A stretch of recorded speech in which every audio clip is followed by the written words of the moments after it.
Beautiful. Good morning, everyone. On behalf of the IPM Group of Institutions, I, Nashika, Assistant Professor of IPM Ghaziabad, welcome you all to the third International Conference on Computing and Data Science. Humble beginnings leading to great outcomes have been well brought out by the journey of IPM Group of Institutions Ghaziabad. With a legacy of over 28 years and over 30,000 alumni, IPM stands tall in its glory on the education horizon. Established in 1996, it aimed at imparting value-based education and excellent quality standards of knowledge. Backed by knowledge and well-learned faculty, the college advances innovation and excellence by organizing intellectual sessions, interactive lectures, and other programs. To make this morning a blessed one, to invoke Goddess Saraswati by kindling the lamp of knowledge and wisdom, for seeking the choicest blessings for the sake, I invite our honorable dignitaries for lamplight.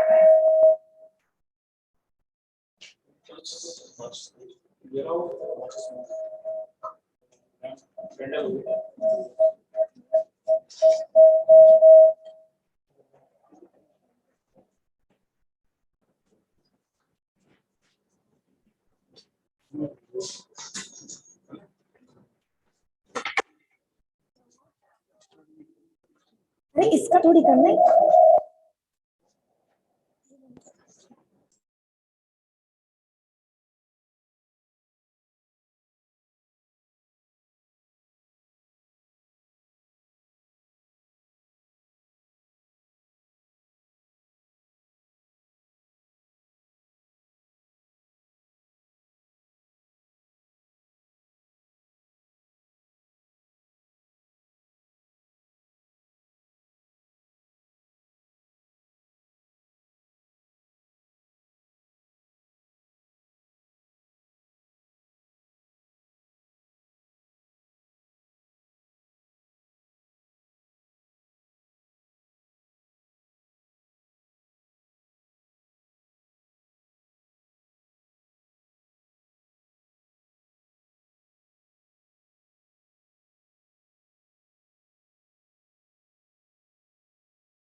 And data science.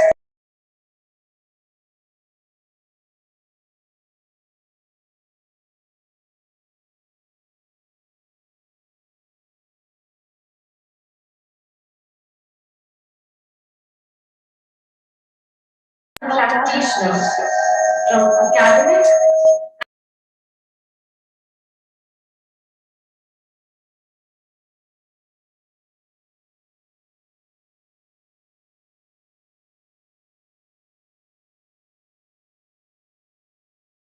to computing, data mining, and data science in theoretical and practical aspects. Some themes of the conference are computing, Internet of Things, cloud computing, cybersecurity, machine learning, big data analytics, data mining and AI, data sciences and advanced algorithms. All accepted papers of the e-conference by duly registered authors will be published in the IPEM Journal of Computer Application and Research or in the form of an edited book by taking the consent of the authors, duly signed in the form of undertaking and copyright form. This consent form, undertaking, and copyright form will be sent to authors after conference registration. We have talked of three international and three national esteemed speakers of global repute from premium institutes across India and abroad.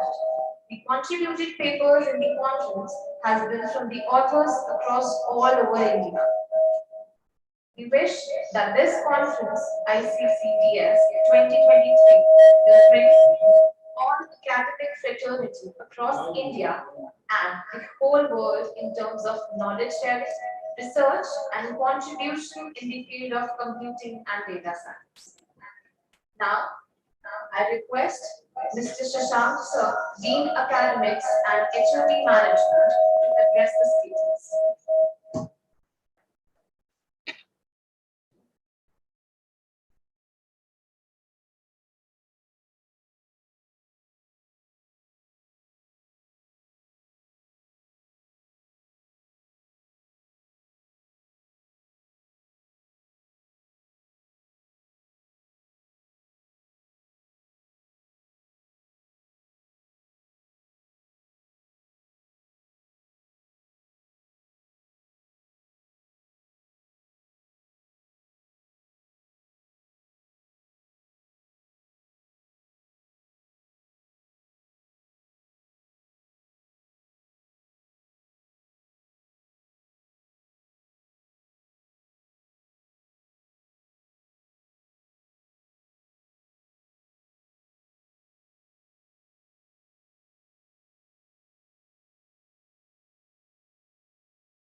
I think my voice is audible now.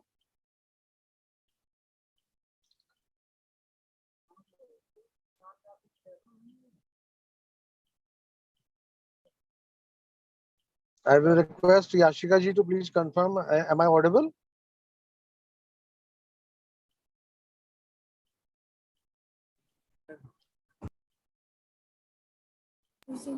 Okay. I, Shashank Chaudhary, on behalf of our patron, Mr. Anupam Goyal ji, Director General Colonel Dr. S. Malhotra, Executive Director Professor Dr. Sugandha Goyal, the management, faculty, staff, and students of the IPM Group of Institutions. Welcome you all who have joined us on Zoom or YouTube and wish you a very good morning or appropriate greetings as per the time zone in the area from where you are participating in this third internationally conference on computing and data science in collaboration with CII, that is Confederation of Indian Industry, and Young Indians today. We are indeed privileged to welcome our eminent international speakers, Dr. James Mukia Riven, Professor, Department of Computing and Information Technology, Kiringa University, Kenya, Professor Sengyuk Lee, Professor, Faculty of Engineering of New Uzbekistan, University, Tashkent, Uzbekistan. Dr. Vasan Shakir, Awad, Dean, College of Information Technology, Ahliya University, Bahrain, founder and chair of the IEEE SSIT, Bahrain. We are also feeling privileged to welcome Professor P. Kala, Professor and Head, Department of Computer Science and Engineering, Indian Institute of Technology, Delhi. Dr. D.K. Lobliar, Professor, School of Computer and System Science, Jawaharlal Nehru University, New Delhi. Mr. V.K. Sharma, Director, Center of Development in Advanced Computing, Noida. Dr. Pawan Shukla, Head of the School of Electronics and AI at Noida Institute of Engineering and Technology, Greater Noida. Most importantly, the paper presenters who have submitted their quality research papers for sharing the same at this international e-conference. We greatly appreciate their efforts. We are very happy to state that there has been an overwhelming response from the academicians, research scholars, practicing professionals for submission of papers, both from India and abroad, across all the continents. We are grateful to all of you for this. We also welcome all those who are attending the international e-conference on this very important and upcoming theme and sub-themes. I'm sure all of us will gain a lot from this conference. All the papers have been checked for plagiarism and reviewed by the experts, and only the selected few papers are being presented in the e-conference. So I request all the participants to please remain connected through Zoom or YouTube, as the case may be, throughout the proceedings of this conference. Now, for the benefit of our international and national participants from other parts of India, let me say a few words about the IPM Group of Institutions, which is hosting this international e-conference. The institute is located at Ghaziabad, adjacent to New Delhi, the capital of India, and comes under the National Capital Region, that is NCR. The institute was established by late Dr. B.S. Goyal with over 55 years of teaching and research experience in 1996, and now we are in our 27th year of existence. The institute is ISO 9001:2015 certified, and we are proud to share that we are A grade accredited by NAC and Research Center of the university. The institute conducts professional UG and PG courses in the areas of management, information technology, education, and law, all with the approval of the confirmed professional bodies and affiliation to the universities. Ever since its inception, the IPM is known for its student-centric approach in teaching and discipline and has had very good results and placements and has been ranked among the top few institutes in the NCR. As mentioned earlier, we at IPM have been holding seminars, conferences, webinars, and workshops at regular intervals through professionals and experts. This e-conference is a continuation of the same. Based on our past experience of conducting international conferences in physical form as well as through electronic modes, we feel that the electronic mode is likely to stay as the mode of conducting such international e-conferences in future also. Finally, I would like to once again welcome and convey our best wishes to our honorable international and national speakers, research papers presenters, and attendees from all across the world, and the convener, co-conveners, and all the team of Computer Application Department of IPM under the guidance of our head of department, Mr. Naveen Kumar, who have worked behind the scenes for the success of this international e-conference. Jai Hind. Now I would like to hand over to Ms. Yashika to please continue.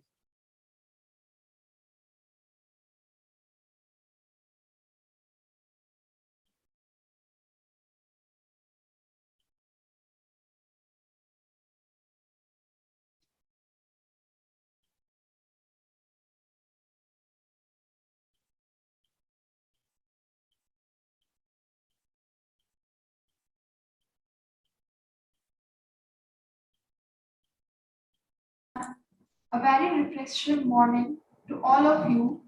I, Renuka Singh, on behalf of Computer Application Department, IPM Group of Institution Ghaziabad, welcome each and everyone assembled here. Now it's time to our plenary session of international speakers. Our first international keynote speaker is Dr. Shangwei Lee.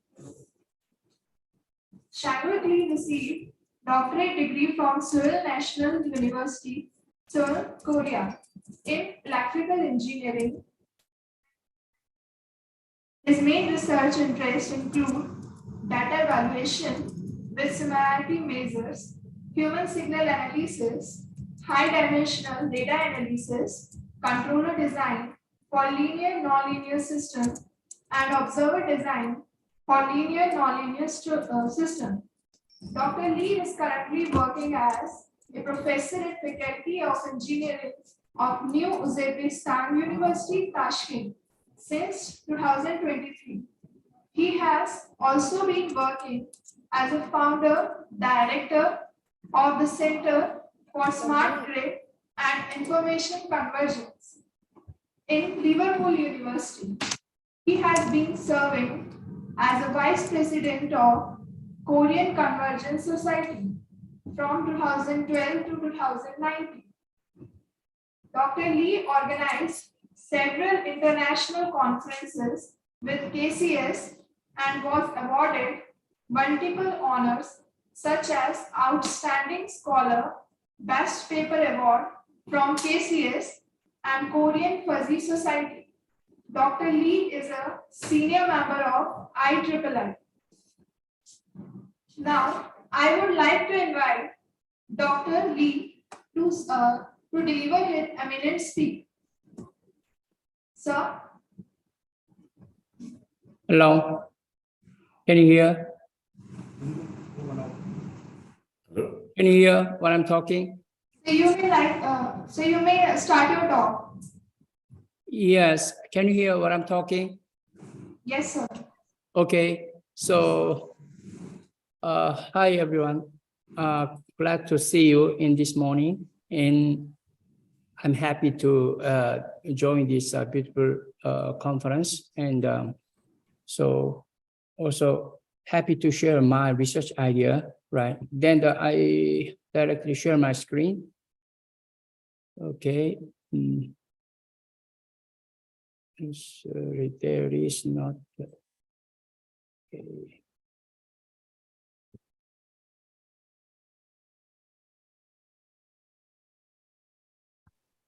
Hello.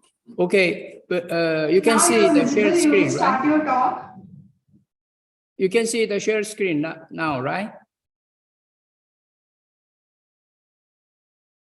Okay. Okay, then I do start my presentation. Presentation title is Smart Irrigation Matter. Yes, as you know, the importance of water control, water management is one of the key issues recent years in the future as well, right?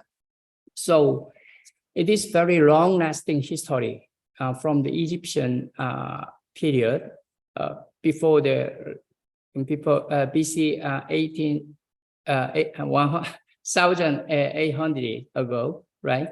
And it was based on the water channel for the agriculture, right? Definitely. And later on, it became the way of logistics, right? And it is mainly focused on plantation and the harvesting method, right? So, but nowadays it become the development of technology, such as actually, I think everybody can see, right? And here, because yes, I think okay. Then, so it make possible for the automation, right? And it as an effect, it has a power saving and also water resource saving method related. So I do I say focus on this kind of a theoretical approach. First thing is everything should need a kind of consensus and a synchronization method, right?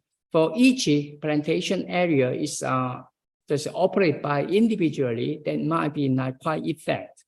So basic theory on the consensus is needed, right? Then what is consensus? Consensus means that that is kind of a agreement, right? Yes, with the relevant protocol, and it helps to interact each other and go to the same goal, right? Okay, then for inside of a network, to carry this kind of consensus behavior, we do consider for each node as an agent, right? So agent can be the machine, also can be the people, right? So there's also research to investigate further agent modeling as well, right? And how to connect this agent, that is also another concern for the research. But now we are living in the network system era, right? So can be connected by the wireless communication, also wire communication as well, right? And that one also based on graph theory, right? As you know. So this one very similar with the control theory and the controller design for the system, okay? It can be applied for the smart grid, also smart factory, and the automation vehicle like this. So next we do, you are very familiar with this kind of networking method, right? So very atypical and fast and worldwide, right?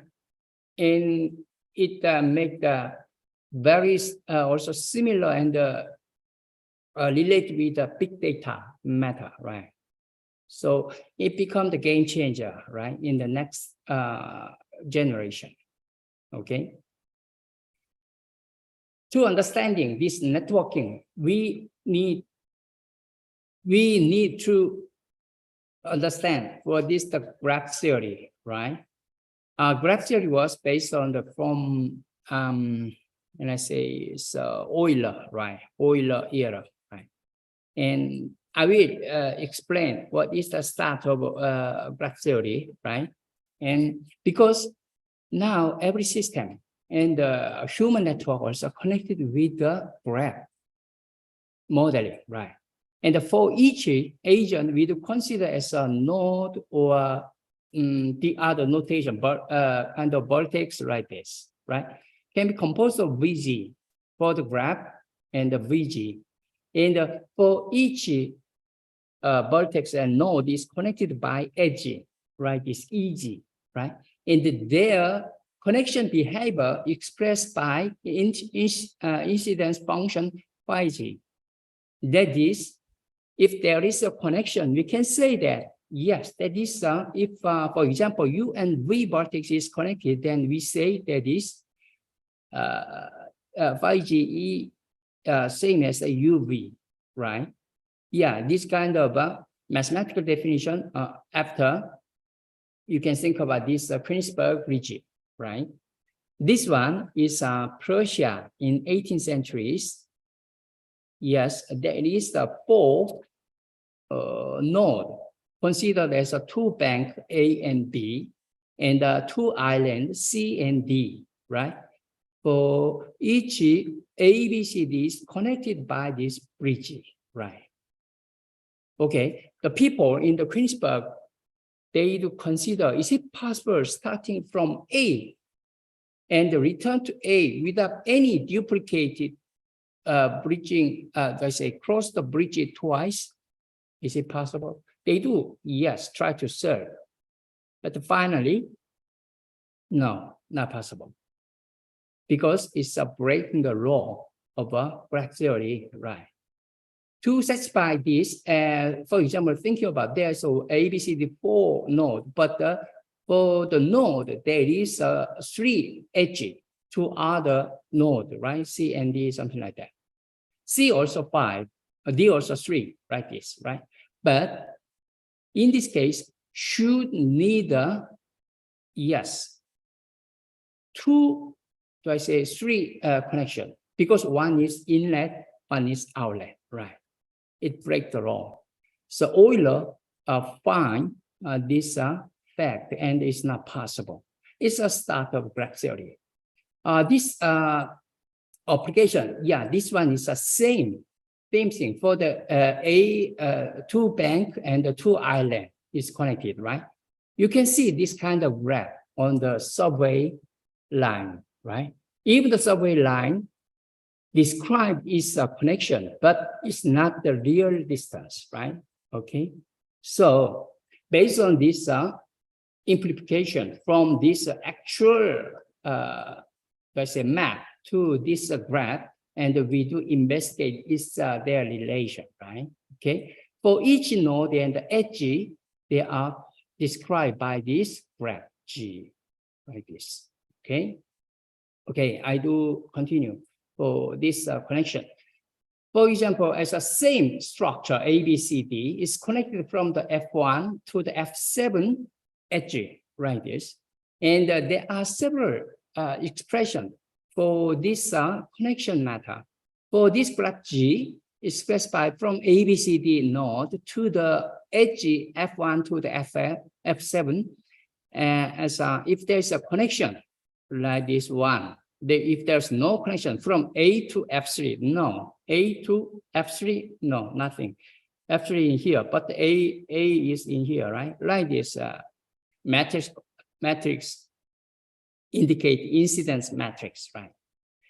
Whereas for this adjacent matrix is indicate for each node is connected. For example, A is connected to the 1, C and the 2 times like this, and A is connected to the D just 1 time like this. For the diagonal matrix, for each A, B, C, D connected number of edges like this. Okay, so we can express by this a matrix form to illustrate, yes, this graph. Okay. Okay, to understand more, we need to study for the complete graph, right? For each node and its connection, right? This one is a complete graph. Means that for each node connected to all nodes, right? In this case, we say that K3, right? And for this case, it's a 4 node, there's 4 nodes, and connected to all nodes. This node connected to all nodes, right? Then the K4. Yes. So number edge also, yes, can be simplified by this and combination 2 with a simple thing. Yes, another important concept is a bipartite graph, right? In the bipartite graph, we say that we do divide each for all nodes as a 2 group, right? And the 2 group is connected to each other, right? But not allowed inside of a group, right? Okay. So in this case, very applicable for some economic and management, something like. Thinking about, for the example, if there's a 6 node, then we do divide as a 1, 2 as a 1 group, and 3, 4, 5, 6 as a another 1 group. Then is this bipartite? Definitely no, because 1 is connected to these 3, 2 is connected to 4, it's okay. But inside the group 1, 2 is connected to each other. No. Also, this group also connected to each other. It's not the meaning of a bipartite, right? Bipartite relation is not the same as function, right? Okay. Function is a 1 to 1 and n to 1, right? But bipartite can pass for 1 to n also, right? Yes, it's no. And then how about the 1, 4, 6, and the 2, 3, 5? 1, 4, 6, and 2, 3, 5. After you're checking, it's a bipartite graph, right? Okay. So, okay, so I do look over this one, right? And isomorphism matter, right? Thinking about these 2 behavior, this connection, is it the same? Not the same, right? Definitely not the same because our structure is different, and yeah, but this connection is the same, right? We say that this is same color, A and 1, the same color, and G and 5 is same color, right? And after you checking for this connection, this structure and this structure is isomorphic, right? It means that not the identical, right? Isomorphic. This indicates us, yes, we can simplify the graph as we wanted, right? That is the basis. So this transformation can be possible by multiplying this permutation matrix, right? For example, PA1 for the matrix, A1 indicate, for example, this connection behavior, and multiplying this permutation matrix, it indicates A2 structure. It's the same as in the control theory for the similar transformation, right? Change the order of the state value, right? And with the priority or the other thing. Okay, can multiplying by permutation matrix can change this A's column order also, yeah, row order, right? Okay. Okay, it's an example for the smart irrigation, right? We do think about for this L1 to the L5 is area, and the L1 and L5 indicate is a water level, right? And even there's a little bit jump for this derivation. This is a model for the for this area, smart irrigation area, right? Okay, so we do consider for each xi in here is level, right? Water level. Even there is no water feeding, water level gradually decrease because of dry and temperature and the other natural factor, right? That indicate AI, right? Without this, and it's a natural model, right? But we can add this connection between nodes like this for the information sharing, right? Okay, and this one is just communicate information each area, this model, right? In addition, we add this command value. This indicates the leader, right? For example, this L1 is leader. This L1 for this connection is same with other followers. L2 to the L5 is follower, right? They share the information. DIK is based on this connection matrix, right? Okay. So only leader include this kind of extra term. That is command, right? That is, yes, measure the reference to the current status, and this difference is contribute this behavior, this dynamics, right? That's the modeling for this leader and follower, right? Okay, so we can drive this one as a more analytically like this model finally, right? Then, for example, for the water level, there's a minimum level we can embed, right? Also maximum level as well. Water level is better to like behavior in this gap, right? And for example, if the leader in here and the follower in here, follower need to follow this leader level, right? That is the point. So we can extend it. If the leader is not the single one, it's the multi-leader, what happened? Also, watering area and without pumping. How come? Yes, we can extend this idea to the kind of sprinkler or the other thing as well, right? And what multi-level case means that for each level, for each area, different level is required. What happened, right? Yeah, this kind of several consideration is quite challenging. Okay, look at this photo. This one is Nile River area in Egypt, right? This green field is the residential area, also agricultural area, right? And the people, Egyptian people lives by this beside of this Nile River, right? And naturally they do need kind of residential electricity and kind of pumping, right? For the agriculture, right? It's needed. So it divide as a 16 bus connected to the motor pump, right? There's the agriculture area, right? 31 is connected to the residential, right? Okay.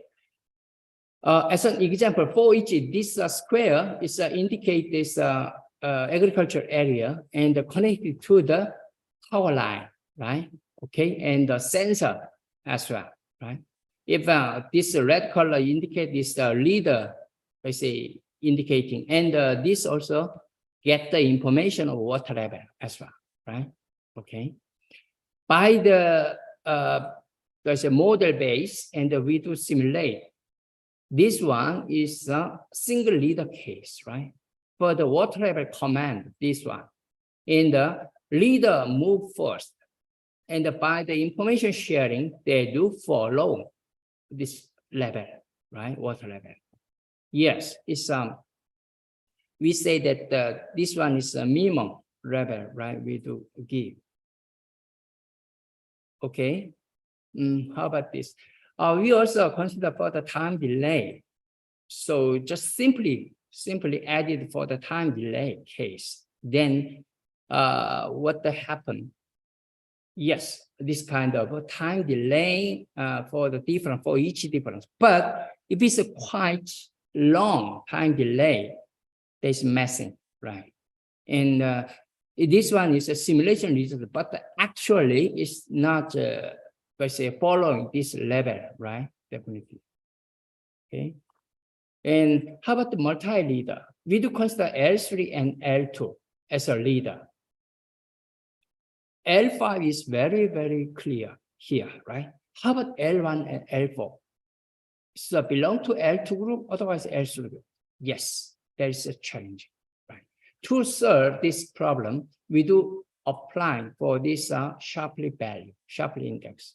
Shapley value is the notation used in the economics and management. Yes, that is calculate for each agent contribution if he or she works inside of group, right? That is calculation, let's say, procedure to how beautiful this equation, right? Okay, so then we do assume that for each level value as 100, and if they do, sorry, not the value, that is area, right? So in the area 1 and 2, if they are valuable, let's say assumption is 250, and this one is just let's say assumption, right? Actual, we can replace this value as an actual value, right? By the calculation, L2 marginal combination, if L2 is belong to this group, then yes, this one is a Shapley index, Shapley value. For the L2 case, to the L1 as a conclusion, that is 150, right? If L2 is belong to L2, L4, L5, by the same procedure, we do get, yeah, this value. To compare for this, marginal distribution L2 in group 1 to 3 is higher. It means that L2 is better to belong to this group, right? Okay, this one is 2, like in simulation, 2 multi-level. Yes, definitely. This is another example. For each, we do consider for this group, not the group, this area, actually with the technology and the rather cheap price, it can has a sensor for each area, right? It means that for each also has a motor itself, right? For each area. It means that can be operated independently, right? Then you can think about, oh, it can possible. You can, if there's a command, it can be controlled by independently, right? Not need connection. Yes, possible. Look at that. The result is very fast, right? Immediately update, right? Immediately update. But the point is that has a problem like this. This like an orange color indicate this kind of independent, yes, control. This blue one is indicate with a consensus algorithm, right?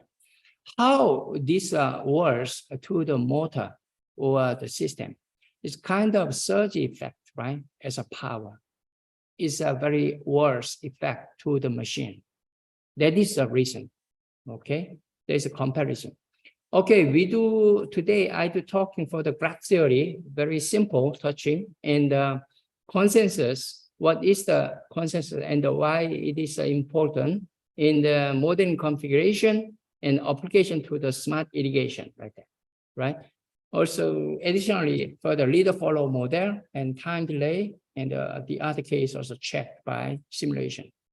Okay, here is my, here's my presentation. It's done. Thank you, everyone. So, any question? Right. Hello.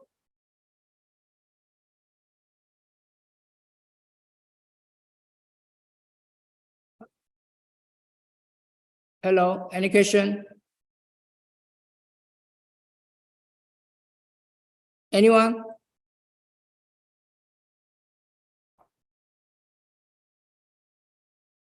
Hello.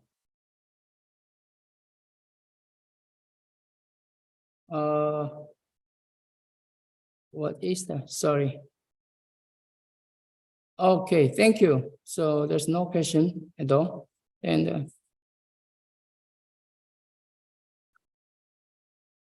okay, why there's no sound?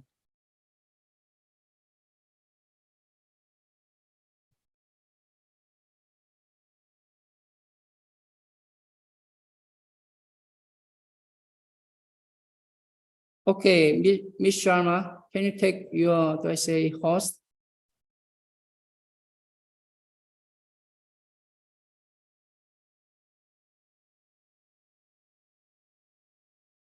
Hello.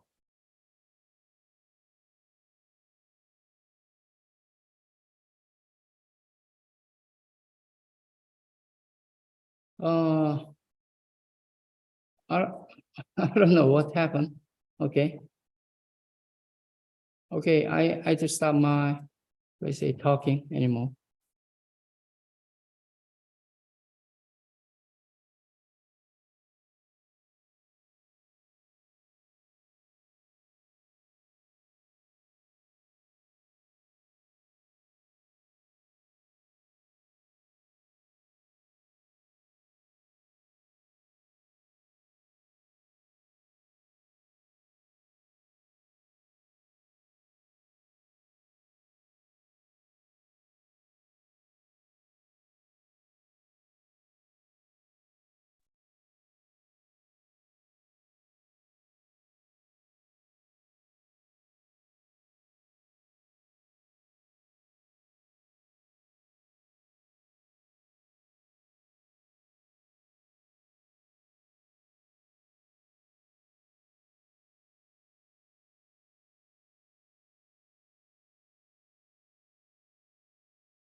Hello.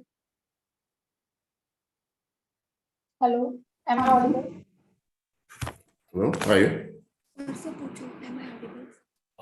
Hello? Okay. Dr. James? Sir, am I audible? Yeah, I'm good. How are you? Okay, sir.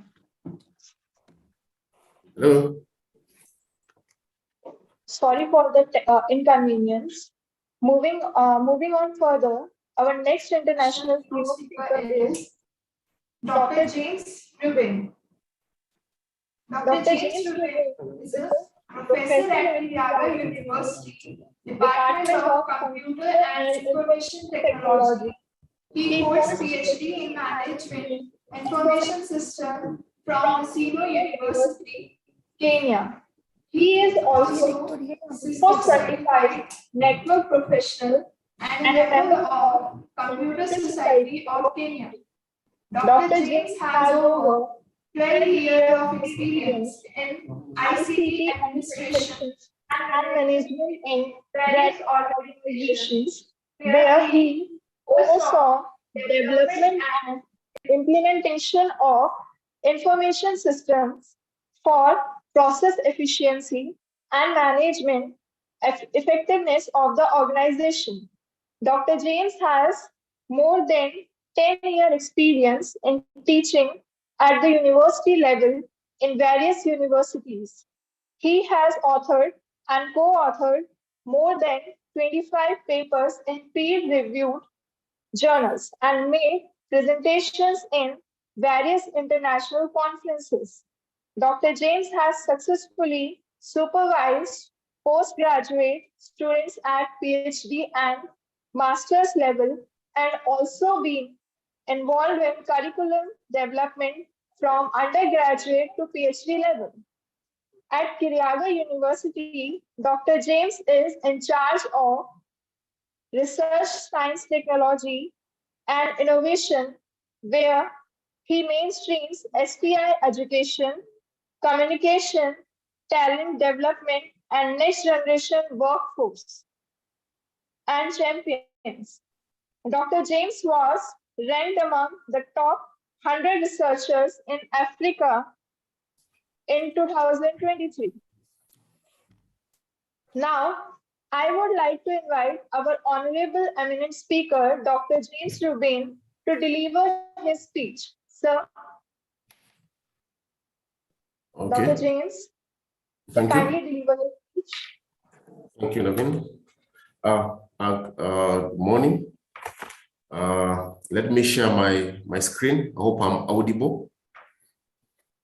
I'm audible enough. Let me share.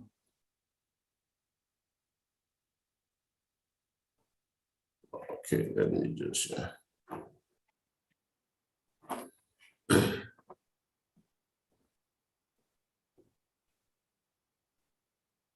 Hello. Okay. Yeah. Okay, fine. It's just a minute. Just a minute. Okay, thank you. Welcome. Let me thank the Institute of Professional Excellence and Management, and specifically the Department of Computer Applications, for having organized this wonderful conference on international conference on computing and data science, 2023, the third edition. And so my presentation today, after looking at from my position or where I sit in as a person in charge of science, research, and innovation at the university, and also advisor, also sit as a member of the advisory council at the National Commission of Science and Technology. So one of the main items we have been looking at is basically aligning training and skills in tandem to fourth generation technologies, that is AI generation. And therefore, for my case today, I'll present that particular aspect, or that basically look at that particular case, how basically institutions can align, basically train to align training and skills for the AI generation, given that things are changing quite tremendously. And therefore, also have some other slides, but I think that is on deep learning, but I will not share that today, but I can still send it as a model for basically a predictive model for deep learning in a disease prediction or detection, actually, in the bean sector. But let me basically address this one. So when you look at, as we, as we enter the third decade of the 21st century, we have new and powerful forces that basically are driving the direction of innovation in the fields such as science, technology, and medicine. And therefore, digitalization has the potential to spur economic growth, but risks exacerbating inequalities. So AI automation, and other digital general purpose technologies can spur economic growth when they generate innovation that complements and enhances human productivity. But they risk worsening economic inequalities when innovation simply replaces people. They will make certain occupations obsolete and give rise to new ones that require different sets of skills.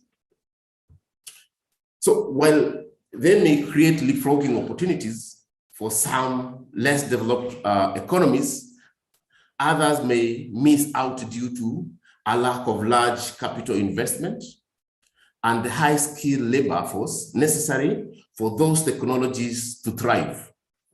So current research, therefore, indicates that many higher education institutions have yet to form meaningful or robust responses to the changes occurring in the era of AI. It is imperative that higher education institutions, regardless of the context, understand the current and future importance of AI and begin to incorporate AI into their development and planning processes. And for this, I recommend the institution through the Department of Computer Application, basically for our organized such, recognize this area and therefore organize for such conferences, basically anchored on that. So forward thinking and where possible, preemptive action will position education institutions and their graduates to thrive in the AI era, and make a positive contribute to economic, social, and individual goals. Failure to do so will have the opposite effect. Graduate will be poorly prepared for the labor market, and higher education institutions as a whole will lose its status when precisely the opposite is needed. Just a minute, I think something else. Okay. So I'll just move very fast. A report in 2019 by on AI by the World Intellectual Property Organization, WIPO, shows that there has been a boom in the number of scientific papers in the field.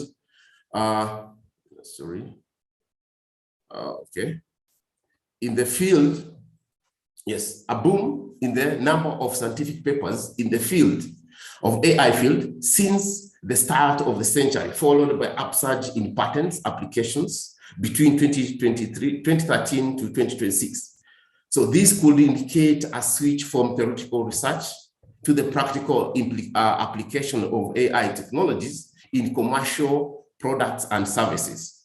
So the WIPO reckons that the large number of patents in machine learning shows that this is currently the main application field of AI, while deep learning, used for examples in speech recognition and neural networks, are the fastest growing technologies. So the WIPO report 2022 revealed that the largest number of AI-related patents is in the areas of such telecommunications, transport, life and medicine sciences, and medical sciences, and personal devices that compute human-computer interactions. Smart cities, agriculture, and e-government, banking and finance are the most dynamic growing areas of AI application. So process industries such as chemicals are lagging behind in this. So by 2030, the service industry is to gain the most by 21%, with related and wholesale trade as well as accommodation and food services, also expected to drive to see a large boost by 15%. So we can see that over the years, basically, there has been different patterns and boom in different types of patenting. So from the first generation, from first industrial revolution, that is engine and transport, to biofarm, and to the third generation in terms of industrial revolution, ICTs, and to the current digital technologies, where we have large numbers of patents. So growing over time, we can see in that space, in the fourth industrial revolution, we can see that artificial intelligence is basically having very high number of patents, okay, followed by autonomous systems, right? And then you have Internet of Things, okay? You have the Internet of Things, and then you have big data and cloud computing having a low in terms of patenting. Further, we can look at some of the world economies which have very high number of AI patent application around the world, basically starting with China, US, Republic of Korea, then India, and then you have Europe. Africa, I think you have not even there, but a very small number of applicants. So we can see that these particular technologies, basically they'll have a major impact in terms of labor, and also they are changing the way the economies and also investments are going to be made. And therefore, it is imperative that basically we invest in some of these particular training. So the definition of, when you look at the definition of this particular innovation, you can see that as I put that, it's not a matter of if, but when the change will come. So ideally, this change is coming, and therefore we have basically to prepare adequately for this. So if successful, if you look at when you look at the definition, we can see that we are somewhere around here, but very soon we'll be coming to the maturity, somewhere a full market potential and technological maturity here. So within the next by 2030 or 2035. So if successful, an innovation and a new product or new process progress through consecutive improvements, the underlying technology that accumulates over time. Different stakeholders nurture this accumulation of improvement as the prospects of prospects of private returns grow. More companies are likely to enter the specific market, thereby increasing influence private companies have over the direction of innovation. And therefore, more companies or agencies or companies which have intention of, because of in terms of economical returns, then they detect basically they're going to command the direction of this. And so where is the space of institutions here? So economic potential of AI due to market competition, firms tend to invest in innovation activities that yield the highest payoff in the shortest time.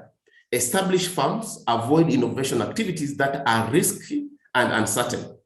So the majority of studies emphasize that AI will have a significant economic impact. Will have a significant economic impact. Research launched by the consulting company Essential, covering 12 developed economies, which together generate more than 0.5% of the world economic output, forecast that by 2035, AI could double annual global economic growth rates. AI will drive this growth in 3 important ways. 1, it will lead to a strong increase in labor productivity by up to 40% due to innovative technologies, enabling more efficient workforce-related time management. Secondly, AI will create a new virtual workforce described as intelligent automation, capable of solving problems and self-learning. Third, the economy will also benefit from the diffusion of innovation, which will affect different sectors and create new avenues, new avenue streams. Now, I'll just highlight this one very fast. So a study by PricewaterhouseCoopers estimates that a global GDP by income,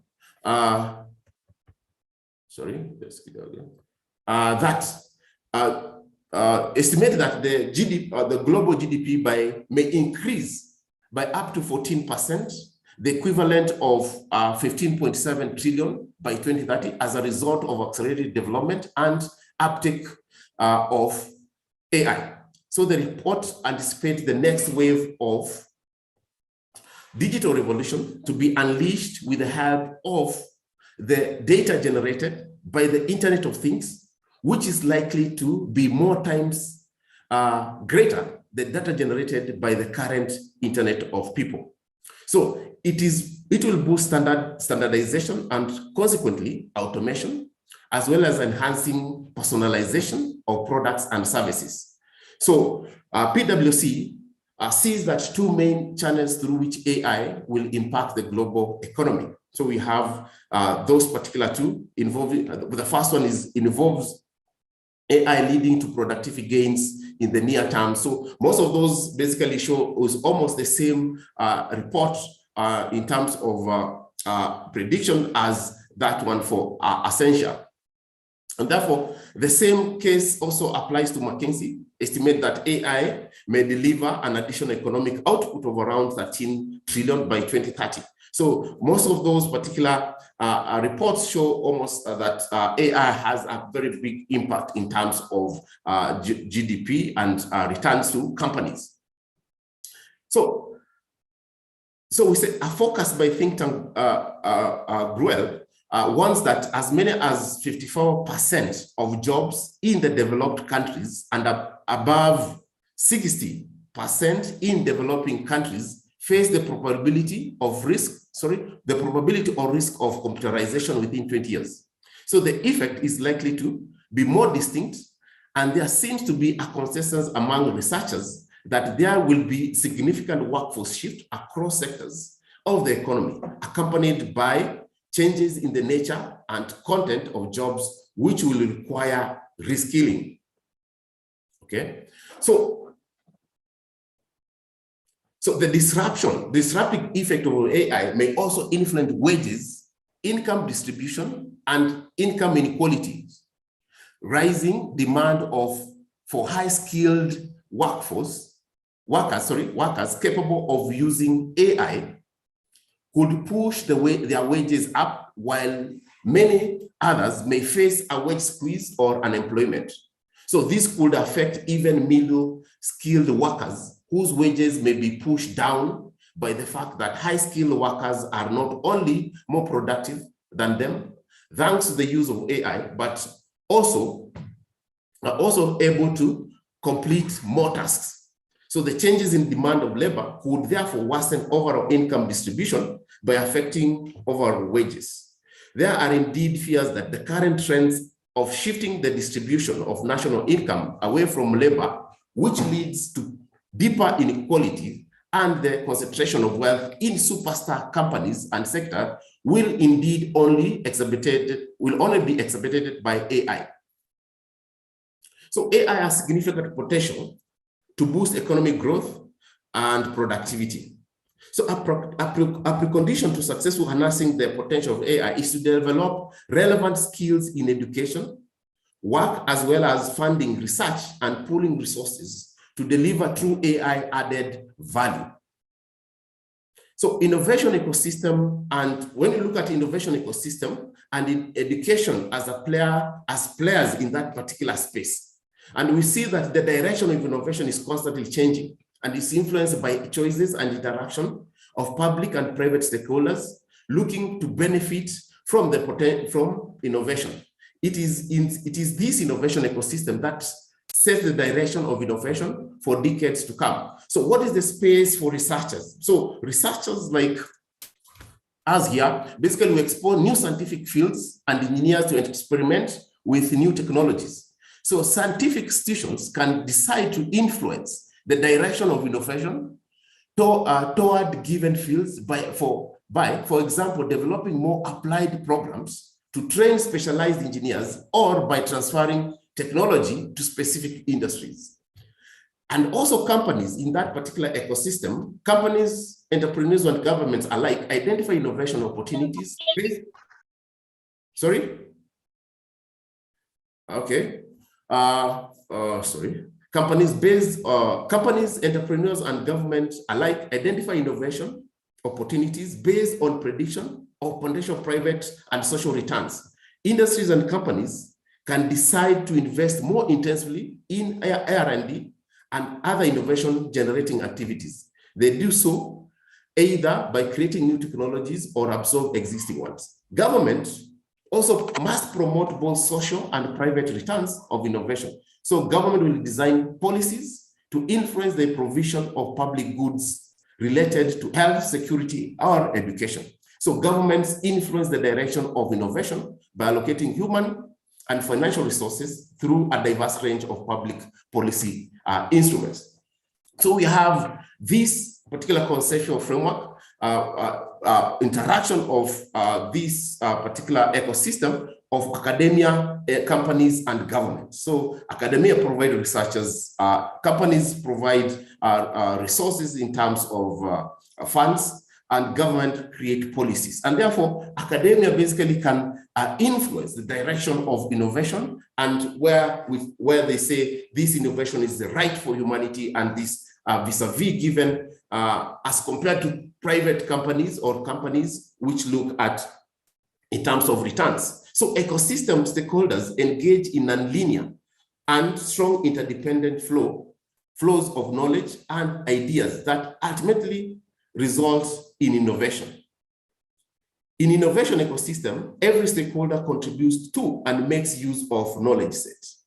Scarcity of skilled labor can also motivate universities and government agencies to create new training programs to provide the type of specific skilled workforce needed by specific industries. So let me just highlight some specific items here. Just a minute.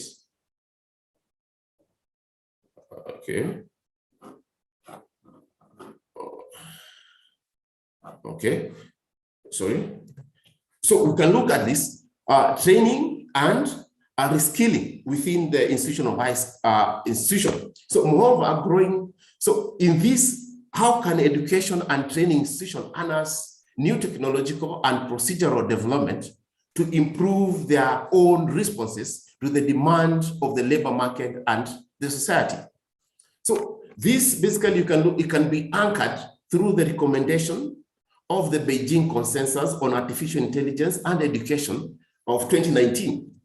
Namely, it anchors 5 key areas in which education institutions basically can anchor their models in terms of frameworks and create those particular key development activities, basically to achieving through AI and also in relation to education. So planning and governance for the AI era. The 5 key anchoring areas of Beijing are planning and governance for the AI era, ethical and inclusive use of AI, values and skills for the AI, empowerment of teaching and learning through AI, creation of long life learning opportunities through AI. So I'm just going to highlight briefly, I think my time is also going, planning and governance for the AI era.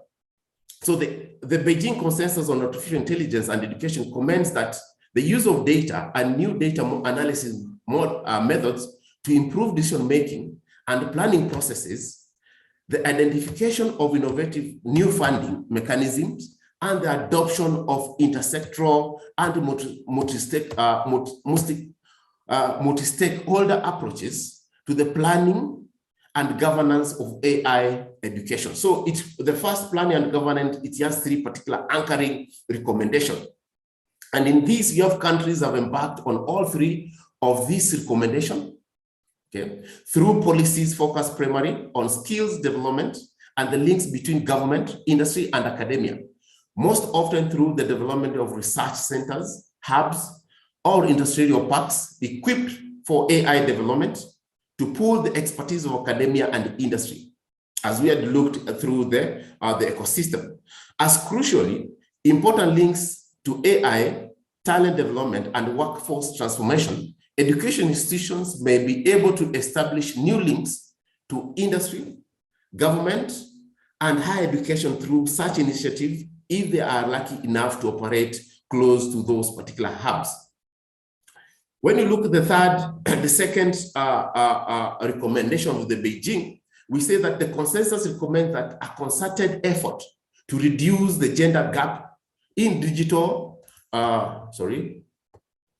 skills, promote the development of AI tools to empower girls and women through AI skills, and ensure that AI applications in education are free from gender biases.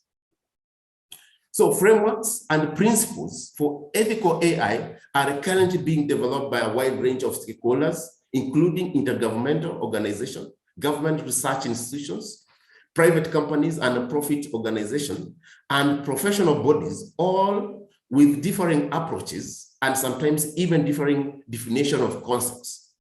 So the development of AI ethics builds on the extensive body of work, including overarching ethical frameworks, such as the human rights framework set out in the Universal Declaration of Human Rights, and the previous work on the application of human rights in the context of ICT, such as Code of Ethics for the Information Society.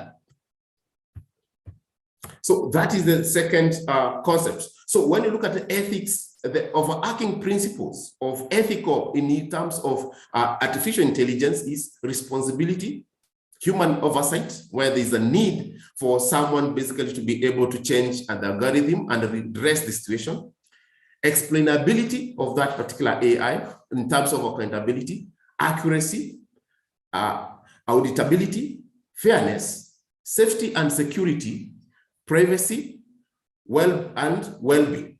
So there are issues, these issues provide more ample opportunities for both research and advocacy. At the same time, educational and training institutions must also reflect on their own use of AI and their own training, the programs, to ensure that they are ethical, fair, diverse, and driven by investment in sustainable development. The third principle, is values and skills for the AI era. So the values and skills are both crucial for effectively integrating AI into all sectors, but particularly in education. The consensus recognizes the need to develop values and skills that will enable people to participate in life and work in the era of AI.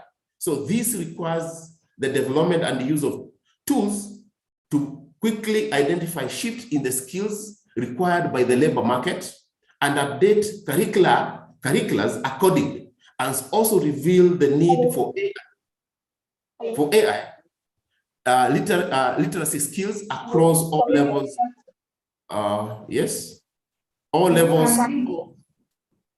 Yes, just a minute. Yes. So we have the values there. So for my case, we have those particulars. So we have empowerment of teaching and learning through AI, where we look at how to empower teaching and learning. And then we have creating lifelong learning opportunities through AI. So what are the recommendations to education institutions? Just a minute. We have basically put some recommendation for education institutions in terms of adopting AI and basically as creating consensus and policies within that. Research the available AI tools. Hello. Sorry to interrupt, sir. Hello. Hello. Sorry for Yes. interruption, sir. Sir, I Yes. request you to kindly conclude in just a few minutes. Yes. Hello. Sir, I request you to kindly conclude this in a few minutes. Yes. Sorry for the interruption. Yes. Yeah, Dr. James, kindly conclude. Yes, I'm concluding. Hello, Dr. James? Yes. Yes. Yeah, kindly conclude, sir. Yes, I'm concluding. Okay, thanks. Thank you. So, in conclusion, we recommend that education institutions research the available tools, AI tools, okay? Where we say there are a number of AI tools and AI-related training programs that are available. However, more are being created daily, and the field of AI is rapidly evolving based on knowledge of that. So the institution should basically research on more AI tools, integrate AI and related principles into core requirements. The third recommendation is leverage open educational resources to educate staff and students on AI. The fourth is guarantee the ethical use of AI and student data in the institutions.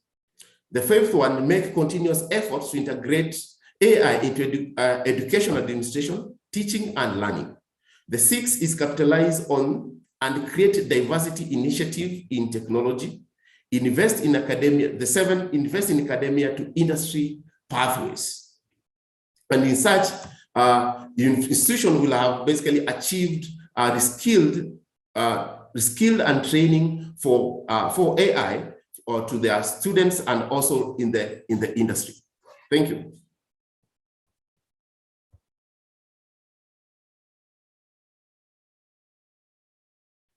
Hello? Hello. Yes. Hello.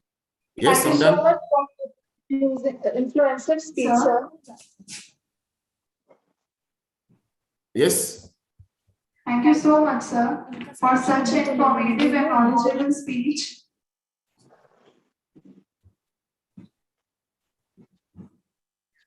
Now, moving on further, I request all of you to kindly switch on your camera for a good photograph. Everyone, please switch on your camera for a good photograph.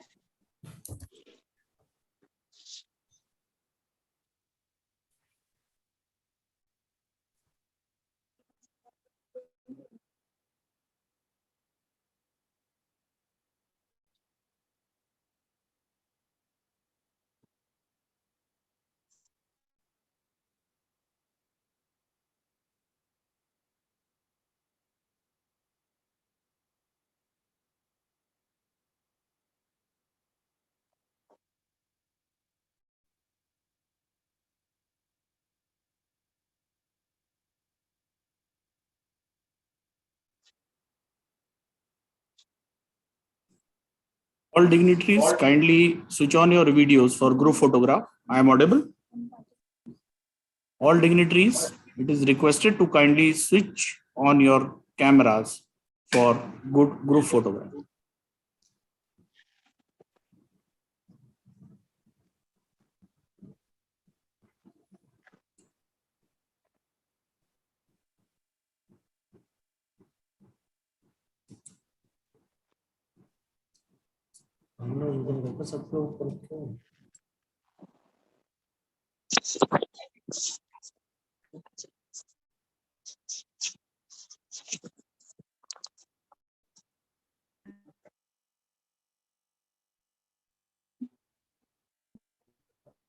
Camera on.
Hello.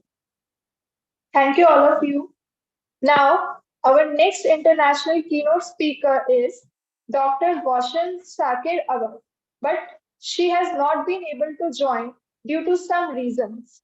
But she has given her title of talk and presentation on the topic Power of Genetic Program in Design Automation and also sent good luck wishes for the conference. Thank you so much, ma'am.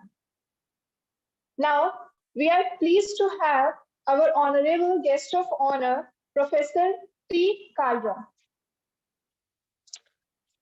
Professor P. Kalra is a professor and head of Department of Computer Science and Engineering at IIT Delhi. He joined IIT Delhi in 1997.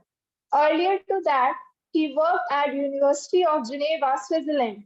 He has also been a visiting faculty to Dayal Bagh Educational Institute, Agra, University of Geneva, Swiss Federal Institute of Technology, Lausanne, Switzerland, Max Planck Institute, Germany, and University of Texas, Austin, USA. I think audible. Am I audible? Okay.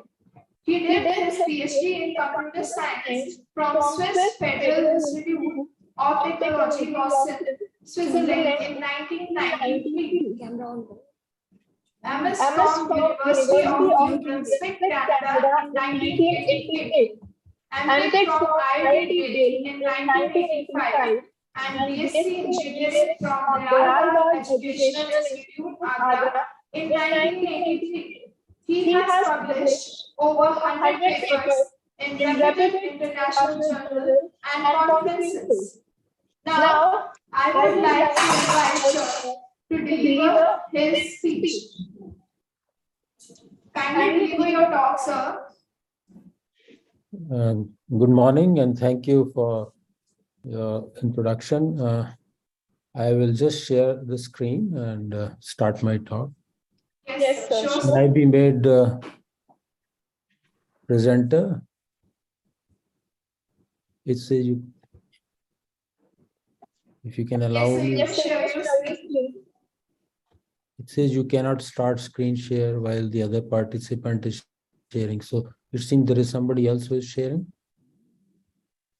Let me check. Let me check. Wait a while. Wait a while.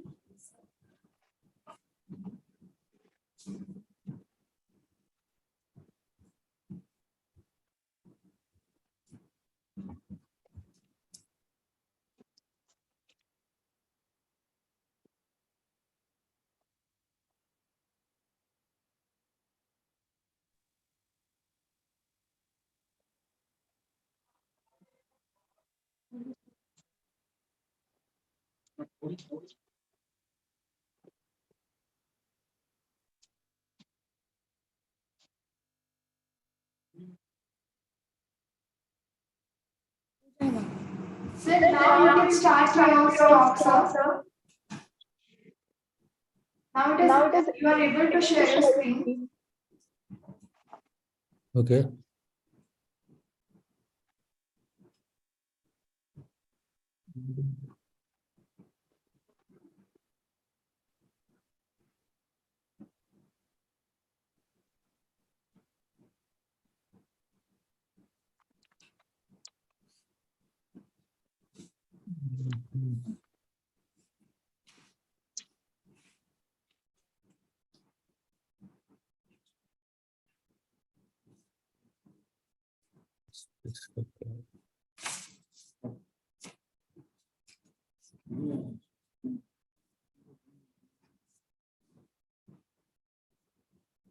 So your screen is not visible. I see. Okay, just let me try it again.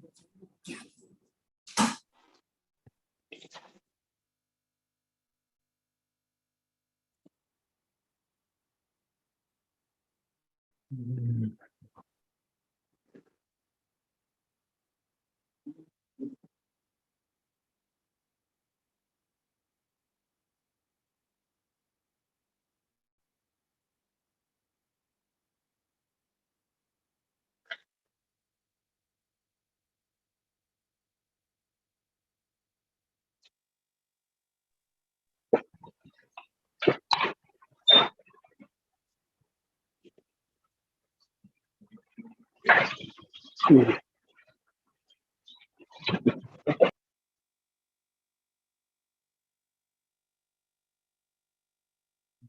are you able to join your screen? Yeah, just a second. Okay, sir. Okay, no issue.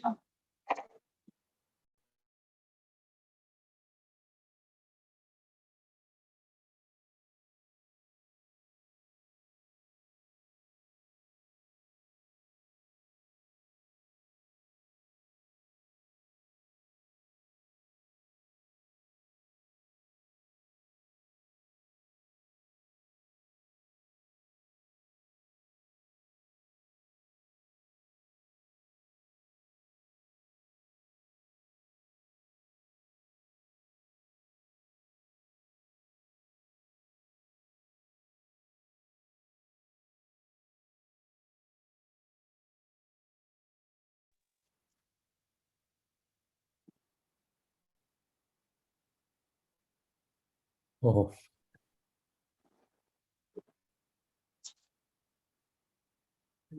let's see.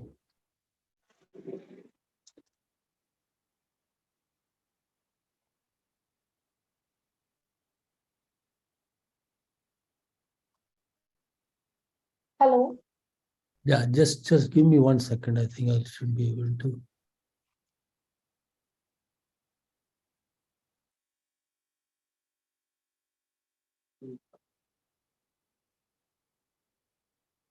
Yeah, can you see?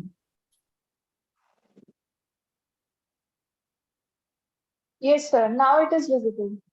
Okay. So sorry about that. I would like to first thank the organizer for giving me this opportunity. The topic of the conference, which is related to computing and data science, seems very relevant in today's context. I'm going to talk, and in fact, we have heard from some of the experts on this area on smart education and role of AI in general. I'm going to talk on visual computing because that's what my area of interest is. However, I feel that visual computing, in fact, has components both related to computing and data sciences. As you would imagine that the visual computing, in fact, deals with visual data, and which can comprise data coming from images or videos or three-dimensional models, solids, volumes, and so on. So it has, the interference or interaction with all kinds of computing fields. In particular, in fact, it has a fair amount of involvement of the areas of the subjects which are generally dealt in computer science, which are image processing, computer graphics, and computer vision. So just let me give you a small brief on each one of them. In the context of image processing, what you generally have is an input, which is an image. It's a two-dimensional image. And the output is also an image. So what goes on is some sort of processing, which involves computing, to make that input image, in some sense, a better image. So there is some metric which will qualify what do we mean by better image. It could relate to, for instance, changing or enhancing the quality of the image. It could relate to changing the resolution of the image, and so on. Or it could actually make the image so that you can infer information from that image better. So basically, what we are really saying is the input is an image and the output is also an image, right? Whereas in computer graphics, you have an input which is typically a representation, which is a synthetic representation of three-dimensional scene, which could entail geometry, which could entail material attributes for the purpose of rendering, and it could entail other functional aspects. And the output is an image because that's what you display on a screen or a monitor. So that's what happens in computer graphics. In computer vision, one can think this as a sort of an inverse problem where you have an image or set of images, and what you want to infer is the scene of which these images are, right? So basically, you are trying to get three-dimensional representation of the image which you have acquired. Of course, this is not limited to inferring only the shape or the geometry of the scene, but also the other kinds of cues and the inferences which the image could provide for purposes of making decisions. So these are the sort of three main, let's say, fields or the areas of which this visual computing is made up of. However, it also nowadays in the present context involves areas like artificial intelligence or machine learning or their extensions. And this also has some other kinds of form which we encounter in terms of virtual reality and augmented reality, right? So this is what is sort of an overall picture of what visual computing comprises of. So one observes that there is a handling of huge amount of data, right? And in fact, when I said handling, it can involve several aspects which goes into data sciences. It also involves the compute resources, and this could be huge amount of resources for the purposes of various applications. So in a sense, it has both computing and processing of the data. Now, just to give you some sense of the various kinds of applications I'm sure you must have encountered, for visual computing is, for instance, in the area of entertainment, right? So, you have applications which may deal with producing 3D movies or producing special effects which involve computer graphics objects, and trying to create creatures which may not exist otherwise. And so it basically involves aspects of creativity, aspects of generating visual appeal, and a realism which may have a very different connotation. See, realism may not necessarily mean real, right? It only basically means that it is captivating enough for a visual appeal to keep you engaged, right? So I'm sure you must have seen some of those movies in the entertainment yourself, and the data which comes in the form of either producing the shapes or producing the motion which they exhibit involves huge amount of data, right? And their processing also involves fair amount of computing resources. So that's something we see it on a daily basis. We also see, for instance, another aspect of entertainment in the form of games, for instance, right? So this, of course, would emphasize a different kind of realism, which involves a lot of interaction, right? This interaction has to be fast enough, and therefore your compute abilities have to ensure that everything happens fast enough so that the changes can be made quickly for whatever interaction you are performing. So these are some of the pictures of the games you may have encountered or seen or played. Now, the other thing which I had mentioned, about virtual and augmented reality. So this is another dimension, right, which gets added for the purpose of an experience which is more immersive in nature, right? So virtual reality, in fact, involves a way in which you can create your environment, which could be synthetic, in a manner that as a user or as a participant, you feel immersed in that area. And you can also do manipulation in the manner as if you are in the same space as the virtual environment. And similarly, you also have the ability to augment your virtual environment, or for that matter, real environment, by synthetic objects.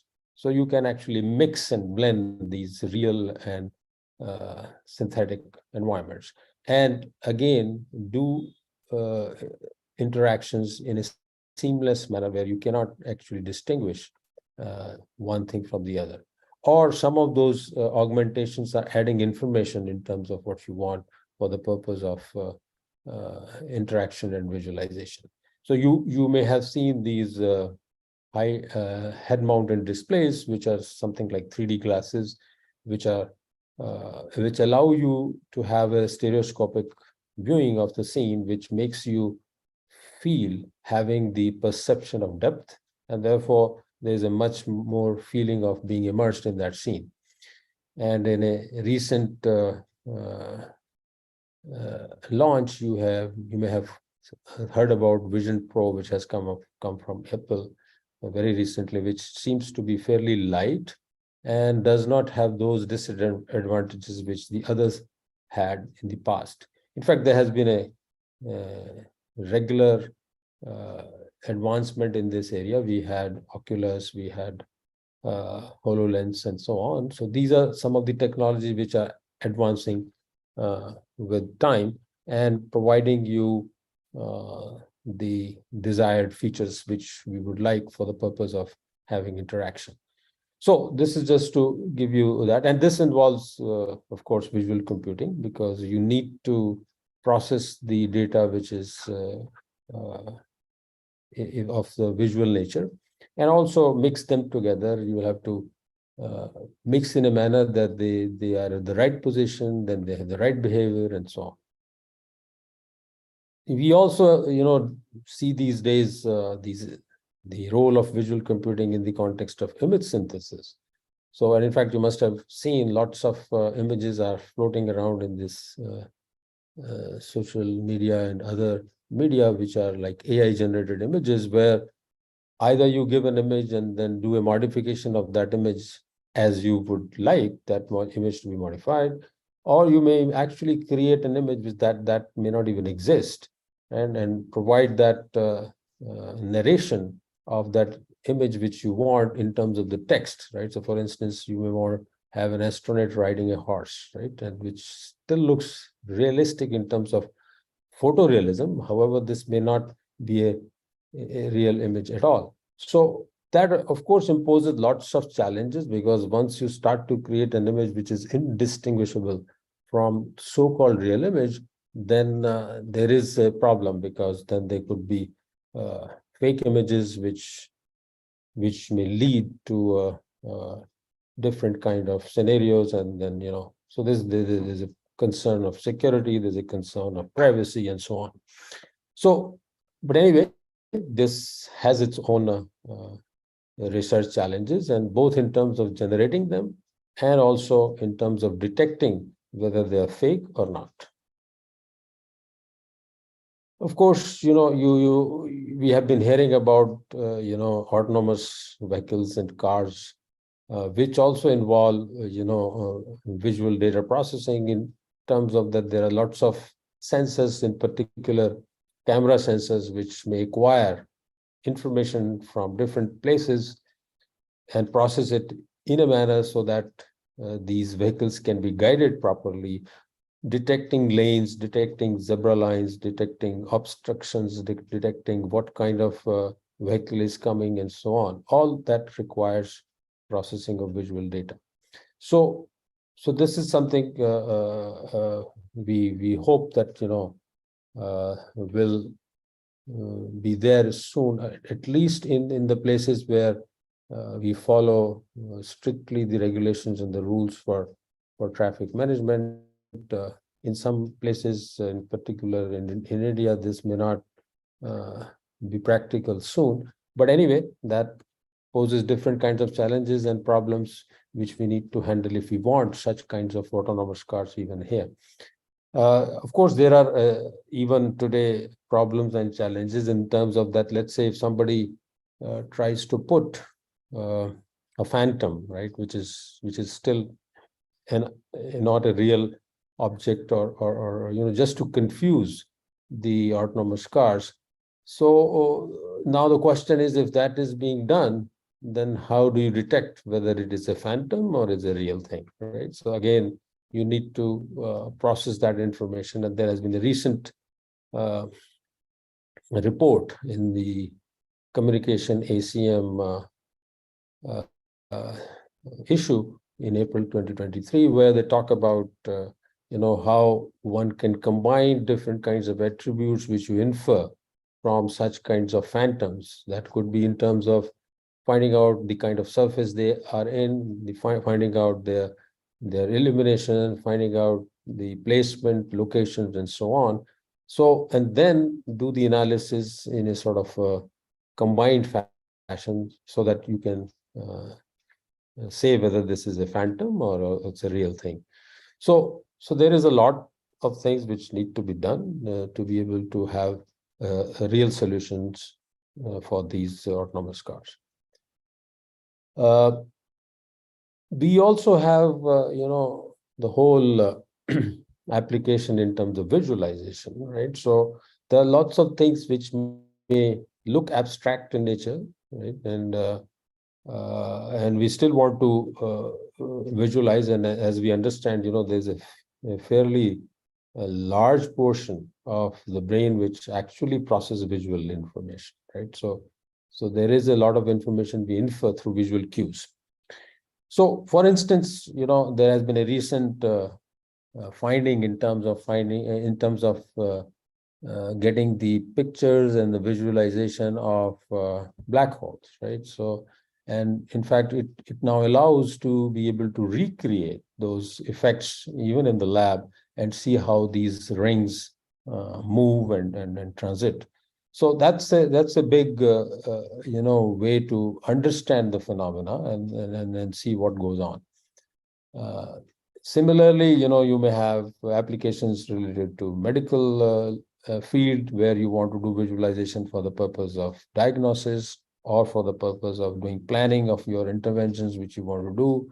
And even at the time of when things are happening during interventions, you want to have visual information. Nowadays, in fact, many of those interventions or the operations happen with the aid of video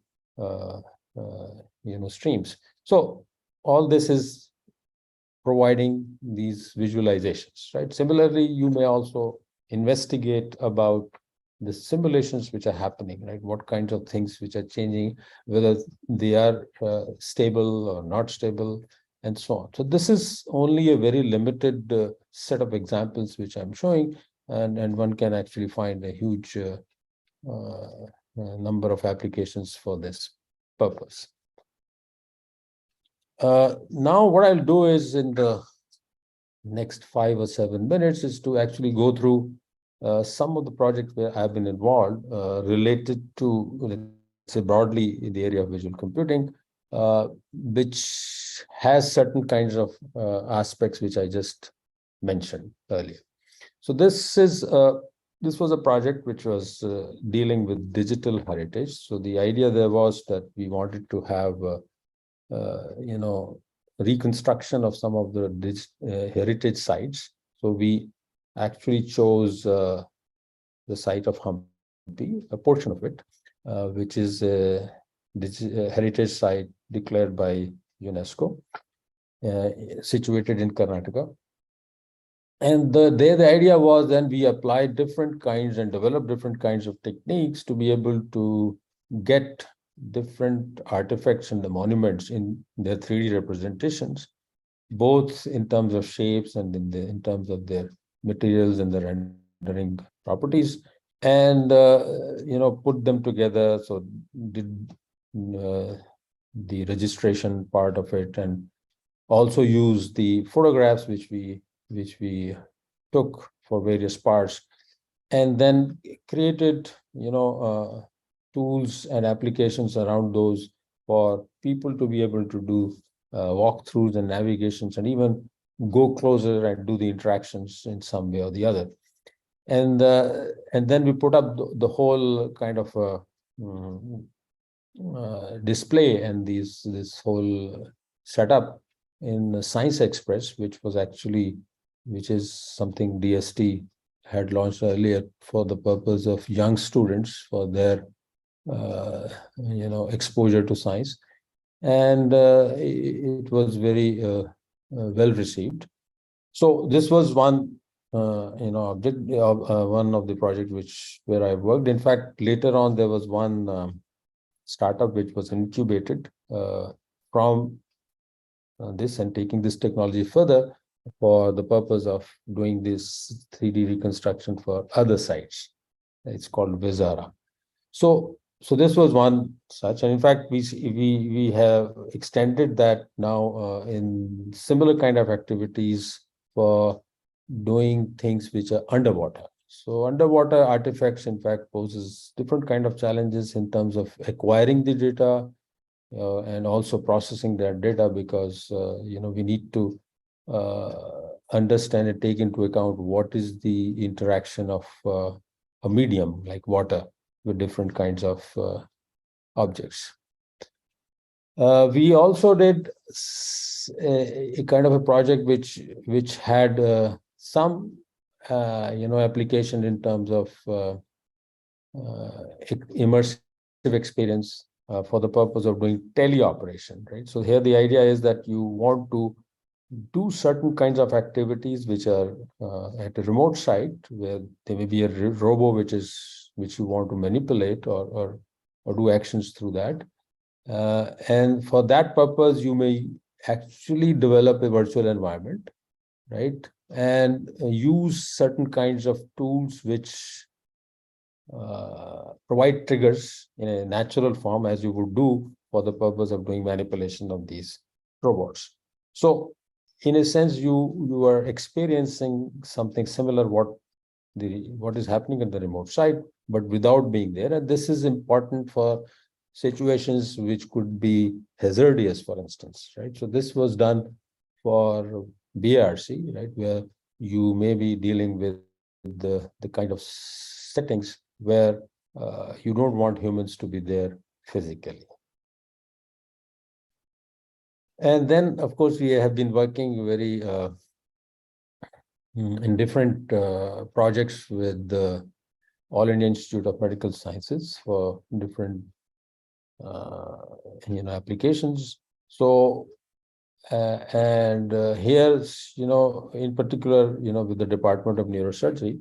So there, we are involved in different kinds of activities. So, for instance, we are looking at how do we can have automated or computerized evaluations of the kind of activities or the tasks which are given to trainees, because there is a real shortage of experts, right? So in the absence of experts, you still want the trainees to be evaluated in a manner that is faithful. Right? So there are different kinds of activities which we have considered, for instance, microsuturing, high-speed drilling, or endoscopy.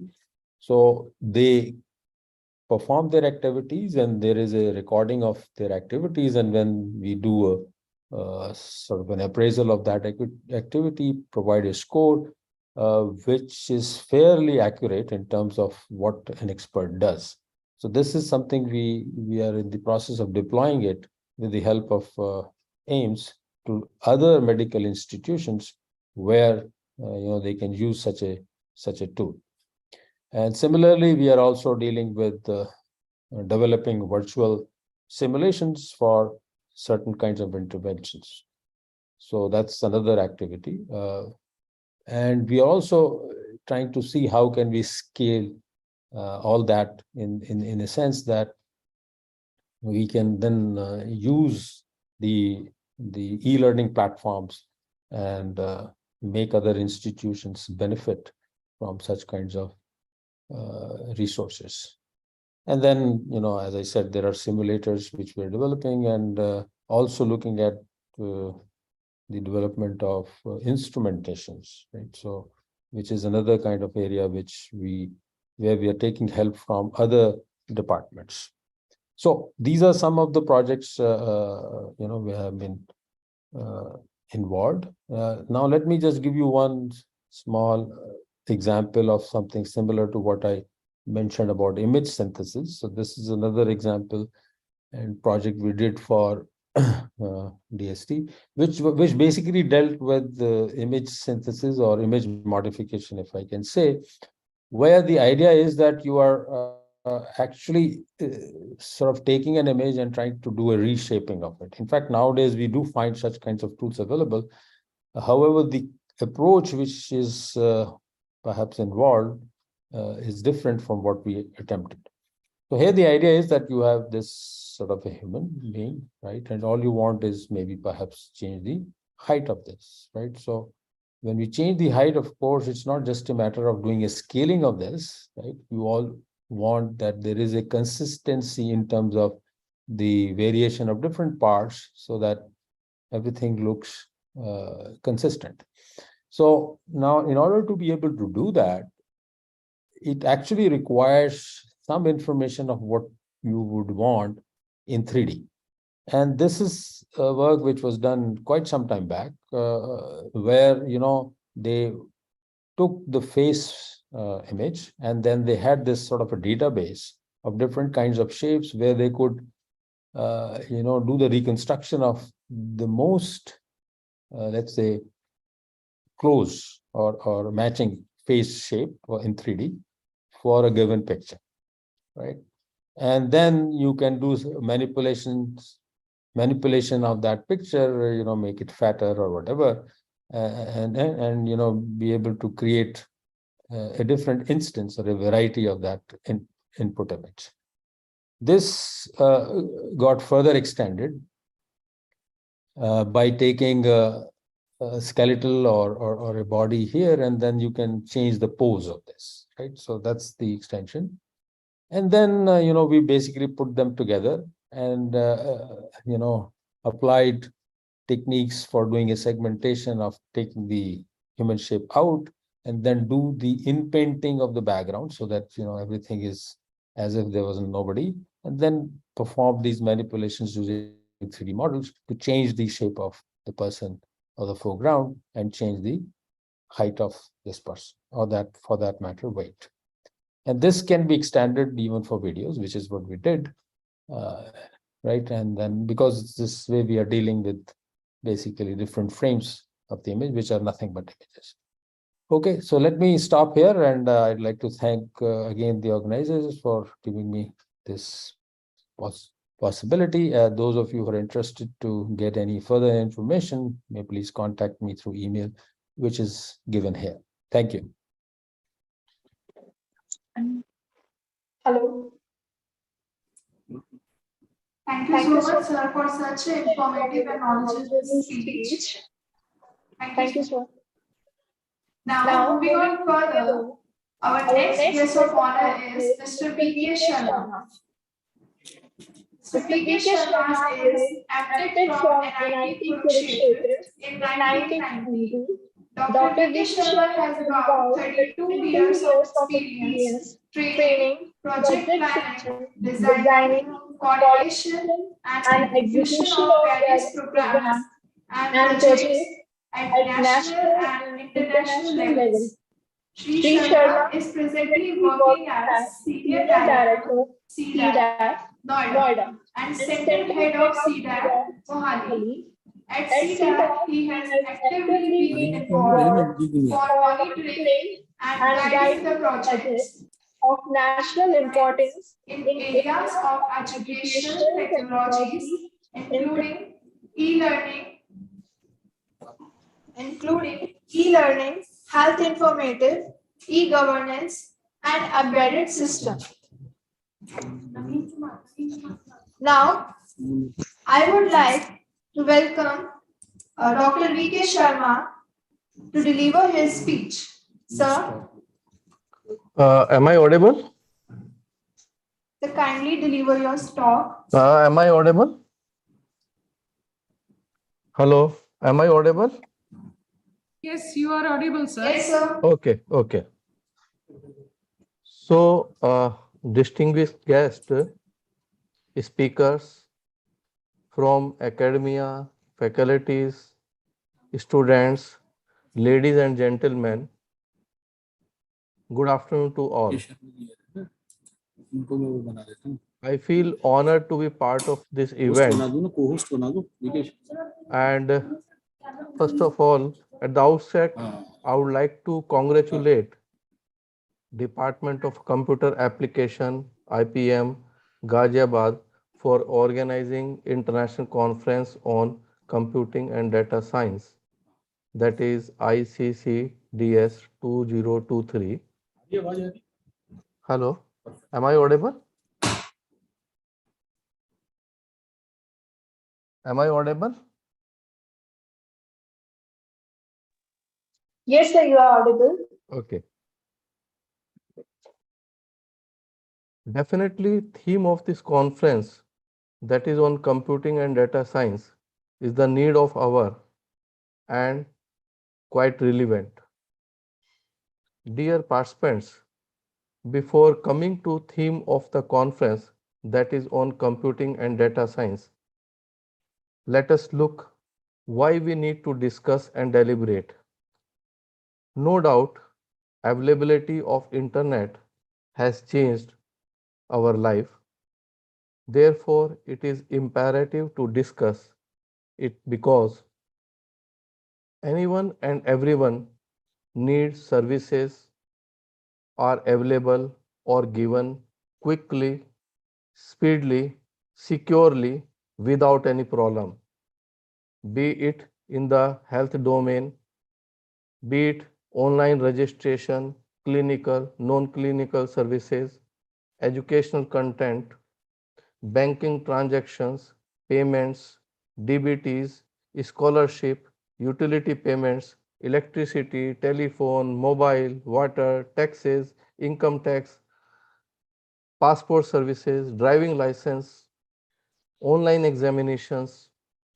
So these are just few services that are impacting our day-to-day life. There are many such services. This all is possible because of technological advancement. When we say service availability quickly with minimum time or securely, it is all possible by the use or intervention of technology. And this all is possible when you have a sufficient computation power on backend in machine, wherein on runtime basis, large data set, be it structured or unstructured, may processed and expected results may be available to users. In today's time and in coming years, technology like AI, big data analytics, IoT, blockchain, AR, VR, additive manufacturing, robotics, etc. are going to play a major role. How AI may contribute in shaping the future of higher education. Just I'm taking some of the cases. Today, AI seems to be most buzzword both in industry and academia. Although AI related academic research has been in place since late 90s, but it is recently that products and services inspired by AI have emerged out of labs into daily routine activities. Whether it is buzz around automatic vehicle, drones, speech recognition, various voice responsive systems like Alexa, Google Assistant, and now ChatGPT, all every single one of these products have some or form of AI at its core. The most obvious impact of AI and analytics could be felt in evaluation methods, where AI could help the participant in identifying the level of understanding reached after relevant sections by exposing them to adaptive evaluation, at times leading to participants going back to the sections where learning is identified as inadequate. On other side of a technology, what is important we must know and we should not avoid, that is security. As we know, internet, computer technology and mobile phones continue to flourish. Here, we should not forget criminals across the globe have found several ways to use this technology for fraud, theft, harassment. Today, the world is moving toward a point where everything from banking, stock exchanges, traffic control, telephone, uh, critical infrastructure, healthcare, educational depends on software, and which has made definitely our life easy. But as a result, this increased capacities of information system today come at the cost of vulnerability or cyber crimes. So the organization where from I am, the CDAC, the Center for Development of Advanced Computing, which is a premier research organization of Ministry of Electronics IT, Government of India, and uh, the organization it has been actively involved in many research domains. Of course, I'm not going to take all those details in the, but I'm going to have one of the important project which is the Future Skill Prime project, which CDAC has taken up with the NASCOM and with the academic partners, and is directly benefiting a lot to the academia, students and faculty. Can you just go to the next slide, please? Yeah. So if you see this particular slide, like the Future Skill Prime program, you can see the program which is supported from the Ministry of Electronics IT, implemented by CDAC, NASCOM and NILET primarily, and lot of academic partners that are in place. What exactly it offers, and what are the different stakeholders, and what is the role, and who are the direct beneficiaries. See, in terms of beneficiaries, this is the IT and non-IT professionals, the job seekers, fresh recruitees, interns, government employees. So all those are the kind of a beneficiary as far as the program is concerned.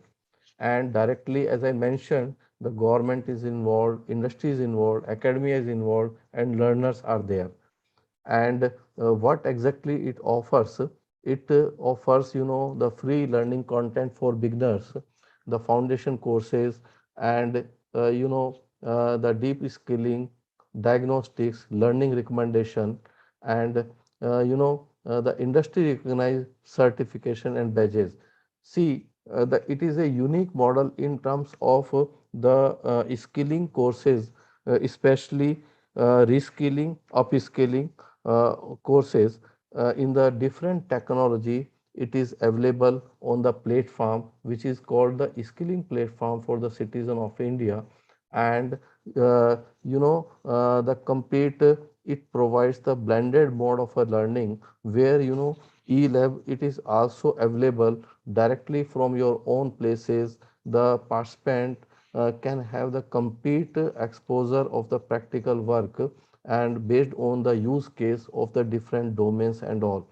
And the important aspect is like after the learning, the assessment it is conducted by the NASCOM directly, so that the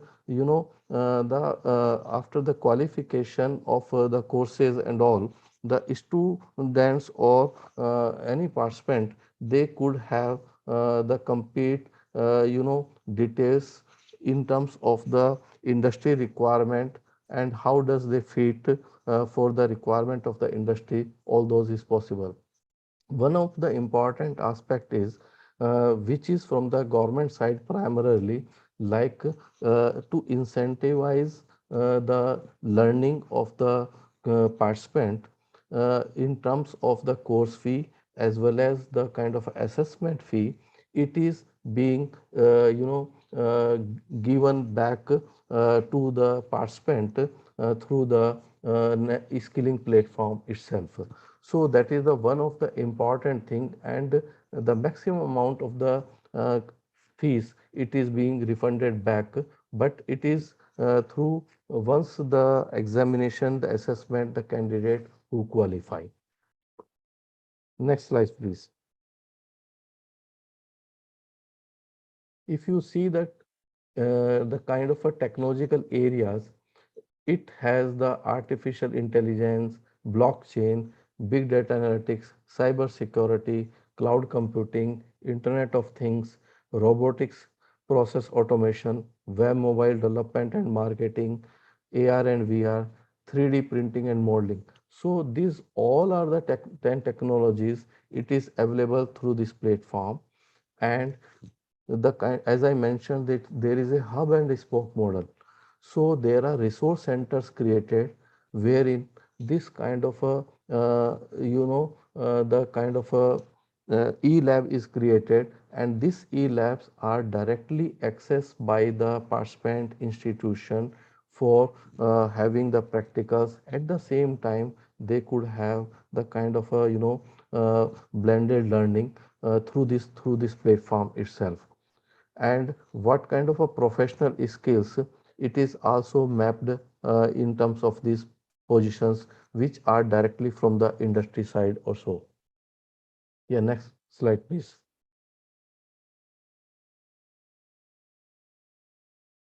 If you see, so far the 215,000 plus there have been the completion through this platform, and there are 160,000 plus allowed courses it has been completed.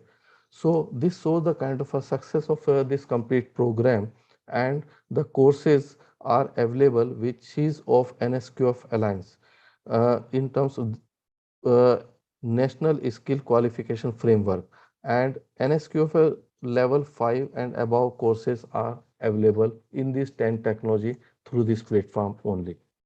Yeah, next slide, please. Yeah, next slide. See now, the important part is in the 10 technology, if we see, let me just brief in terms of what kind of challenges in the area wise these technology can play the important role. At the same time, what kind of uh, employment challenges are there, and what kind of industry relevant rules are available, and what exactly the kind of a benefit it is available through this platform.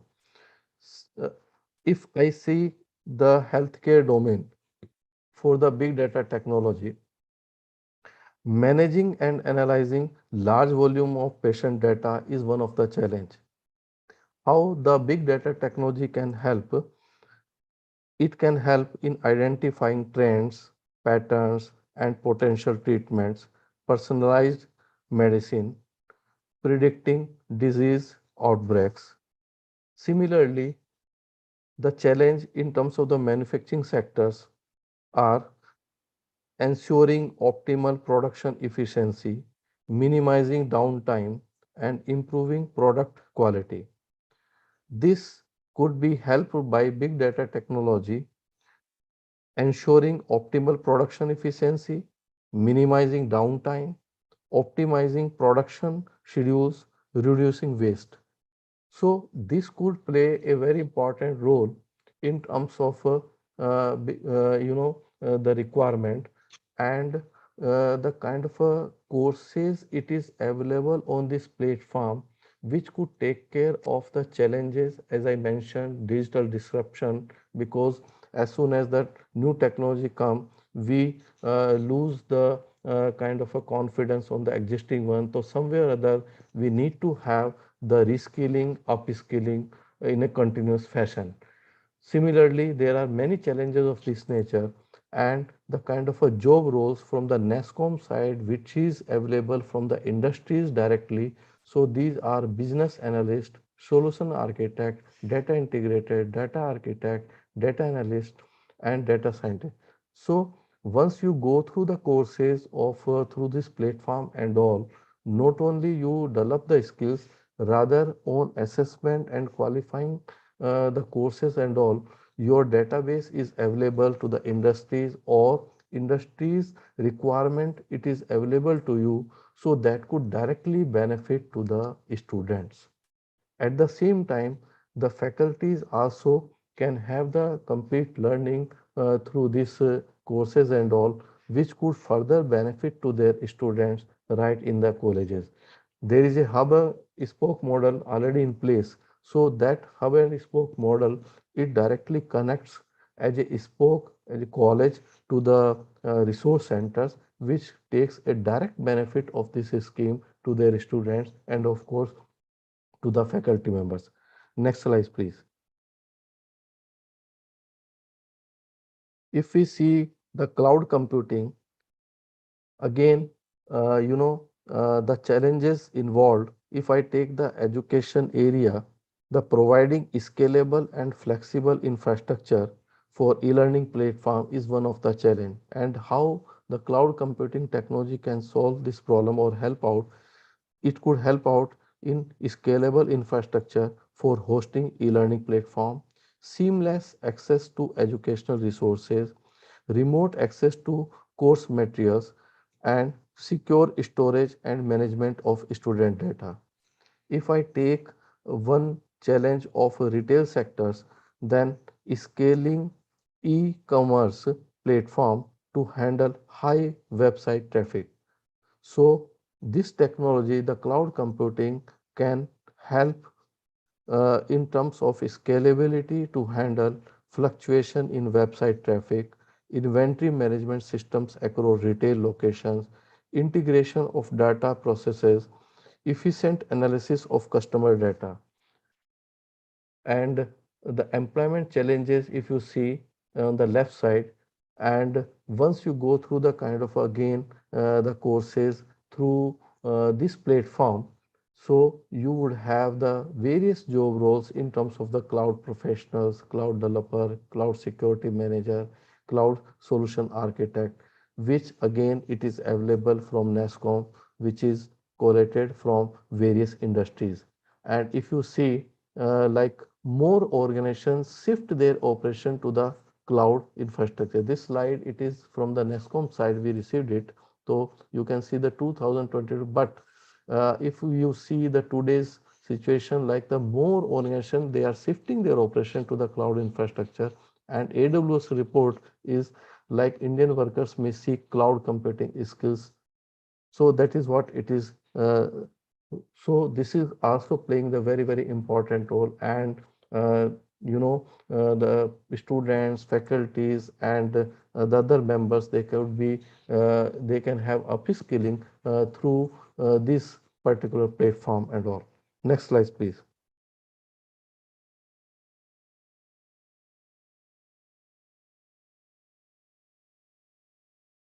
Now, if we see the AI, again, the kind of various challenges involved, if I take just few of the example in the healthcare sector, diagnosing and treatment complex diseases, managing patient data, and predicting healthcare outcomes is some of the challenges. And this AI technology, how it help out, this help out in terms of the analysis of large volumes of medical data, assisting in diagnosis and treatment planning, predicting patient outcomes, early disease detection. So these are the some of the technology intervention, especially of AI, which help out in terms of taking care of the various challenges. If you see the education area where the challenges are, and that could be helped out by the AI, the challenges may be the personalized learning, adopting teaching methods to cater to individual students' need and learning, then assessment and grading, efficiently evaluating students' performance and providing timely feedback. So again, how the AI can help out the personalized learning, the AI algorithms can analyze student data to create personalized learning paths, recommend appropriate resources, and provide tailored feedback and support. Assessment and grading, AI-powered tools can automate grading provide instant feedback, and analyze patterns in student performance to identify areas of improvement. So these are some of the cases like how the challenges it could be. At the same time, if you see various areas, it is there, like whether it is healthcare, transport, agriculture, in all those areas, AI is playing the very, very important role as on date. Can you go to the next slide, please?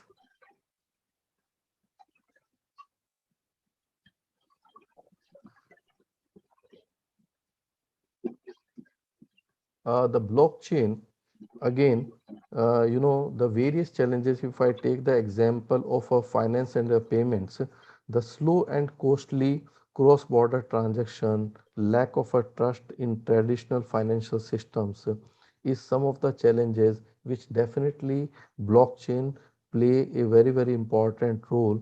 And especially with the technology intervention of a blockchain, it the elimination of intermediaries and transactions. This way it helps out.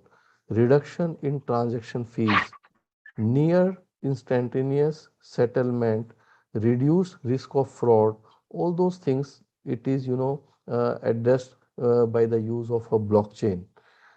Similarly, if you see the intellectual property and copyright protection, various challenges are involved is copyright infringement, piracy, counterfeiting of intellectual property. So all those challenges it is there, but with the usage of a blockchain, this can be addressed properly, especially if I talk about immutable records of intellectual property rights through blockchain. It could be possible. Time stamping, authentication, and uh, provenance tracking, proper compensation for content creators, reduction in infringement. So all those is possible with the use of a blockchain. So there are various employment challenges, but definitely these challenges if could be addressed if you would have the regular amount of upskilling, reskilling, and the various job roles it is available from the industry side, and industry needs the kind of a this kind of a position it is available. Next slide, please. Now, if you see the cyber security, definitely the primary challenges are available with the financial sectors, easy like protecting sensitive customer data and preventing financial fraud. And the kind of these kind of challenges it could be addressed, by encryption, multi-factor multi-factor authentication, intrusion detection systems, regular security assessments.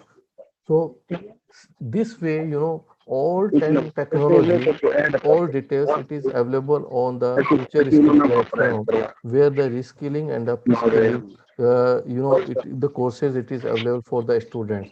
Why I'm trying to say there are many education institutions, they are very much associated with the, this particular platform, and the team from the CDAC and especially from the NASCOM on behalf of the mighty, they are very much in association with the academic institution, and we could play a good role in terms of providing this kind of access to the students and to the faculty members. Especially why IPM I'm trying to say, I have been many times there. At the same time, we have discussed a lot, and there are good amount of students, they would like to have this kind of benefit, and it could be very relevant to them and all. And there are many education, they are very much associated. So as I have been told that I have to conclude immediately. So what I'm trying to say now, uh, just a concluding remarks, because there are few more slides on the other technology in the similar fashion. Of course, this could be shared in case anybody would like to take it up. But at the same time, as a concluding remarks, I would like to mention that the discussion, deliberation, interaction during this conference will definitely benefit all the participants, particularly students and faculty. And this is true conference like this brings together researchers, scientists, industries, faculty, students on one platform. The platform enables exchange of our concepts, research problem, possible solution among all stakeholders. I have been visiting IPM in couple of events in past years, and I came to know the academic activities being carried out by this college. I would like to congratulate the management of this college, faculties, and of course students to organize such an important conference. I'm happy and delighted, honored to be part of this event. Once again, congratulations to all and thanks for inviting me, giving me the opportunity. Thank you very, very much to one and all. Thank you. Thank you so much, Sir, sir, for for such a such a gesture gesture and and for for such such an an informative informative speech. speech. Thank Thank you. you. Thank you. Now, I heartily welcome our our chief chief guest, guest, Dr. Dr. D.K. D.K. Lobiar. Lobiar. Dr. Dr. D.K. D.K. Lobiar is Lobiar a is a professor professor in the in the School School of of Computer Computer and and System System Sciences, Sciences, Jawaharlal Jawaharlal Nehru Nehru University, University, New New Delhi, Delhi, India, India, since since 2010. 2010. He He has has served served at at the the position position of of Dean Dean in the in the School School of of Computer Computer and and Systems Systems. From from July 2017 to 2019, 2019.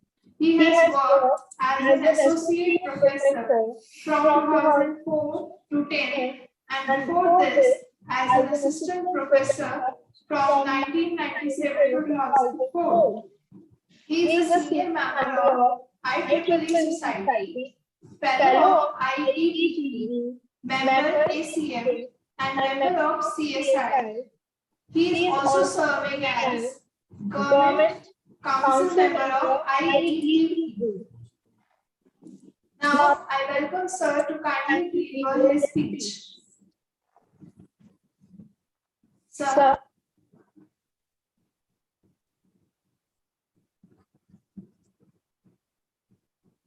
hello. hello.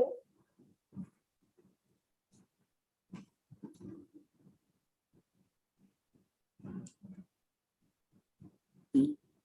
Hello. Am I audible, sir?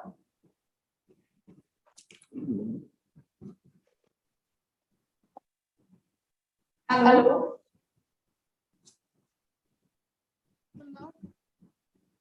Dr. Lobiar?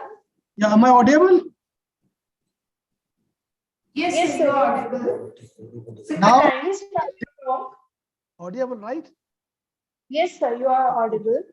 Okay, thank you. Let me share just.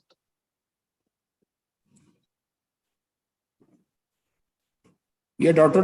Lovial, are you there? Yeah, I'm there. yes, sir, Yes, you sir, may you Yeah, start. sir, you will start. You will share your slides. Yeah. That's something good.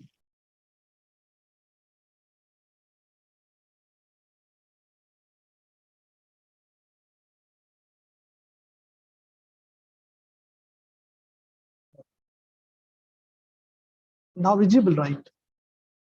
Thank you for inviting me. Let me uh, first of all thank the IPM management and especially other dignitaries sitting on the dais, or not dais yet, but online, for participating in this conference. And I have a good association because I have been visiting IPM for past many years when there was no corona. After corona, it has been compulsory to be online almost. But I have physically visited IPM many times, and I definitely congratulate the IPM management for organizing this international conference. I have been listening to all the speakers sitting here. I'll not take much of your time, but and I thought that I'll not talk on some research what I'm doing right now. I thought let me talk few general things. That's what I thought of talking towards the end, and hopefully the participants may be looking towards lunch as well. So I'll begin with the problem I said is why data-centric AI. So before talking on data-centric AI, let me AI. I'll talk few things AI learning with two regions. I'll talk, and then what is model-centric AI, then what is data-centric AI, then yes, what societal impacts it is going to have, and what you call a future of AI. And many of the speakers have already talked a lot on AI, its applications in the various area from irrigation to whatever you call n number of areas. Now, I'm not going into that details, but my question is, to me, at times it looks that AI is overplayed. So that's what from I begin with. The moment I said, okay, my slides are not moving, perhaps, right? Moving? Not moving. Hello? Let me put it in different way. Without moving now. Visible? It's changing or not? Now. Yes, sir, it's visible. Okay. Slide has changed or not? No, sir. No. It's okay, sir. Okay. See, I took this definition of William Rich with the. He said the AI is the study of techniques solving exponentially hard problems in polynomial time. That's the important part. Otherwise, all normal problems has been generally solved by other traditional. That's most of the time. That's what is important, and therefore the heuristics and everything comes into play. That's one, and then this I'll skip for the time being. The important part which I'm going to talk in the quick presentation is this. See, when you do machine learning, we all the time talk of either use this classifier, this classifier, n number of whether supervised, not supervised, that is what the discussion goes.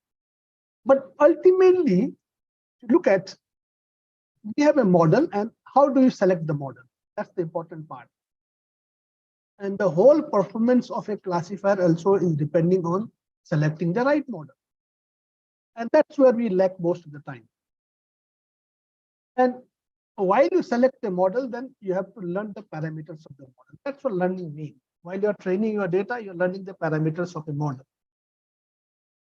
And the moment you're learning the parameter of the model, that means you're optimizing, getting the optimal value of the parameter. And then you say, this is my model, and then test whatever you want to test. Now, that means what I'm saying is now to do this, get optimal value, you need to do certain kind of optimization. So one, you need to do optimization of the parameter, and second, you have a large data from where you have to do other things. I'll come to that. Now, there are various definitions which I'm not going to talk about. Let me put it this way before I go and AI's data set AI. Now the model, whatever you learn, it is trained for a task Q1, and if you give it to other tasks, probably it may not solve. That's what the limitation you must understand.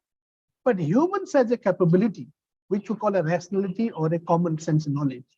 The whole AI started with in 50s, where they thought that the common sense knowledge can be captured by the AI. That's how the whole AI research in 56 by McCarthy, other group started.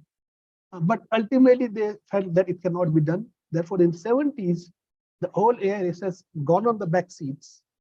This is one of the reasons. I'm not saying this is the only reason, because there is a limitation of hardware, there is a limitation of data, everything has a limitation.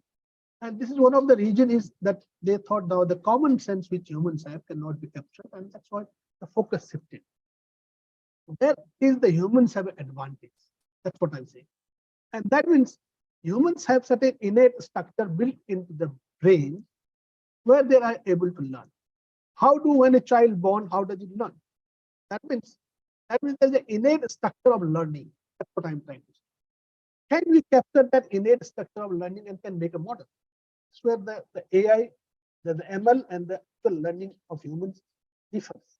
An innate structure of learning, whether it can be captured or not. You need in machine learning. We are talking of the model, going to the model set. You need an efficient algorithm for optimization, right? So the parameters, if you are learning of a model, optimal.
Third year fourth year की ABCD ID हो गई।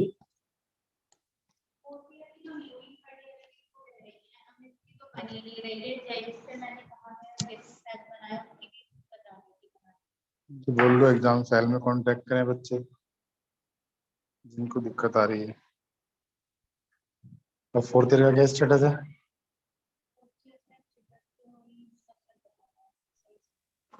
Hello. तो उसमें पता कर लो उनसे I request बच्चे को everyone to mute your उसमें mic. जो बनने चाहिए Hello. I request everyone to just mute your mic. Counting पता चल जाए जरा वो फाइल है Dr. Gupta, हो जाते हैं ना मेल कर देते हैं ये कुछ मांगते हैं तो बताना पड़ता है ना कितने रह गए कितने हो गए उनसे पूछ लो अगर फोटो खींच के बता दें या कुछ पता तो चल जाए कितना हो गया अगर मुझसे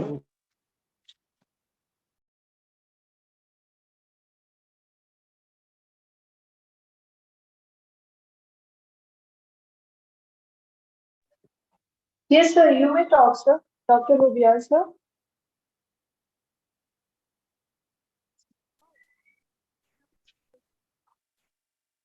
Hello.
बोलो ना।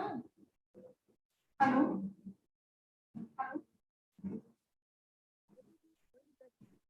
इस माइक में तो आवाज आएगी ना। जब तो और भी बोले तो आप म्यूट कर दो। आप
Hello.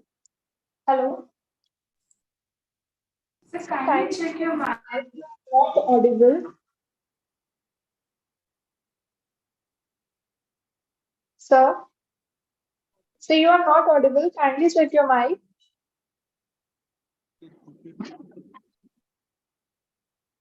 Now audio.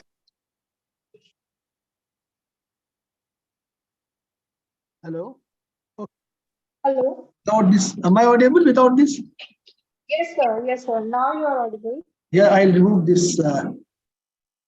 Okay. Yes, sir. Sorry. Just 1 minute. Now, so what we are trying to say is how close my hx function, which I have chosen, is close to the actual function cx, but you don't know the cx. That's the crucial idea. You have to understand. So then there are many subsets of hx that you have to also keep in mind, which hx. Now, then we try to find out the hx which gives me smallest error. That means the difference between cx and hx is smallest. But I don't know cx, that also I'm repeating. So therefore, what we are calling is there is an error in hx because it is not the exact as cx. That error is it's called empirical error, number one, which is difference between cx and hx. And generally you look at, we take a square function with multiple regions and that you measure error. Now, ideally this should be 0, but it cannot be because hx is an assumption or an hypothesized function. So what do we do? Now, if you look at this diagram, I have shown 2 possible or 3 possible what you call rectangles, right? Which is correct one. Now, if you look at this diagram, what I am saying is I have S, I have C, I have G. C may be the correct one, but you may have G, you have S also. S is the smaller than G, it covers certain things. If I take C and if I take G, G is greater than C, it covers something and includes more things and leaves small things. If I take S, which is smaller than C, then it will leave out certain things and cover few. That's now. So not going on the details of what you call the mathematics here, I'm talking about the set subset, but let me put it very differently. Now, if I take a rectangle has four parameters, because x1, x2, or even though we chalenge because 2 points will may also do lines will also, right? Line ke point aapko de. That's now they have to learn which value of the points will make me smallest or closure rectangle. Now, what we are doing is while training, we are learning values of those points. Right? If you assume x is large enough, then the difference between what you call S and G is large enough, it may be, because I have chosen some S, some G. Then what do? I took a mid value for hx. G is smallest, G is largest, which covers everything. And S may be a smallest one. In between, I choose a middle value. That may be one of the approach, but how do you know G and SI? But taking that into mind, that's what you say that whether the margin between S and G is more and less, I leave that aside for the time being. Let us move to the important points. Now the important is if some applications, if takes wrong decisions, if you make a model with assumption, there are errors. If it takes a wrong decision that something which has been classified as a positive class is classified negative class, it may have a disastrous result. Say, look at the cancer patient.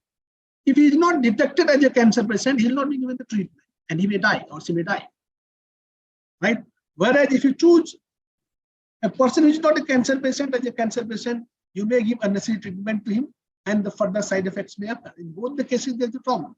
So therefore, there are certain classes or certain points and certain instances which may fall in between and can be a class of doubt.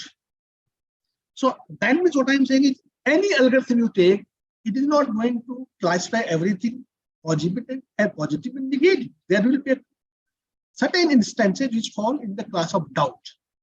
And always keep that scope if it is a crucial application. And then they should not be rejected and it should be left to the decision of the human expert. So doubtful cases, if you look at the case of a cancer patient, should be sent to the doctor to see whether they have or not, and the other things can be dealt with. That's important. Now, that means what I said till now is, you have a model and you try to approximate your assumed model close to the actual model without knowing the exact model. How do you do that? You try to reduce the error because you know the labels. If you look at the machine learning, you know the labels. आपके पास कुछ output data तो है ना, उसके हिसाब से आप कोशिश कर रहे हैं कि मेरी error कम हो जाए. Now, but always trying to improve the model, if you try to do that, it also reaches to a level and your prediction quality may not improve. So therefore, building of data-centric AI focuses on quality of the data. So what it is being studied, it is not only the model which will improve your results. Even you have a simple model, but the quality of data is good, it can give you better results. That's important one. Now, so the systematically change or enhance data set to improve the performance of the model. That means the quality of data has to be improved. This means what I assume is you fix a model, then you improve on the quality of data and they see how better your results are. So now your focus is shifting from model to the data. Rather than improving the quality of model, now you are looking at that I'll fix, I have improved enough. Now I am improving the quality of data so that my result and accuracy will be better. That's what data-centric AI means, or machine learning. Look at this. I'll try to make you understand through this equation. You have an actual function fx which could have fit into the data, but you don't know. I repeat. Then hx you assumed, and then you try to see, and you have an observed data and label is y result. If you look at the response, you have x is the data and y is the label and the actual class. That's what you take for training. And x is your input data and y is output already known, which you call label. So if you look at this, what is your total error? If you look at your error is y is your output data you know, and HX is the model which you are fitting, then you are predicting something. What you are predicting, if you subtract it from what you have measured one, that difference gives you error. Now, this error is defined in terms of three things. Keep in mind. You have multiple HX, I said, and which HX you choose. Because parameters can take multiple values. Depending on the data, अगर मैं एक model लूं उसी को एक data set से train करूं तो पैरामीटर की वैल्यू डिफरेंट आएगी. If I train it from the different data set, I may get different value. So what I took is I take an average. मैंने कहा ना, I take a value between S and G. S is the smallest rectangle, G is the largest rectangle. I'll take a mid average value between S and G. That's my H bar X. Then I can get this a variance. This is called variance of the HX function and the average function. If I take the difference between the H square, it gives me variance. Keep that in mind. And second, I have actual function effects. Now I have chosen a function H bar X, average, and the difference between fx and H bar X is your bias. Since you have not taken exact function, it is an approximate function H bar X. Therefore, there is a difference between fx and H bar X. That difference is called bias. So every model has a bias because you are not going to choose the exact model. That you have to reduce. Close the approximation and lower the biases. And when you take an average function out of all possible functions, hypothesized function, then you get a variance, and that should also be low. But sometimes you listen that there is a trade-off between this bias and variance. When you try to take this, maybe this difference is lesser, this may increase. When you try to reduce this, this may also reduce it, this may increase. That is what the trade-off. And third point, if you look at, there is a difference between Y and fx. Fx is the actual model which should have fit, you don't know. Y is that you have measured some output. Why it is that, why my measured output and the function, actual function will have a difference. There should not be any difference because the function is one which fits to that data. So it will give me the right value. But when I measured Y, during the measuring, I may have noise in the data. So this Y is not exact Y, this Y also has a noise. So the Y minus the value predicted by fx, if I know the fx, it would have predicted. This difference I call noise. So I have noise, I have bias, I have variance, and that makes my model. And therefore the model gives me how much error? It is sum of all three. Right?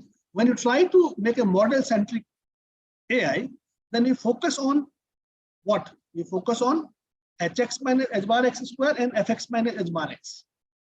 Bias and variance. We are focusing on that. The moment we talk of data-centric AI, we are saying y minus fx should improve. That means if y improves, the quality of data improves, the y minus fx will be smaller. So here the focus on the data-centric AI is on the noise function, if you look at, whereas in the model-centric AI, the focus is on the first two, the variance and the bias. So when you are doing machine learning, try to look at the quality of the data, try to look at the characteristic of the different classifier, and then see whether applying certain classifier to certain data is correct or not. There is no standard thumb rule, but there are standard principle, and the characteristics models are well defined. हम हर जगह regression नहीं लगा सकते. If there is a multi-collinearity, then you cannot. Right? If the error term has to be, it is not a normal distributed, the error term, then what to do? See, until unless we understand that, without understanding those features, applying simple machine learning may not give you the appropriate results, or it is not acceptable results. That's what I'm trying to say. So that's why I said noise is unwanted anomaly in the data. The Y is noisy, therefore Y minus fx has a difference, much difference. So due to noise, it is difficult to learn the class. Right? Zero error may be inflexible, you cannot have with simple hypothesis. So there are several reasons for the noise that you all know, recording, and you might not have with some values are shifted. It is because of the input attributes. so you have to look into that and improve the quality of data. There may be an error in labeling the data. While you're labeling the data, the positive instance might have been labeled as negative and vice versa. And you should have taken additional attribute which I have not taken. So there may be underfitting, right? And so on and so forth. And also, you increase your data size probably. That will take. So ultimately, first, what will happen if you have very noisy data? If you focus on the model-centric AI, which does not focus on noisy data, then they try to select a very complicated hypothesized function. A very complex function. It may be a quadratic equation, but you are choosing a function of degree 4 or 5, polynomial of 4 or 5 degree. So you try to choose a complex model. If you have very noisy data, and try to, okay, if it in your, then take a higher model than higher model. That means a complicated same may require more complex model. That's what I'm saying. Rather than rectangle, you try to take other model. Then complex model may be a wiggly shape, not a smooth circle. And on a polygon, it may be very zigzag, wiggly shape. And then you may not be able to, it may have larger number of parameters. And then learning larger number of parameters also is a difficult one. So therefore, with a complex model, one can have a perfect fit to the data, attain zero error. But the problem with the complex model is it's not easy to design a complex model, and when human capabilities, intellectual capability may not understand that complex model.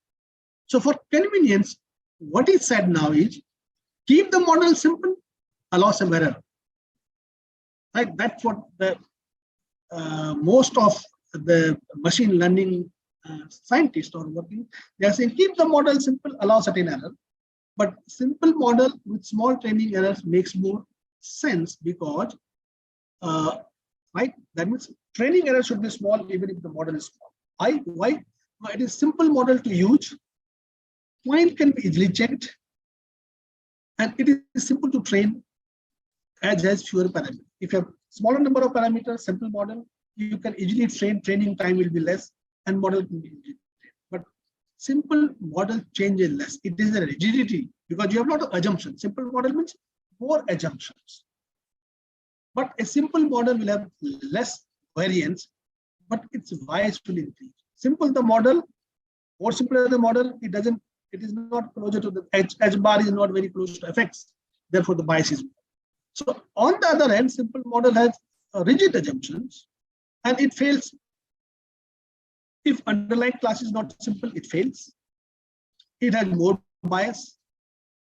So therefore, there is a trade-off between bias and variance. So what is to be done is, so with the data-centric AI, you keep the model simple and massive amount of historical data to create predictive models, make sound decisions in the real time.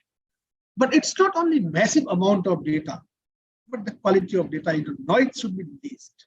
Sometimes removing noise is also not difficult while measuring the recording the data. But after recording the data, you can have a better filter to remove the noise. But while removing, you should not remove the important parameters, important data points. That's important. Sometimes while you are removing noise and doing certain filters, we may remove some important data points. That's where the difficulty is, how to improve the quality of the data. So it's not that you have filters that always work well. So removing noise itself is a good research area. So many times, so this may fit a business model. Now, appropriately labeling the data set and correcting the error could be one. And eliminating data instances that are noisy. Sometimes it will be helpful. And sometimes you augment your data. That is what you said, oversampling is one of the augmentation techniques coming, is there now. By interpolation and extrapolation, you can also augment your data sets and improve the quality of the data. That's why now the focus, if you look at all machine learning, people all the time, they are still data augment, sample, data set augmentation. So that means if you talk of data centric, One is that we also look at the feature engineering, that to improve the quality of data, whether appropriate number of features has been considered or not. One, if your feature set is right, yes, your data quality in the sense of it will be better. And error analysis has to be done so that your data does not have error. And you must use expert knowledge to see that there is precision and there is no inconsistency in the data. There may be, see why I put this is, in previous lectures, a lot of things have been said, but there are a lot of applications which I'm not repeating, but the focus is shifting towards quality of data for improving. If you look at ChatGPT now, everybody says ChatGPT is improving day by day because you more data you supply, not only more data, you're supplying quality of data. Why? Because if you give some input to it, if it is not able to give you a right answer, then you give more clear input to it. एक और property they the, more characteristic, then it learns. So that means what you are improving the quality of data, and better quality of data you are feeding to the ChatGPT, therefore it's learning. So if you look at it's a model is fixed now, it's learning is improved by providing the better quality of data day by day. That's how the focus is on quality of the data. Two fields which I work, therefore I thought will be useful. It has a societal impact. Whether we can learn how the brain process works is one of the computational neuroscience. Computational, it's not computational neuroscience, is the area where it works. And NLP, natural language processing, because we deal with the natural languages, and we have what you call some Google translation, others, but still we have not achieved the quality of translation we need. So the larger scope, probably the quality of natural language processing data, the quality of the medical data can improve the AI techniques which we are using for prediction, and therefore they can have a big societal impact in terms of crossing the language barriers as well as in terms of the healthcare. I will not talk on much on other areas. So with this, I'll stop. I'll not talk this all. Yes, sir. Then what I'll say is last, data-centric AI still has a lot to go, but it has a great future as I see, because the amount of data we are generating is huge. Now, I think rather than the amount, the focus will be on quality. And this ML definitely has revolutionized the industry. And with this, I'll finish. I thank this is the book from I have taken much of the references. I must mention that. I made slides myself and take reference from this book. It's a good book, understanding the model, but that's what it. And with this, and I thank the organizers for inviting me and giving this opportunity to discuss online though. But yes, I try to wrap up very quickly and the fast, but I thought it is better to talk on this because the way the AI and the machine learning is being used using Python, we have a Python black box. We take a public data set and feed into the Python box, and some result comes. We said the research has been done without understanding the quality of the data, characteristics of the data, the characteristics of the models. This is how the AI research is going on, at least what I see. I'm not saying everybody is like this. Therefore, it is very important to understand that way. That's what I thought, and I delivered my lecture. Thank you. Thank you, IPEM, for providing me this opportunity. Thank you very much. Thank you so much, sir, for such an informative and knowledgeable speech. Thank you. After the talk of all the dignitaries for national and international speakers, we are now going to start our technical session 1, which is paper presentation. So I would like to welcome all the paper presenter here. Our first paper presenter is Atul Sharma. Mr. Atul Sharma, are you there?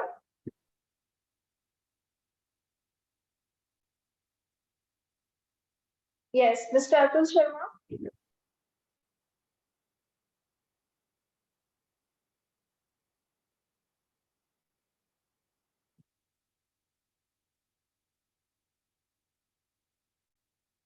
Hello, Atul Sharma. Am I audible to you?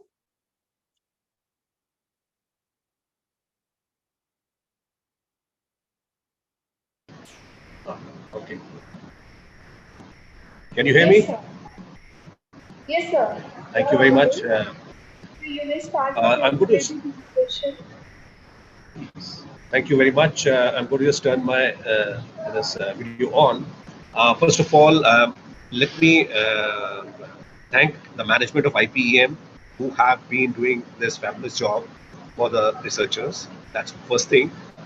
And obviously, so I'm going to discuss my paper, which is a very short paper based on data mining. I have chosen this topic because I am doing PhD, pursuing PhD in data mining. So let me start my presentation. I hope you can see the screen. Yes, sir. Screen is visible.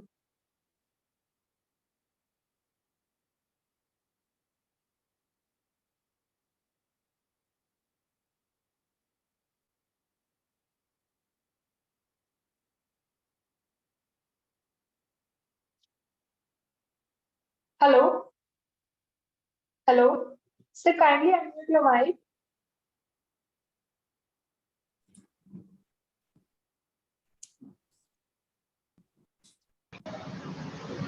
Can you hear me? Yes, sir. Yes, Now sir. you Now are you're audible. audible.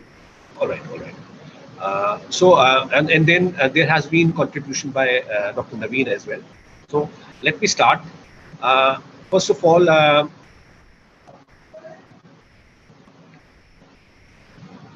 so I have taken a data set from Kaggle. You know, the Kaggle is a repository where we can find the data, the past data, and I have worked on it. So this data is like based on the financial online transactions.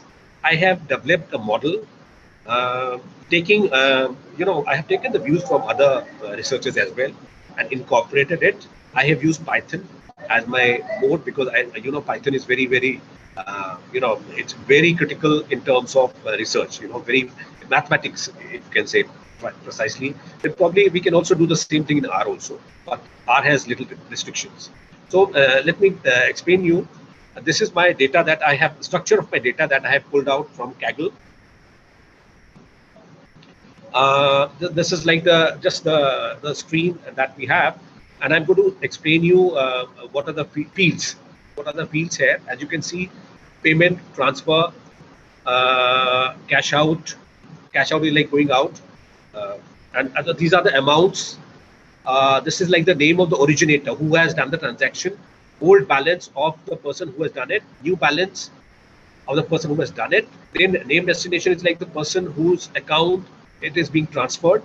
So that is their old balance of the person who is receiving it and new balance of the person who's receiving it. Is fraud is like a Boolean field. Boolean everybody knows, but one or two. And so we can we get an answer. One means like it's a fraud, and if it's a zero, it means that it is not fraud. So I have let me explain you in short. I have developed a model which I'll show you step by step now, which can very easily predict the accuracy of this model in predicting the financial frauds with 99% accuracy. You can also do the same process with other, there are many ways to do it, but every process has a different success rate. So I have tried it using I'm going to explain you now. Decision tree. I have used decision tree classifier in my research to do it, which is fairly simple because I'm going to explain you step by step. I hope everybody can hear me. Can you hear me?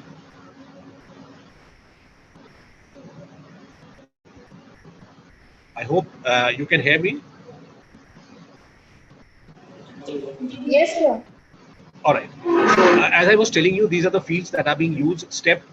Then type is like type of online transaction, which is numeric. Amount is like the amount of that is done. Transaction, amount of transaction. Name of originator, as I told you, the person who's doing it. Old balance of the originator, before the transaction, and new balance is the balance of the originator after the transaction. Name, destination, you understand the beneficiary, you can say. Then old destination, new balance, and is fraud. So these are the various fields that we use. Everybody knows how it works as Dr. Lawal was also telling us. So this is how it works normally. Like we feed data, we extract the features, train the algorithm. You know, the algorithm, the data that you have, that has to be broken up into two parts: training and testing, you know, which is automatically done by Python. Since I've done it Python, so I can tell you, and it's done very well by Python, which I'm going to show you right now. I'm a little bit fast. If you have any questions or doubts, you can always come back to me. I would be very happy to guide you through. Now, just I'm going to read it because I think everybody knows about Python, but I'm just going to read it so that everybody's on the same page. First of all, we import the libraries. Everybody knows in Python.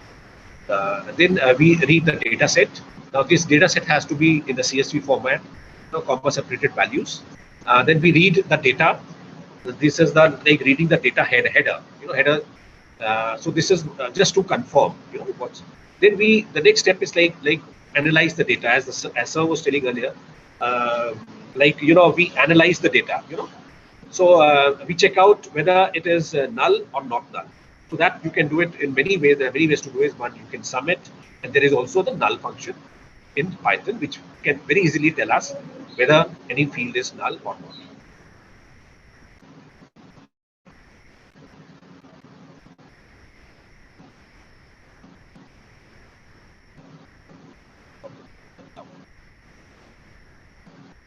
That's it, sir.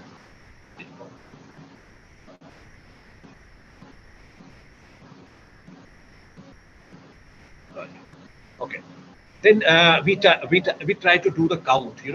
How many transactions are there? Like a count, head count or count, using the Python function. We do it, and then this is like doing the transactions. So this is the transaction that we do.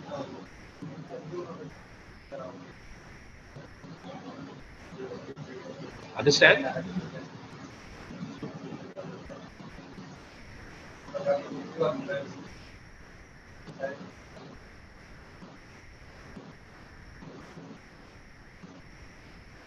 Okay, this is clear.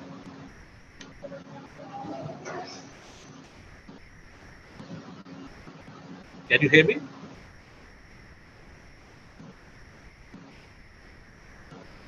Can you hear me? Yes, sir. You are audible, sir. Okay. So like this is like we do the count, and we can also make this graph with the help of Python. So let me go down to the next one. It is basically the counting. Then we make the most important, the correlation. The correlation between the variables that we have, which is also you can do through this thing function. So we can see here that this is a positive correlation with the amount that's there. We do it. We do it in ascending order. Then this is now like the creating the coefficient that we have.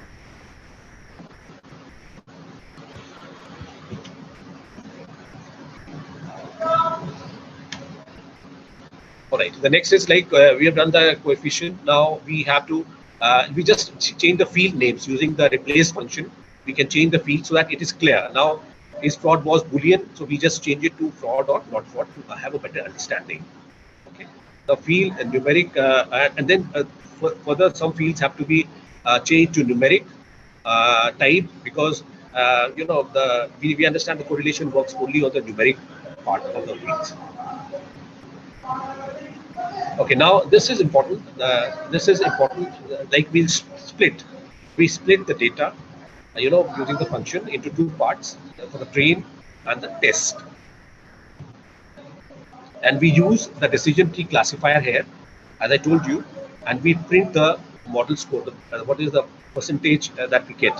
So this our score shows that we have got 99.93% score here using this model. This specific model using all these Python functions.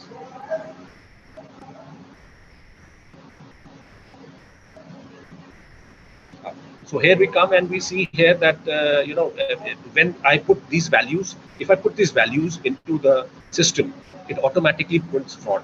And if I print any other value, based on the value, it is going to print fraud or not fraud, which I can show you if you want later. If I put the other value, it will say not fraud.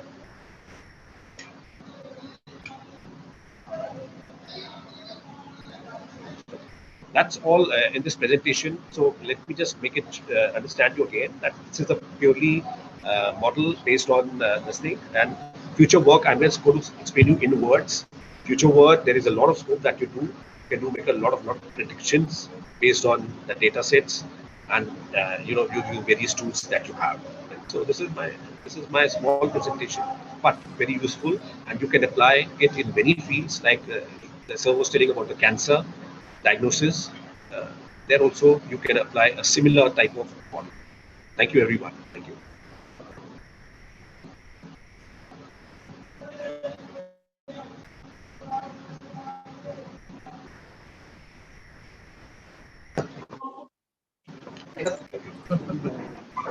Thank you. Thank you, sir, for such information. Yes, Yes, our next table presenter is Avinash Chedapua. Hello.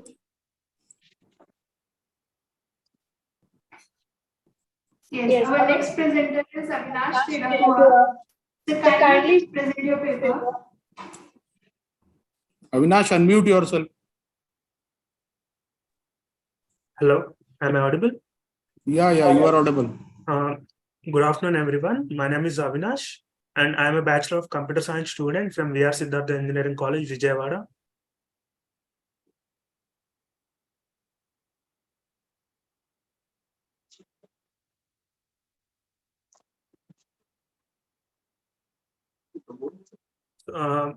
My research is regarding the heart defect detection in the fetus. So we all know that ultrasonography is a technique which is performed during the early stages of pregnancy to the mothers to detect any structural abnormalities or complications present in the fetus. So minor anomalies can only be detected by the doctors who have a certain experience in their field. So it is not possible for everyone to find the anomalies. So there is a scope for a automated system to come into this picture. So our proposed system can identify and predict any major or minor structural abnormalities in the fetus. So these anomalies can be treated if they are detected in the early stages. So our problem statement includes the finding of the defects in many parts of the fetus, like the fetal head position, cardiac structures, nasal bone abnormalities, umbilical cords, etc. So initially we are working on the heart defects. So our objective is to train the model, test the model, and to create a simple GUI for the doctors to use. So this is our proposed system. We will be taking the ultrasonic reports as the images, and we will be using the convolutional neural network to predict whether there is a structural abnormality in the heart or not. If there is no defect, then they are good to go. And if there is a defect, we'll be categorizing them into curable or non-curable. If they are curable, certain medications will be suggested by the doctor.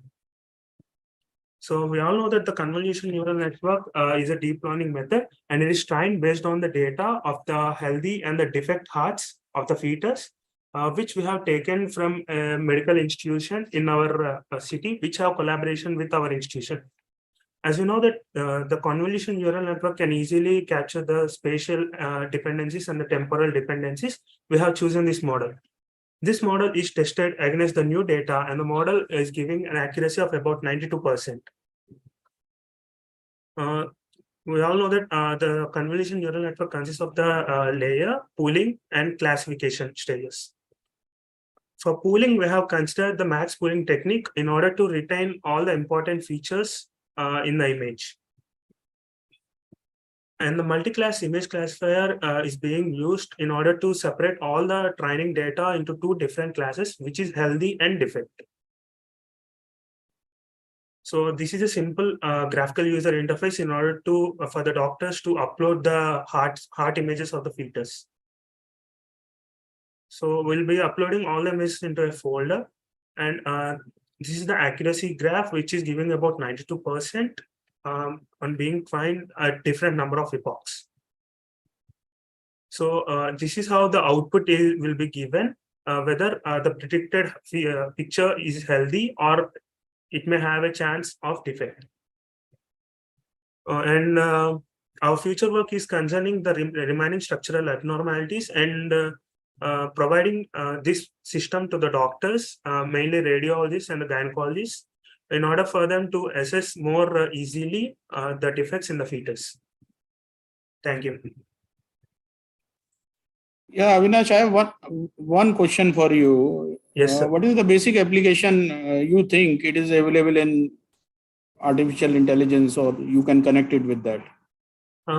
We have linked it with the deep learning, sir, but not mainly in artificial intelligence. We are not looking in that field. Basically, it's a system, though. Yeah. Okay, thank you, Avinash. Thank you.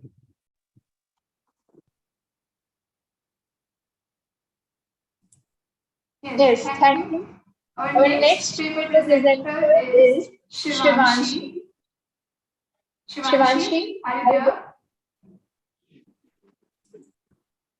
Hello. Shivanshi, am I audible to you? Yes, ma'am. Yes, ma'am. Audible. Yes, we will start the presentation. Okay, ma'am.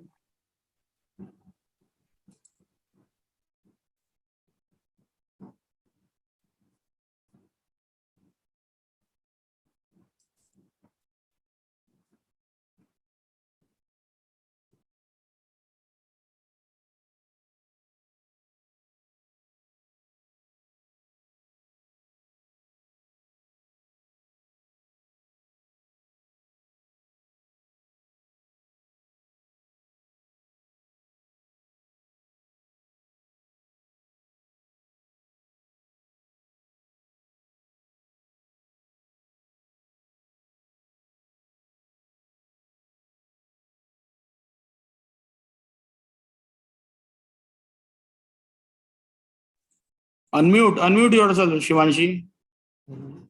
Shivanshi, unmute.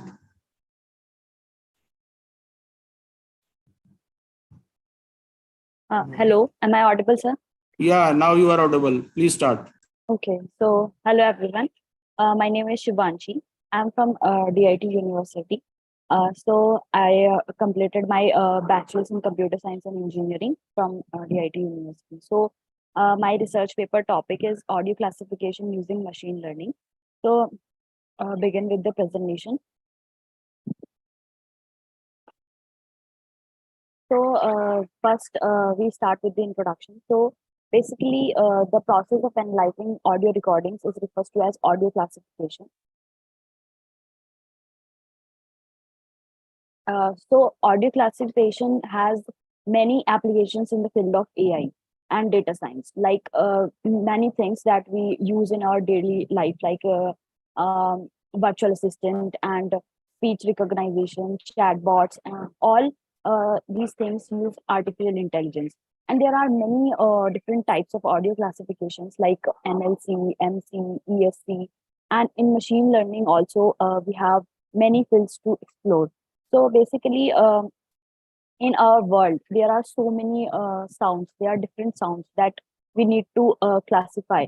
So this paper basically based on identifying different sounds and collect the data that how they are how they generated the waves of different sounds. So now in this we learn so many algorithms and we apply them. Now moving to the next.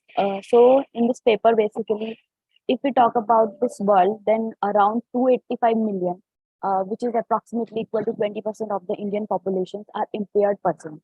So they basically suffer from their day-to-day life problems. So it's very challenging for them to deal with those problems. So by using this uh, audio classification model, we can create many equipments for them so that they can survive their life easily. Uh, so in this paper, we will be exploring learning for audio and sound classification using the machine learning and it is quite interesting to explore about how machine learning are capable to perform like humans. Shivanshi, hello. Yes, sir. Hello. Yeah, you will continue. Continue. Yes, sir. So this is the related work that we did during our project. So these are some research papers that through which we go through and learn about some machine learning techniques. And then this is the feasibility study. So a feasibility study of voice recognition system would involve assessing the technical and economical viability of implementing a voice recognition system. Basically, there are three feasibilities: technical feasibility, financial feasibility, and operational feasibility. So in technical feasibility, this involves the technical aspects of the voice recognition system like software and hardware requirement. And in financial feasibility, it involves the cost benefit analysis of the voice recognition system.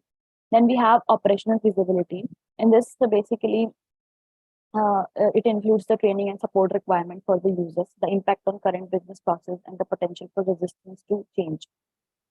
So work description. So basically in this model, first we need some data. So we collect the data set from Urban Sound 8K data set. So this data set basically contains 8,732 label sound excerpts. And it contains 10 classes of different sounds like air, car, horn, children playing, drilling, gun shoot, engine idling, dog bark, etc. And we collect all these excerpts from this website www.freesound.org, and this contains 10 folders, and the sound excerpts are in CSV file. So basically we collect these files, and then we generate waves from that, and check the sample rate, bit depth, etc. Now our project basically in three different phases. So in this model, we apply three phases. First is the EDA, which is exploratory data analysis. Then we move to the data pre-processing, and then model creation and implementation. So this is the workflow system diagram. In this, we can see that first we have EDA section, then pre-processing section, and then at last we have model creation and implementation section. So first we understand what is EDA, what we do in this EDA part. So as I told you that we have taken the data set from the Urban Sound data set, and in this we have 10 folders, so which contains different audio files. So using the Python libraries, we try to convert these audio files into the wave. And like you can see in this figure 3, wave generated for dog bark audio. So we have an audio file, which is this, and we convert this into a wave. So it shows us that what is the sample rate and what is the amplitude of this sound. Now, like figure 4, this is the wave generated for traffic horn audio. So like that, we can generate different waves for the different sound. So in this, basically, we use Librosa library, and here are two things. It gives us two things. One is sample rate, and the other is two-dimensional array. So sample rate basically it represents how many samples are recorded per second. So the default sampling rate with which Librosa reads the file is 22,050, and it differs according to the library that we choose. Next, we have 2D array. So the first axis represents recorded samples of amplitude, and the second axis represents the number of channels. So there are different channels like monophonic, stereo. So there are so many channels. Mainly, there are two types of channels that we are considering in this. Next part, we have data pre-processing. Shivanshi, just conclude your presentation. Okay, sir. So, sir, this is the data pre-processing part.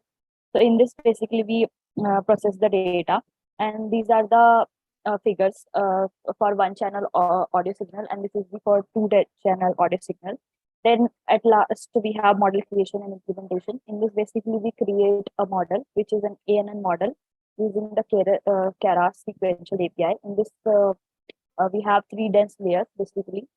So this is the model summary that we created. Then imbalance data check. So in this, basically we check the data and whatever imbalance that so basically the data which is not balanced, we try to balance that. And then at last we have the results. So basically our trained model give us a training accuracy of 83.50% and a testing accuracy of 82%. So yeah, it's quite good. And at last, conclusion. So this study is basically attempted to analyze audio classification using machine learning, and in this we learn about EDA, and then how to create models and how to use MFCC and ANN, about ANN model. And uh, as I said that we get the overall test accuracy at 3.50%. So whatever the loss maybe uh, we found in the model is due to some error in the data which we derived from the data sets. So these are some references that I used for this paper. So thank you. Okay, Shivanji, can you tell one question? How would you test an ANN model? Sir, I test basically, sir, I test an ANN model by using the different sir, I use for different libraries for that, like dense and certain layers I use for that. Okay, thank you, Shivanji. Thank you.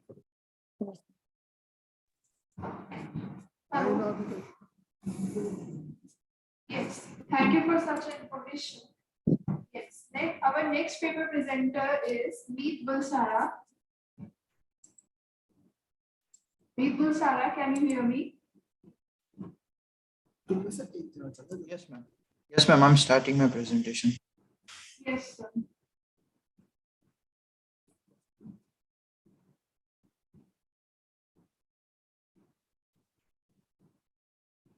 Yeah, Meet, can you on your camera?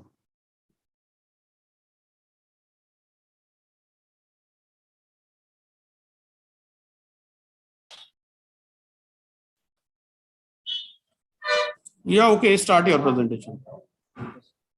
So basically, the topic of my presentation is the VR means the IoT-based healthcare monitoring system. As we have seen in 2020 and 2011, many patients got died due to inefficiency in the medical sector.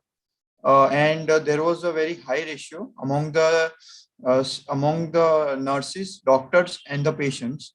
So we thereby have introduced a system in which we can fetch the data at a very high speed through IoT, Internet of Things modules. So basically, this is an embedded project. What is the IoT? So IoT stands for Internet of Things, which is used to ease the speed of computation in the database. Database can be of cloud database or also of any other database. Through IoT, the efficiency of the system increases and we can retrieve the data at a faster rate through mobile application. We can also change the IoT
Hello, Meet, have you completed?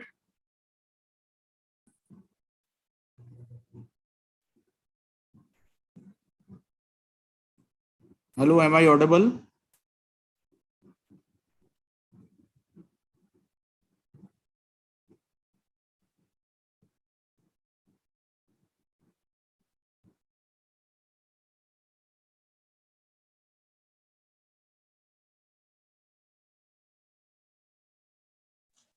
Sir, am I audible? Yeah, Meet, now you are audible. Just start your presentation and on your camera. Yes, sir. The initial stage is the retrieving of the data. In the review stage, we are online, we are fetching the data, and through wireless connection, we are fetching all the necessary data like heart rate and pulse rate and different types of Share your layer PPT. like CO Your levels. PPT is not visible. In Just share your PPT.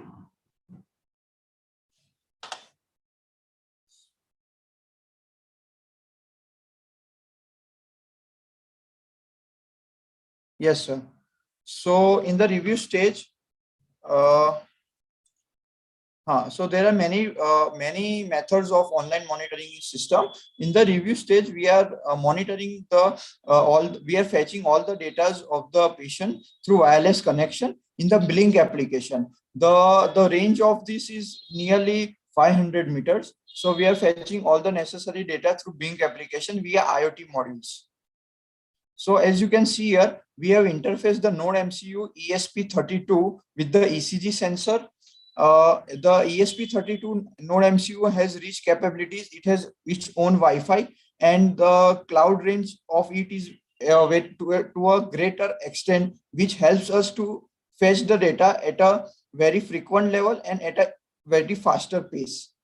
This is the MQ2 level for fetching the external conditions of the inside the room of a patient, whether it is a ICU or any other generalized ward.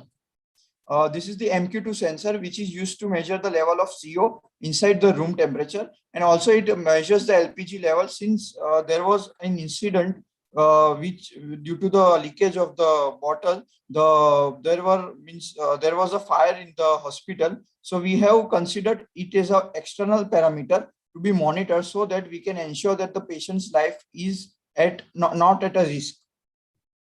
So this is the main console of my Blink application. As you can see here, we have retrieved the data. The blue line is indicating the CO levels, the orange line is indicating the smoke levels, and the green line is indicating the LPG levels in the system. Through the mobile application, we can monitor all the necessary data, and it is a continuously monitoring system. At a remote place also, we can monitor all the data at a frequent pace and at whatever time we require.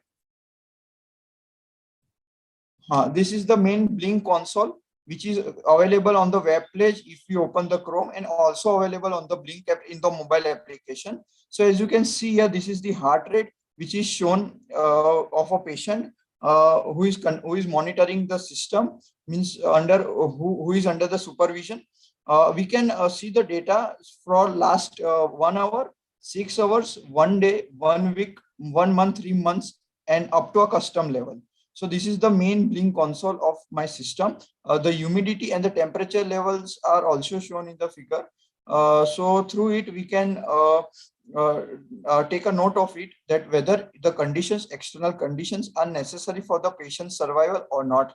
Now there is an uptime start, which shows for how many times we are the real monitoring system is going on. And the others are the LPG levels, which is shown in the ppm unit. The CO level is also shown in the ppm unit, and the smoke level is shown in the ppm unit. So this is the all I have, which I wanted to show you. This is a proposed system to a medical field. Thank you, sir. Neet, can you tell me this system can be made on a single chip with single hardware unit? Yes, it is actually on a single hardware unit itself, because the ESP32 has 3 ground pins and 3 voltage. So it is on a single breadboard, sir. Okay, so what is the minimum voltage you are feeding into it? 3.3 volts. 3.3 volts. So it can be made as portable device. Yes, sir, it is a portable device. It is not inside. I have not included inside this my present, but it is a very portable. It can also remain on our hands, sir. It is so portable. It is very small in size and portable. We can handle it if away from the patients. Means keep just away from the patients on a table. Okay, thank you, Meet. Thank you for this presentation. Yes, sir. Thank you, sir.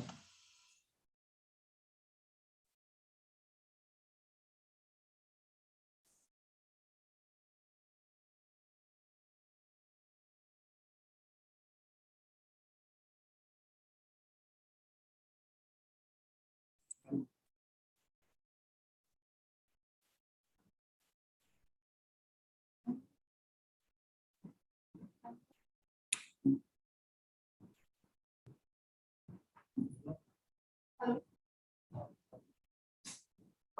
Hello, thank you for such a meaningful information. Yes, our next paper presenter is Akash Avasthi. Akash, are you there?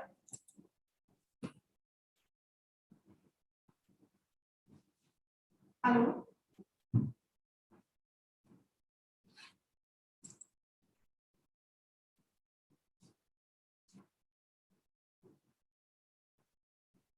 Hello. Akash Avasthi.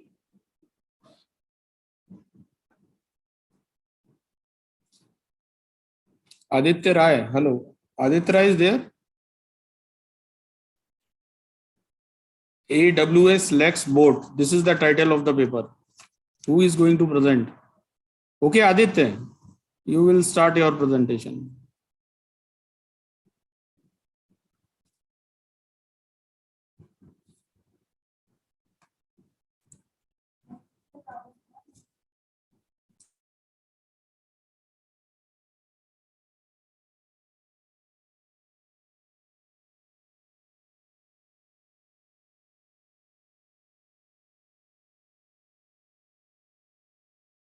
Aditya, you will present. I haven't made you the co-host. Just present your paper title AWS Lex Board.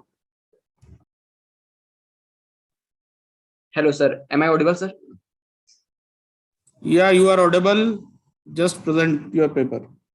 Yes.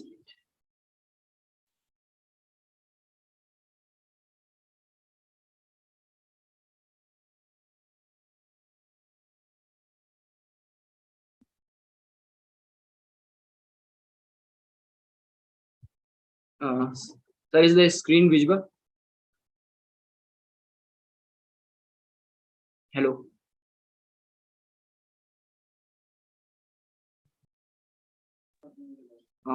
Sir, is the screen visible, sir?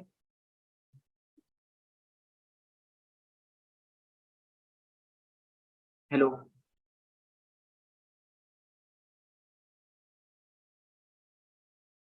Hello.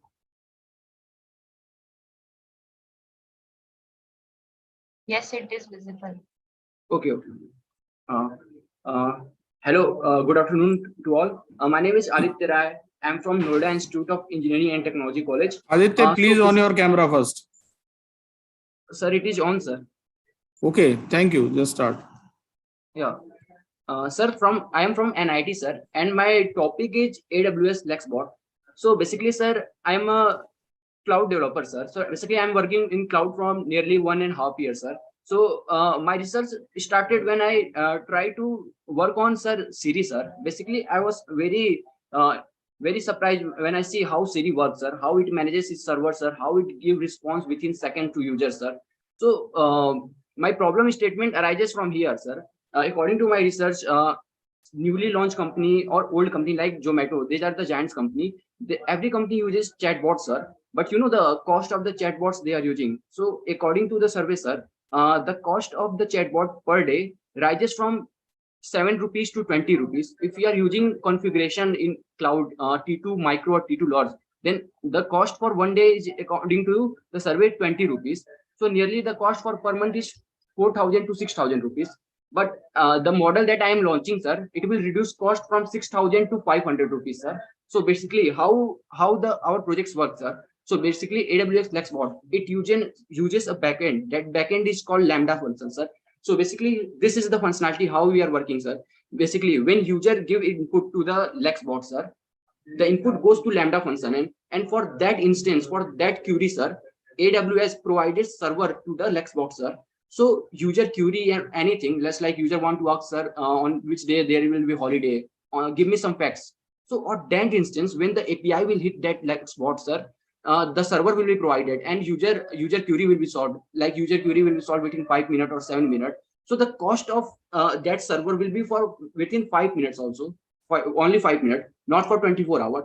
For a small company like 20 workers, sir, how many times they are using the bot? I think around 1 or 2 hours in a day. So the cost will be around 20 rupees or 15 rupees per day. So that will be, so this is the working of Lex. So basically I am creating a Lex bot that will be respond to jokes and facts to the users. So like user will be asking, give me some random facts. So it will give some random facts, or how here he's giving random facts. Basically there is a function that is written in Python code, sir. On that function there are API integrated, sir. So when user is asking, give me some humor, so there is an humor function that I have made in Lambda function. So on humor function there is an API link. So that API is been called, and from the API the result has been sent back to the user, sir.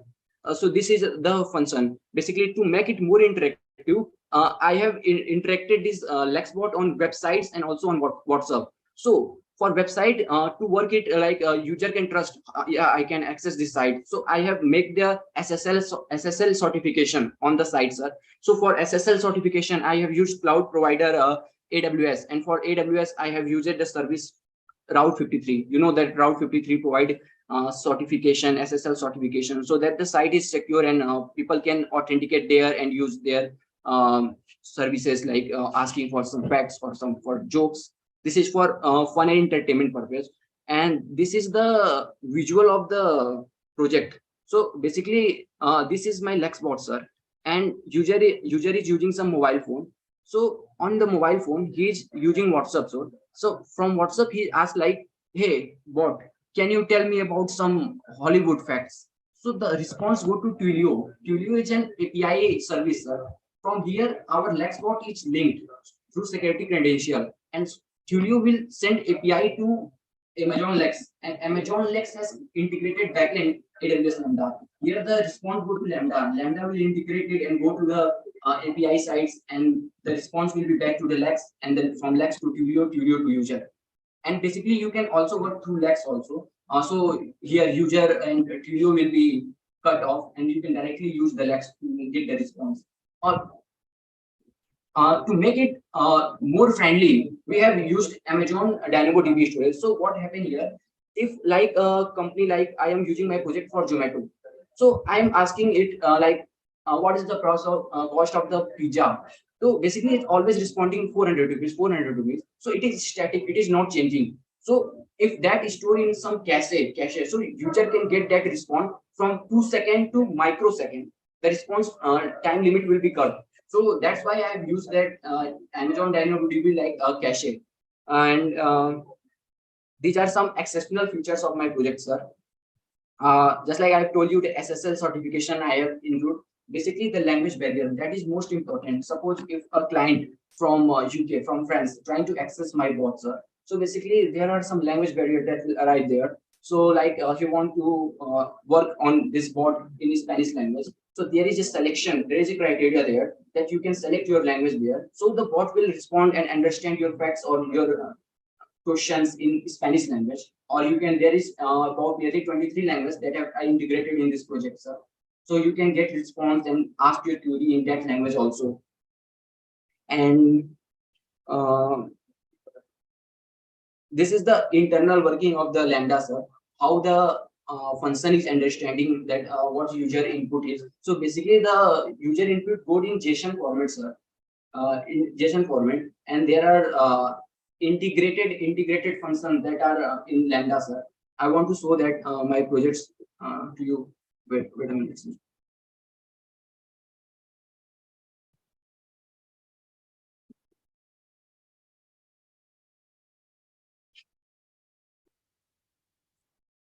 Cheat.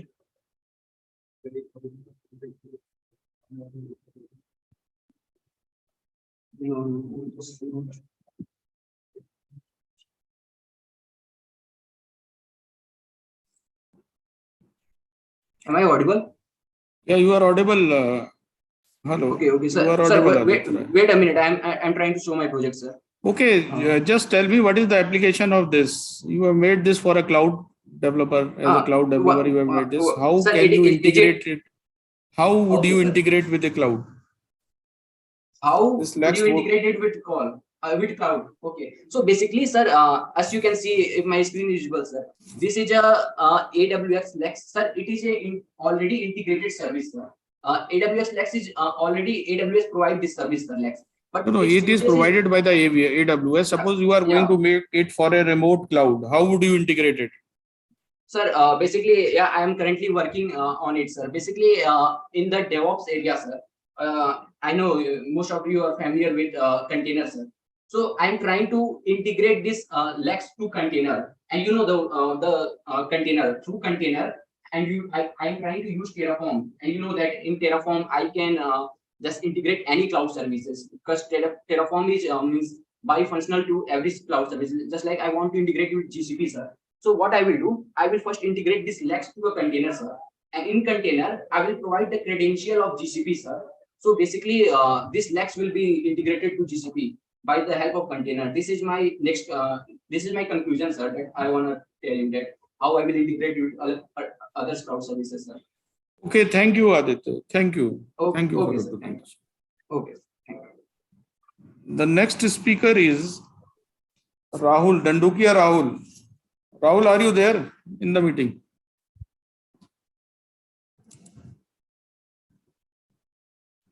Hello?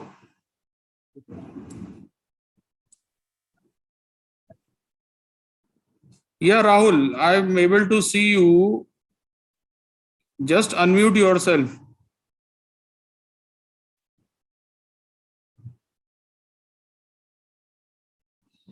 Hello, Rahul.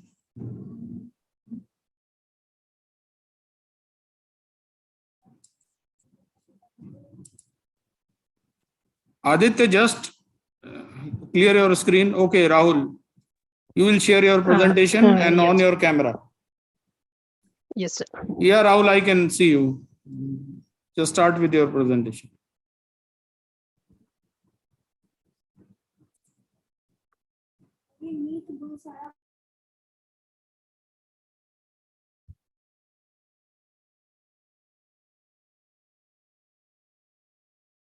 Yes, sir. I hope my screen is visible. Yeah, your screen is visible. Please start. Yeah.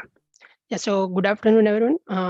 I'm going to present on face identification for masked and unmasked face using an automated mask training set. So this project was done under the guidance of Professor Monica Shah at the Nirma University, Ahmedabad. And I also like to thank IPEM for allowing me opportunity to share my work. So yeah, so as we all know, face recognition is very popular at recognizing a person, and it is also being used in multiple places, and we also use it in our phone.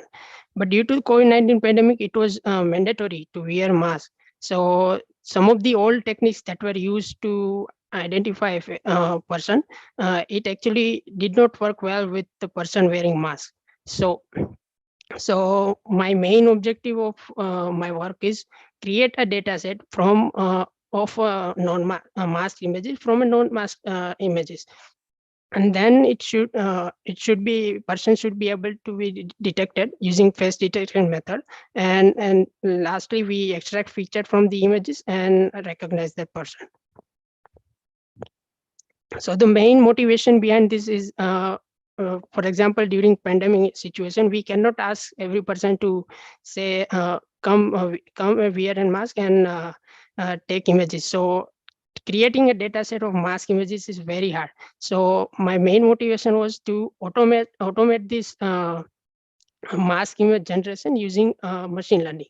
And not only that, but it should also provide at least equal or better result than compared to other existing methods. So Yeah, and I also want to expand this work into future, but that I'll touch on later. So yeah, there are actually many algorithms that are developed based on mask face recognition, and they are categorized in 3 parts. I won't go in much. I won't go much into details, but there are 3 types. First is matching approach. We basically match a person image with their non-mask image and mask image, and then based on that we train the model, and person is recognized. The second is restoration approach. Means let's say you have an image of a person wearing mask. Then based on the non-mask image, we try to recreate the original image without a mask. And third is discard occlusion. Means as it says, we remove the occluded part for as a person wearing mask. So mask part will be removed, and after that, whatever is left, it will be used for our model. So for my research, but I have used matching approach, and there are various work that is already done that I have mentioned in paper, and its strengths and weaknesses. Yeah, so for data set, I have used Cassia web-based database, which consists of thousands and thousands of images of person without mask. So for my work, I have used 20% images, but there are still a total of 33,000 and 20 images, and I've divided into training set as a data set and test data set. And based on whether person is, in our case, it is non-mask, so all the images will be converted to mask images, and then it will be passed to the retina face detection method, which will detect the person's face from a mask images, and then it will pass all this all the features that are the detected person image, and it will be passed to the face recognition method, which we have used is FaceNet. And lastly, we will be classifying based on support vector machine. Yeah, so basically what I said in previous slide, you can explore further. These are the loss functions that are used in retina face. Retina face, and this is the final loss function that is used in FaceNet for feature extraction. So first thing, we tested with only mask, as the title says, and we actually got the accuracy of 87.11%.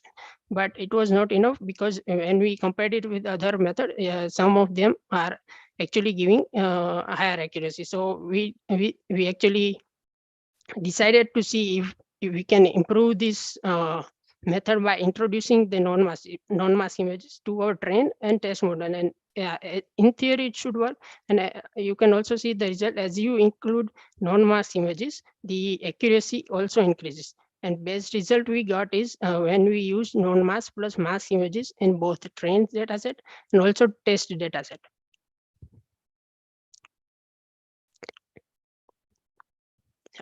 Next, this is a very best way to actually figure out if there is any problems in your model, or if there is any bias toward a particular person. So if you can see the diagonal row, these are the true positive values, means the person was identified as a correct person and with this many accuracy.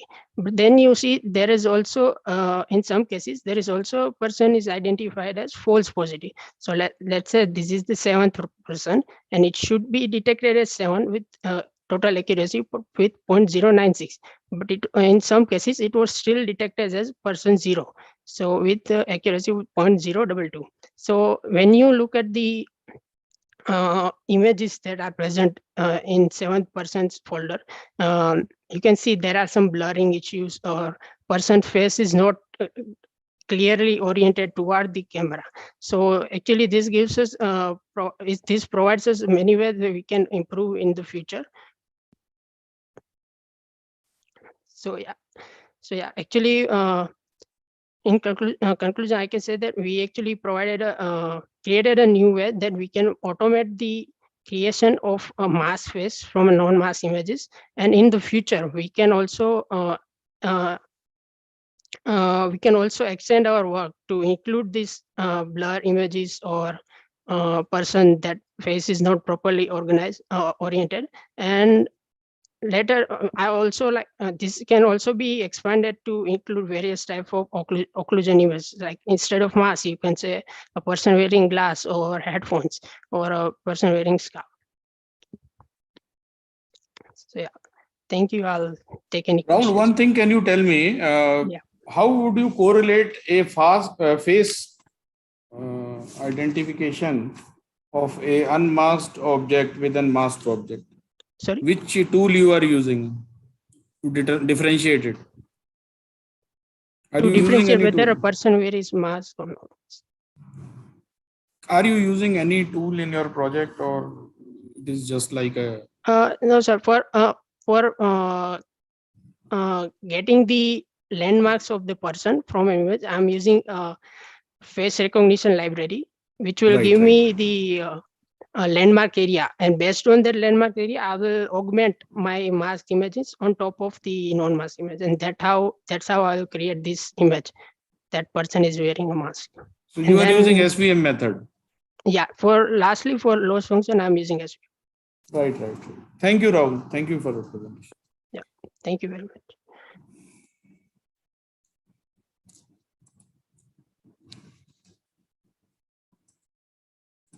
Okay, we have our next speaker, Urvashi Singh, Yash Sharma, Rajiv Kumar, Mini Gupta, Neha Rastogi. The paper is Silver Linen from DVSIT Merit.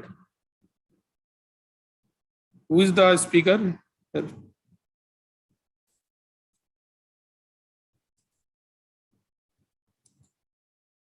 Yeah, Mini, you are the speaker. Hello?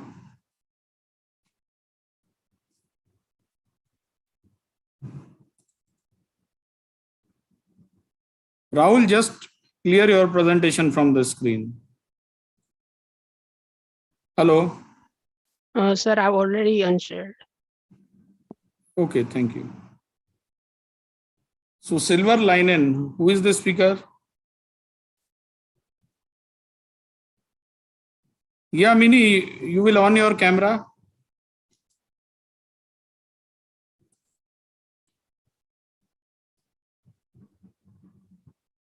Hello, good afternoon. Yeah, Mini, you will on your camera and you will share your presentation. There is some issue with us showing me the hostess. Yeah, Mini, it's okay. Share your presentation. Yes, sure.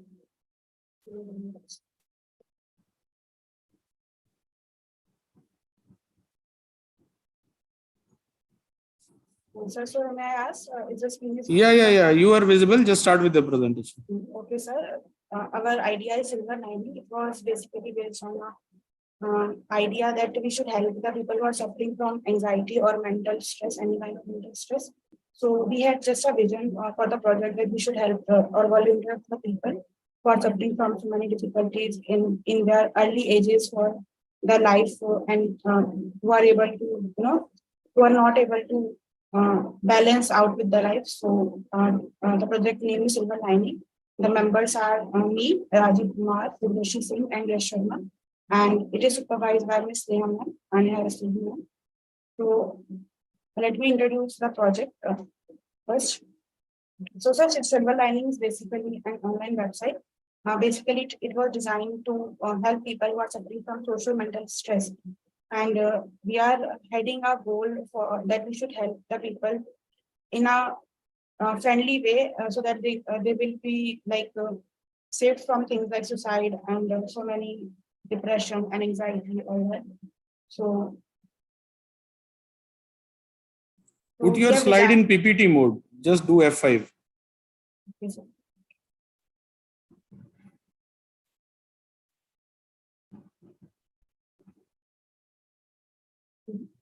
Yeah, it's okay. Continue. So the technologies we have used for the front end are HTML, CSS, JavaScript, along with React.js. And for the backend purpose, we have used Node.js. For the database handling, we have used MySQL and GitHub for both maintenance and deployment.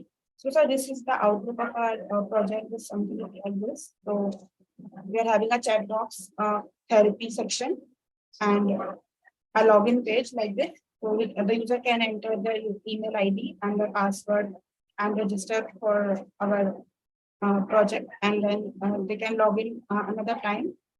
So we are having an option like this for starting a quiz. So from here, the user, we are having a quiz in which we are having questions. So in that question, we are having some psychology related questions so that we can judge and tell the user how much anxious he is, or how much problem he is facing with, like the level of anxiety. So this kind of questions we are giving to the user. The picture is missing here, but like hello, like that. Sorry. Okay, so sir, based on those questions, we can the user will answer the questions, and then we will judge how much the user is having the mental stress, and on that we will first of all tell the user that how much he is stressed, and then we are having a therapy section.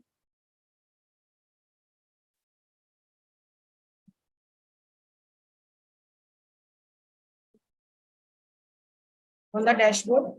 So basically we suggest therapies like yoga, Reiki therapies, and so many ways so that people can get over the trauma and all. And along with that, we are providing a chat box so that user can talk or communicate with the people or share their stuff, mental stress or whatever they are having inside them, so that they can feel relaxed and feel somewhat lighter and all that. Here, we are having a chat box and therapy section. And along with that, we are having a chat box. Also, we are having so many things like psychologists.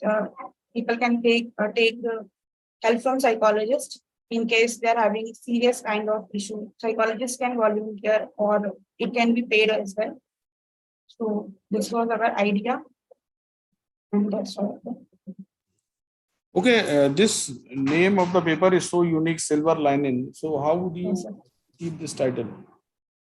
Yeah, so actually silver lining, it means ray of hope. So we decided to keep with our project title silver lining, so that people who are lacking hope in their lives and somewhat feeling to die and to suicide. So this can serve as a ray of hope for them. So that's what our vision of this name. Okay, thank you, Minnie. Thank you very much. Thank you, sir, very much.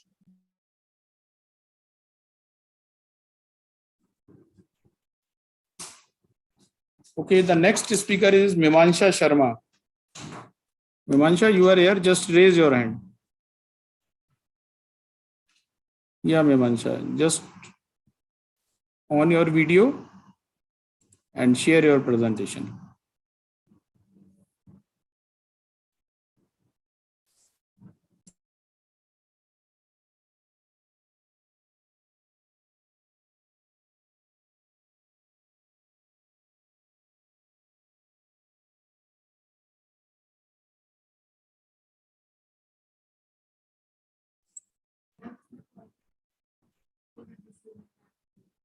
Yeah, Memansha, we can see you. Just share your screen and start your presentation.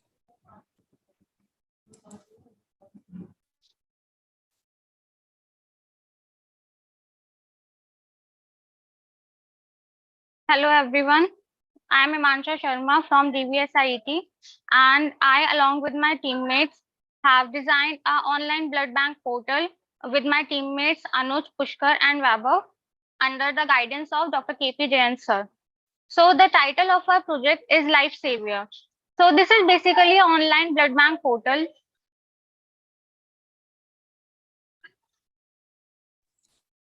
This is basically an online blood bank portal, and it provides information about the availability of blood. So this project helps us to bridge the gap between donor and the receiver. The donor is the one who is donating the blood, and the receiver is the one who is in the need of the blood. So we make it easy to receive the blood and donate. And the unique feature in our project is that the donor can also book an appointment in the hospital as per his convenience in his nearby locations. So The purpose of the project is to help the people who are in need of the blood and to associate some donors, because as you can see, we can donate blood also, so it will automatically increase the number of donors, which is the reason for the death of many people. So the scope of the project is that it will help in saving a life of various people, because there is a survey that says every day 12,000 people die due to lack of blood in India.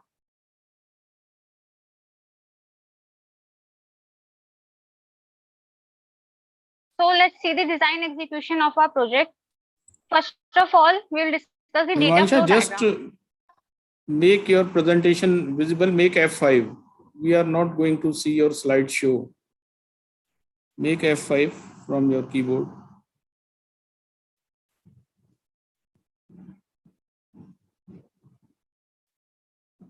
Yeah, now it is visible. Now we will see the data flow diagram of our project. So this is life savior in the middle, and there are three modules: blood bank, receiver, and donor. So the blood bank can update the blood stock, and it can also view the appointment that a donor is made appointing in the blood bank. And the receiver can find the blood in his nearby locations. He just need to enter his current location, or through zip code also he can find. And donor is the one who will be donating blood, so he can book an appointment in his nearby locations as per his convenience. He will be given some time slots, and then he can book the appointment. Now this is the use case diagram. So there are three actors: blood bank, donor, and receiver. So these are the functions that will be performed by these actors. Blood bank can log in, sign up, and as well as the donor and receiver. There is a dashboard provided for all the three, and there will be a profile option, update profile. The donor and receiver can see their nearby hospitals, nearby blood banks, and they can find the blood bank with the help of city and state. Donor can book appointments in the blood bank and view his appointment list as well. When he will book an appointment, it will automatically, a PDF will automatically be downloaded in his system. So, and blood bank can update the blood stock that it is having, and he can update as well, search the donors. Now this is the ER diagram of our project. So there are 5 entities: blood bank, blood stock, appointment, donor, and receiver. So each entity is provided with a unique key, that is the registration number, and there are many attributes of these entities. Now we will see the performance execution, and the performance execution is based on 3 modules, that is blood bank, donor, and receiver. So there is a login or sign up page for the blood bank. If it is new to our website, so they need to sign up or otherwise log in. So a dashboard will automatically be present in front of them, and they will see the profile option, update profile, blood stock, add blood stock, update blood stock, donor appointments, and receiver appointments. Then the donor module. Donor will also be having a login and sign up page, and the dashboard will be presented, which will contain the options like find nearest blood bank, book appointments, view all appointments, and profile. Then the receiver module is there, and the receiver will be having a login or sign up page. The dashboard is containing find blood bank using PIN code or using city and state, book appointment, view appointment, search donor, and the profile option. The technologies we have used for developing front end, we have used HTML, CSS, JavaScript. For backend, Node.js, Express.js, and JWT authentication. Database is designed using MySQL, and the code is deployed on GitHub. Now we will see the glimpse of our project. So this is the homepage of LifeSavior. Now this is the login or sign up page for the donor. This is the donor dashboard. He can update profile, book appointments, see all the appointments, and check the blood banks nearby to his location. And he can also have a look at the total blood banks available in his location.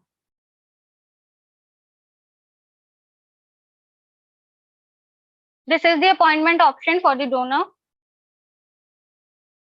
Now this is the blood bank dashboard.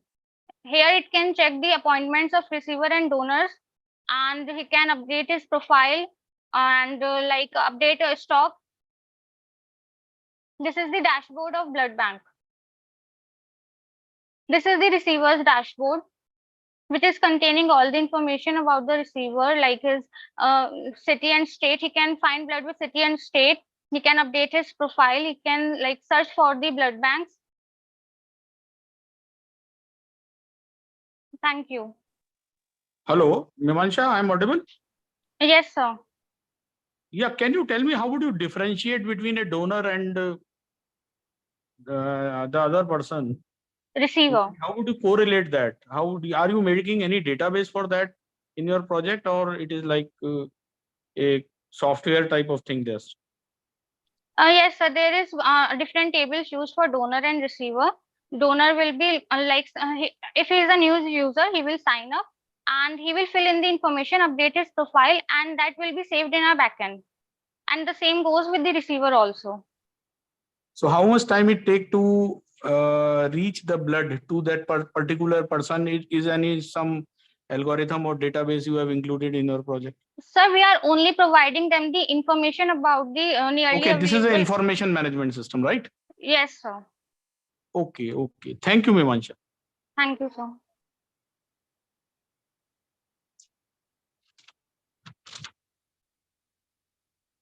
Okay, Mimansha, you will unshare your screen.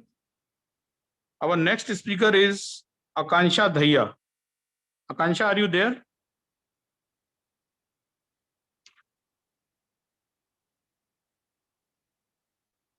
Mimansha, just unshare your screen.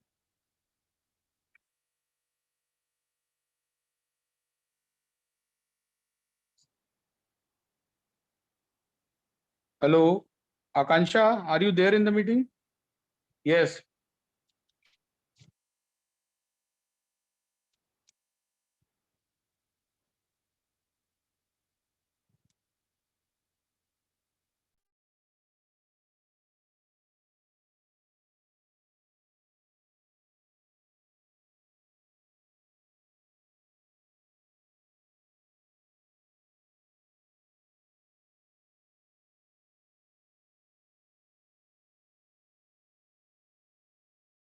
Yeah, Akansha, just on your camera and start your presentation. The title of the paper is A Technical Review on Online Video Document Reader.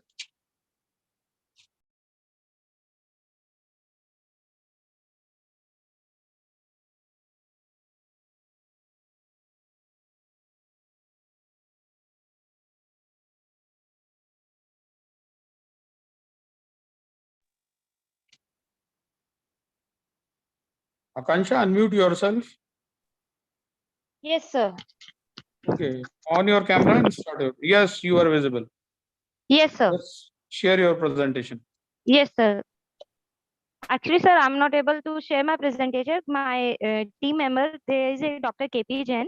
They will share the Okay, PPT okay, and I will. okay, okay. Yes, sir. Okay, Dr. Jain, please share presentation.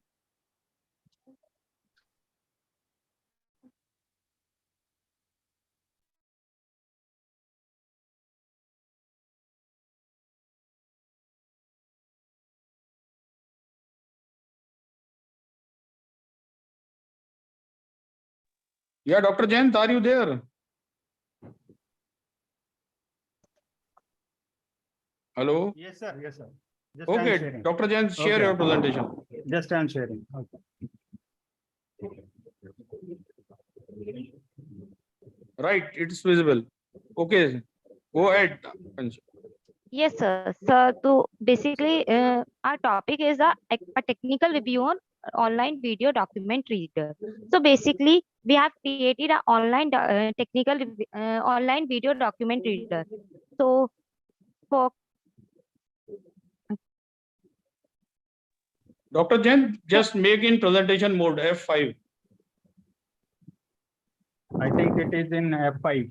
It is in F5, but I think it's yes, not. sir. Now, Okay, now, start. yes, sir. So here is the table of content that I have used. There is abstract and document reader, literature review, and tools and technology what I have used. And next is the immersive study of document reader and the future aspect. And last is conclusion. So can you move to the abstract Yes. page? Yes, sir.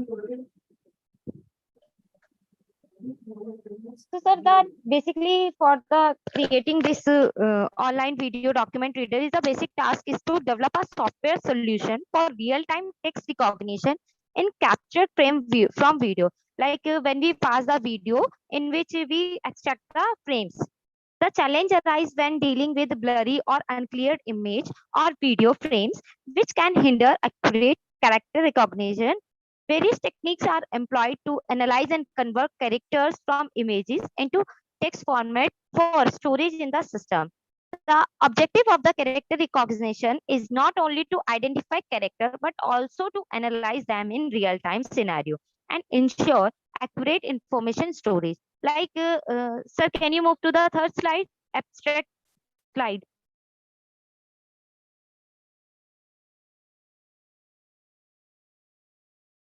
Sir, abstract slide.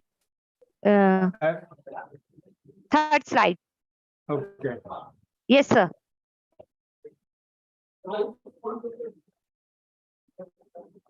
This is.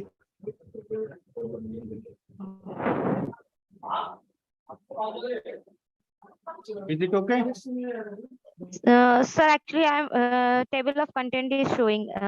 If abstract is open, it's okay. Taking Yes, sir. Okay.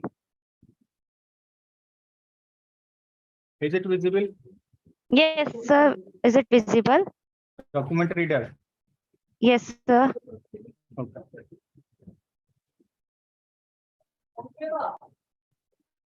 I think it is visible, but the PPT is not moving. Just kindly check it. Let's say. Sir, I have shared with you also. If you can share that slide also. Mukul sir.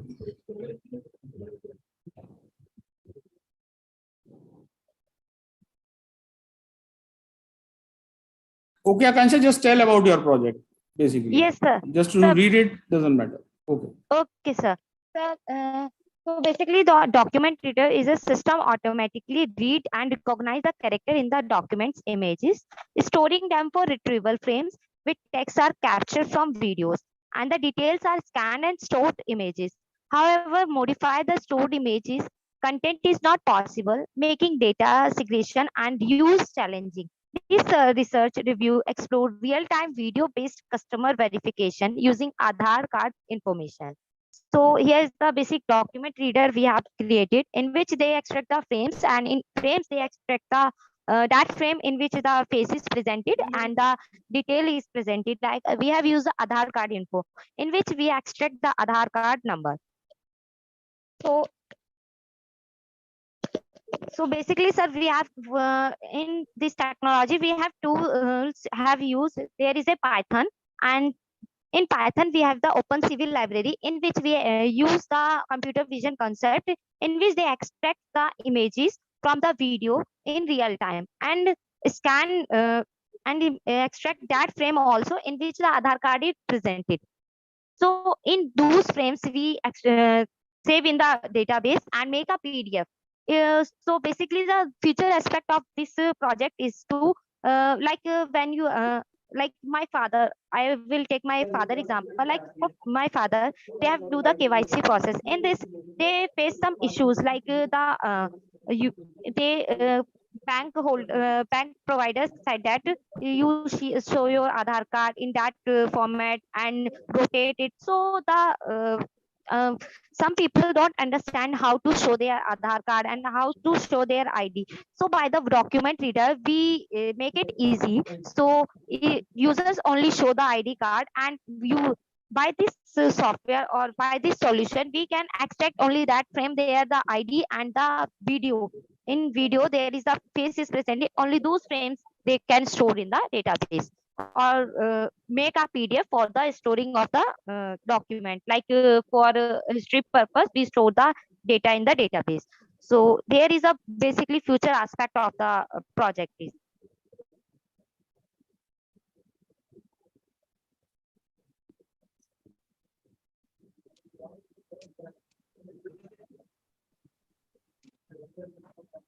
In extract frames in which we have passed that frame if the frame is blurry or if the frame इसका is speaker on कर दो sir.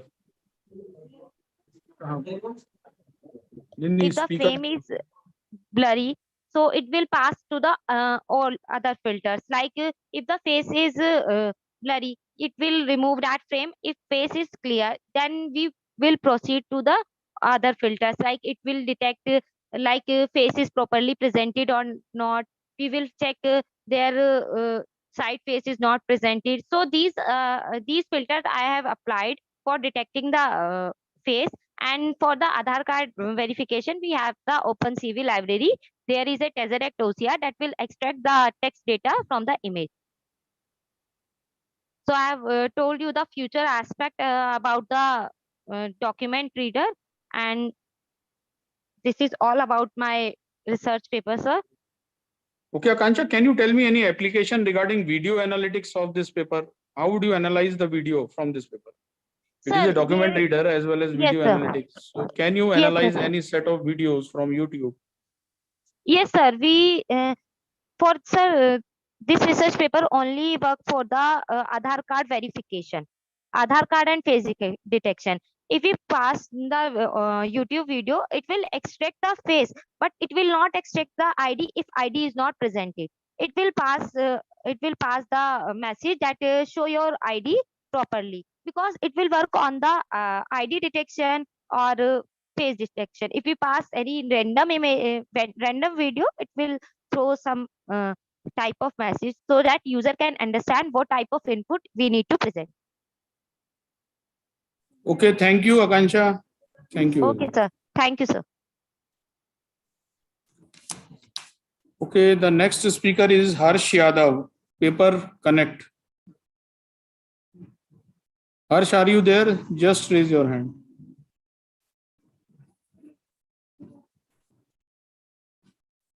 Okay, Harsh.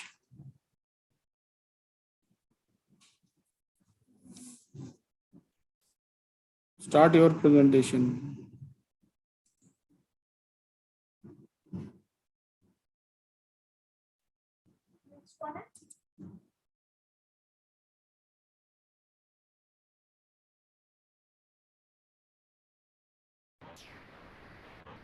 Good afternoon, sir.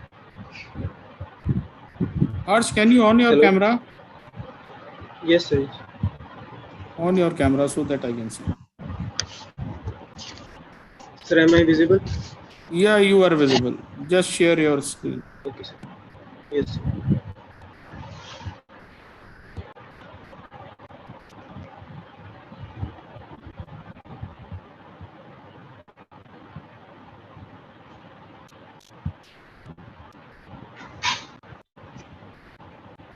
Sir, is my screen visible? Yes, your screen is visible. Just start.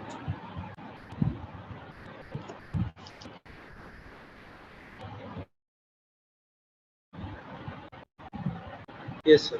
So, sir, our project name is Connect, and its tagline is Connecting the Education Together. So, in today's presentation, the following are the presentation content, that is introduction, purpose, scope, modules, project design, and glimpse of our project. So, introduction. Before moving on, first let us know what is an Connect. Connect is an e-learning management system which connect all the educational entities together through one single platform.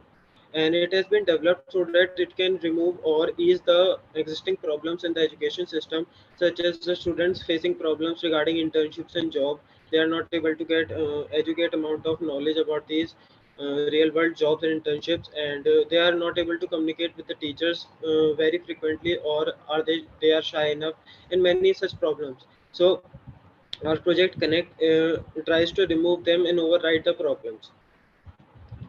Purpose. So purpose of our project is it's for better and easy communication, and it has easy performance measurement, and through our platform students can access notes and ebooks, and they can also access the information regarding internships and jobs.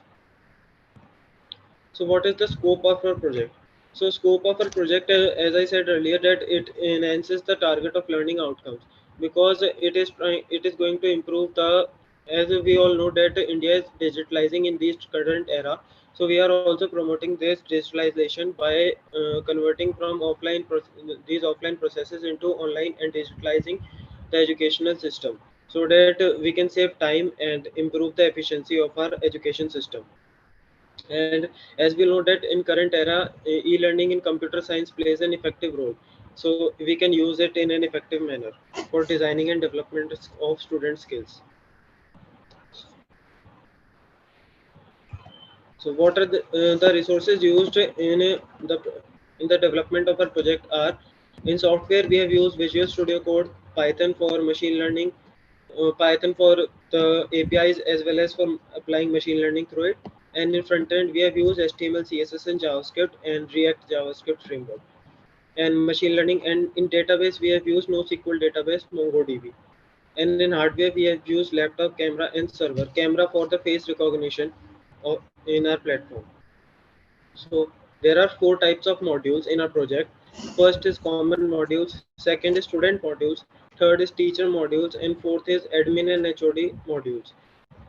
First is common modules. These modules will be used for every user type for our platform. So these modules contain registration. This is the registration part of the web application where the students and teachers will register themselves into the learning management system or into our Connect login portal. The login portal will also be accessible to all of the different types of users, and they can log in with their credentials or either through face recognition. And profile, the module will show the profile of the particular user logged in. Then comes the student modules. Student modules contains timetable, communication, assignment and quizzes, e-library, jobs, internships, result, organizing event, and performance measure.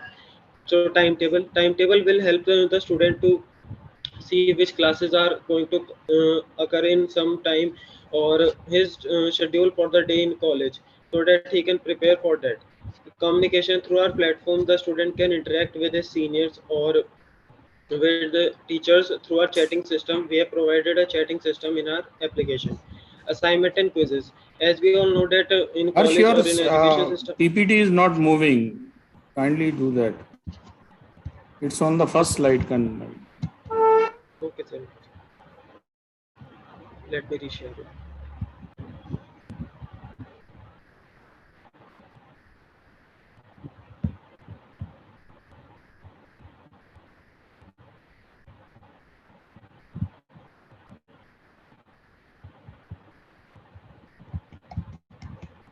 Sir, Now it is are they visible. on the student modules? Yes, sir. So, sir, in assignment and quizzes, as the teachers post some assignment and quizzes for the students, they will be able to access through those assignment and quizzes and submit those assignment and quizzes on our platform only. Then there comes the e-library. E-library also a big part in in any learning management system. Here we provides the book and notes and ebooks for the students.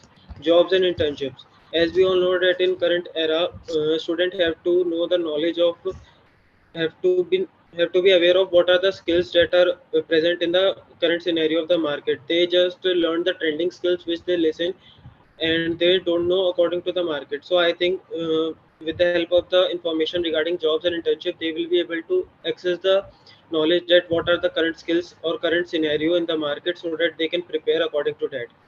The result will show the students result in the semester, and they will be able to check their performance through this.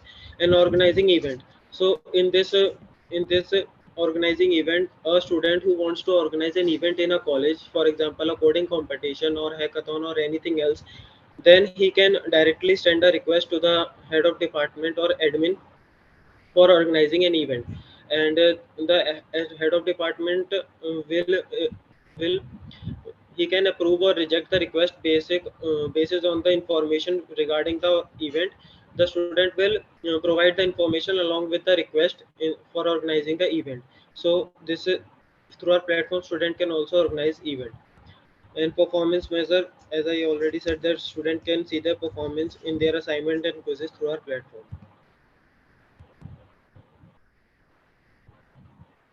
Teacher modules. In teacher modules, there are 4 types of different points. First is timetable. This will show the timetable for a teacher. And communication, the teachers can also communicate with students and head of department through chatting system. Assignment and quizzes.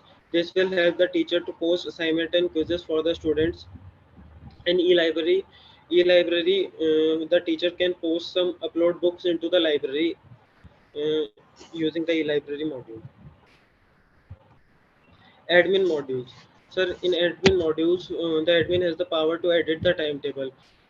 So the head of the department can make changes in the timetable of their department, or whenever a new semester starts, he can add a new timetable to the project.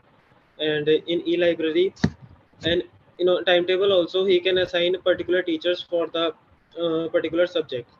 And in e-library, all the request of the uploading books by either by student or by teacher, whenever they try to upload books into the e-library section, these books request will be gone to the admin side, and the admin, after reviewing the book and reviewing the content of the book, can then approve or reject the book request as per his convenience.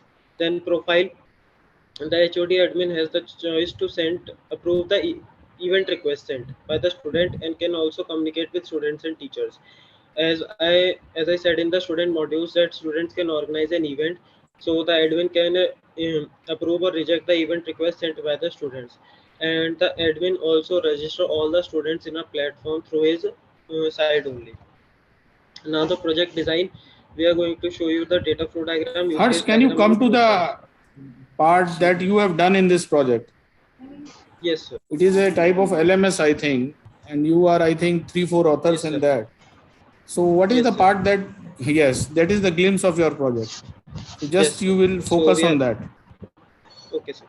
So this is the glimpse of our project. This is the login page of our project. This is a simple login page where you can choose your identity. Either you are a student or a teacher. And for student, you have to enter the roll number and password. And for teacher, it is the email and password. Or you can log in with face, as I have shown a screenshot. That then you have only to enter the roll number for student or email ID for the teacher, and then you can log in with face. This is the profile section where you will see the profile, and alongside your profile you will see the user type and other details of your profile. And on this side, you will, on the left side of the screen, you can see the different modules or different things that can be accessible by that user type.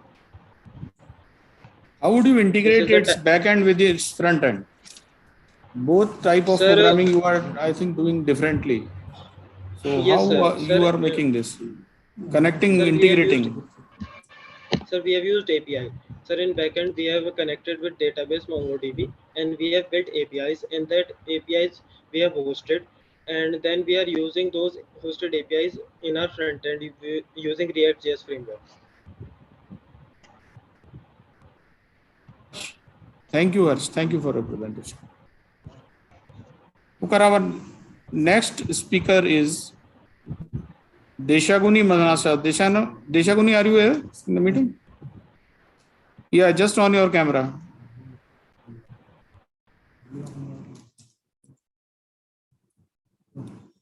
On your camera and share your slide.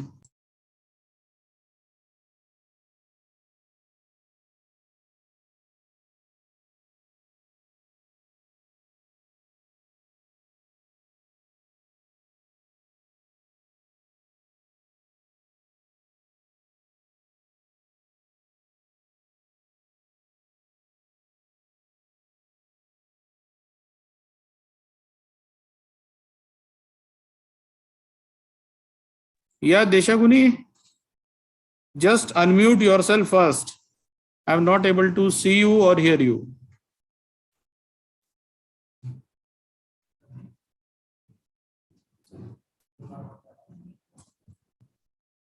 Okay, host is not allowing. Okay.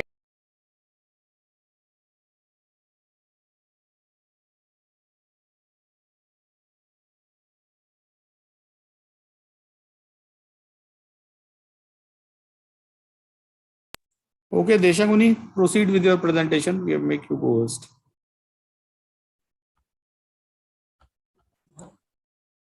Right, we can see you. Just start your.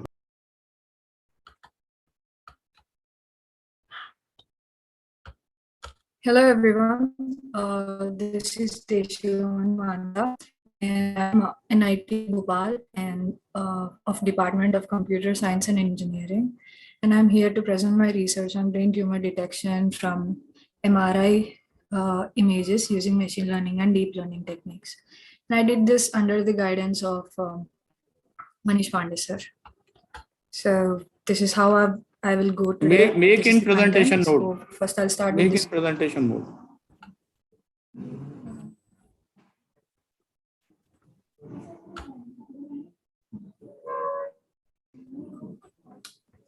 Okay.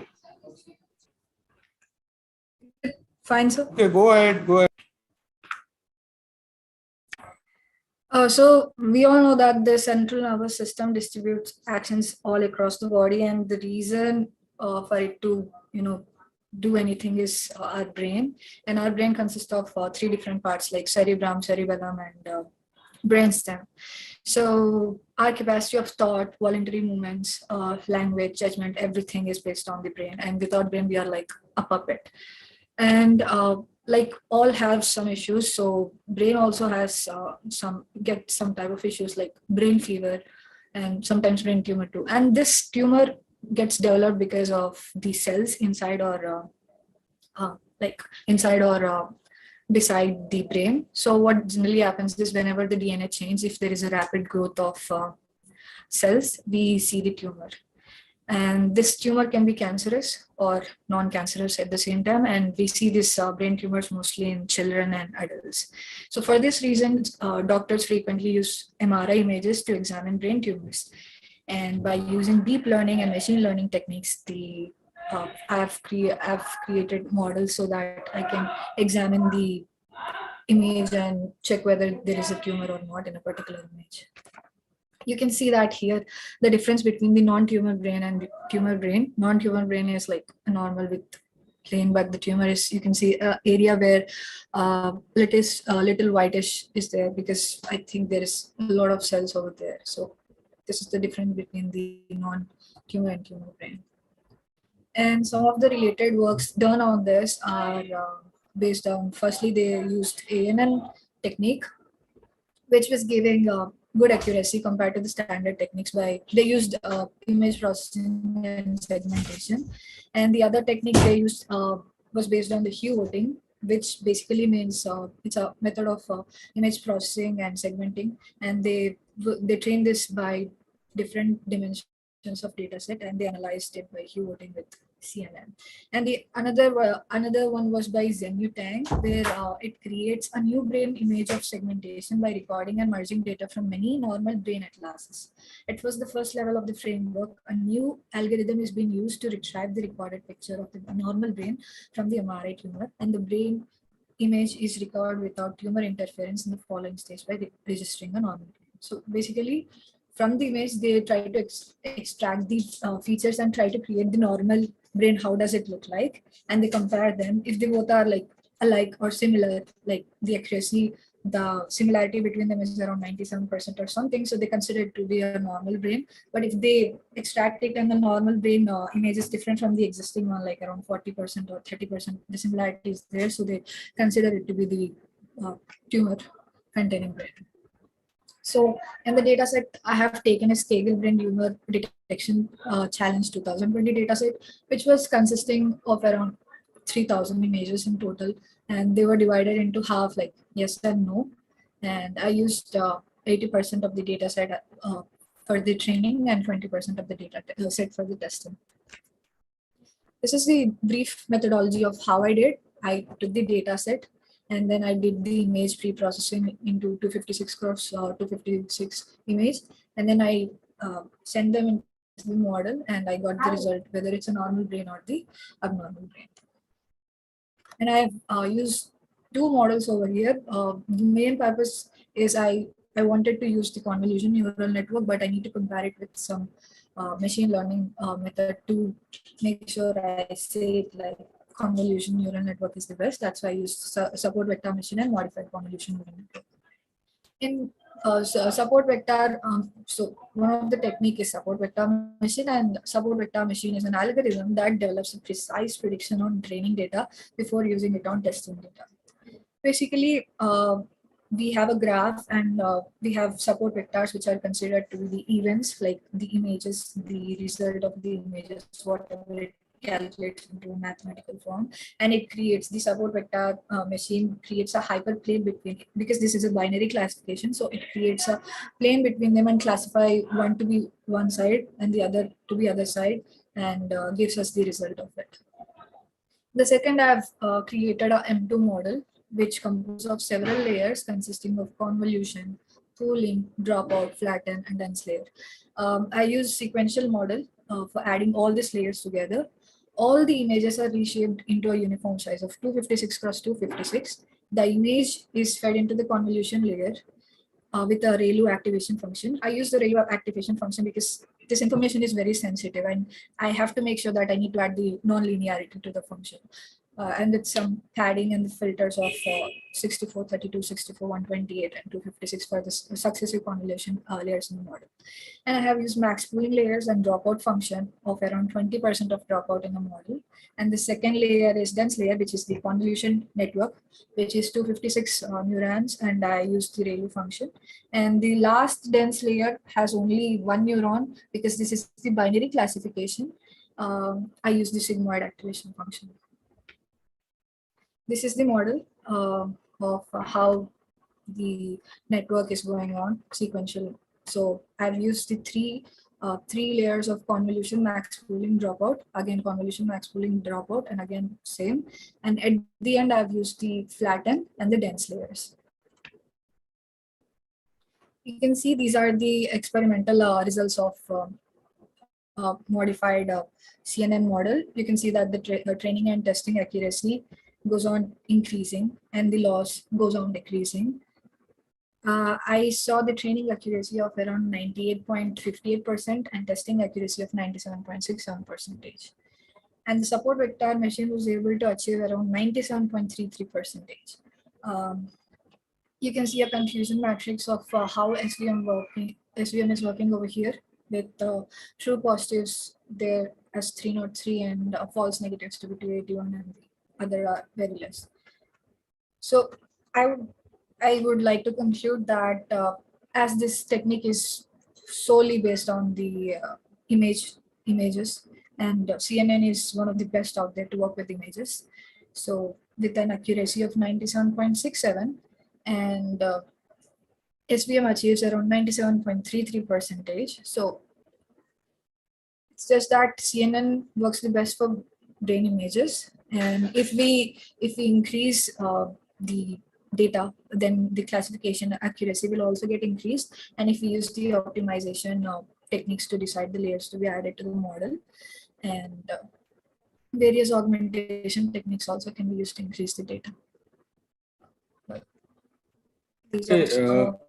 Deshaguni, yes. Can you tell me one thing? We can develop any hardware for this, or any image processing model we can make, because this paper quite resembles a good type of analogy that you have used, CNN type of modules and convolution modules. So can we make any type of hardware from that?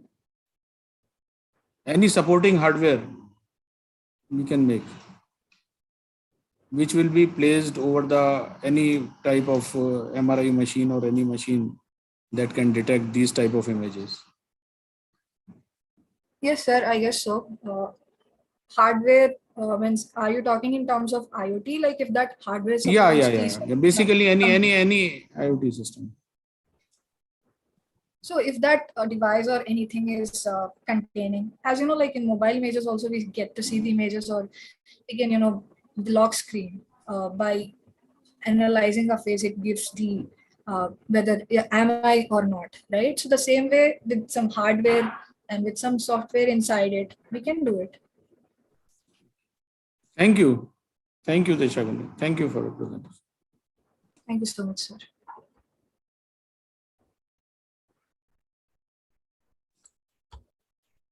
Okay, who is the next presenter? Chanchal Sharma. Chanchal, are you here? Just raise your hand. Chanchal Sharma, emotion-based music recommendation system from DVSIT Merit. Yes, Chanchal. Just on your camera.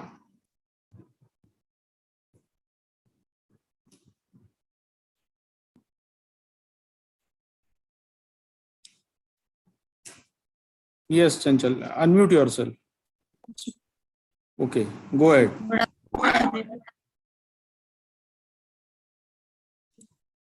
Okay, start with your presentation.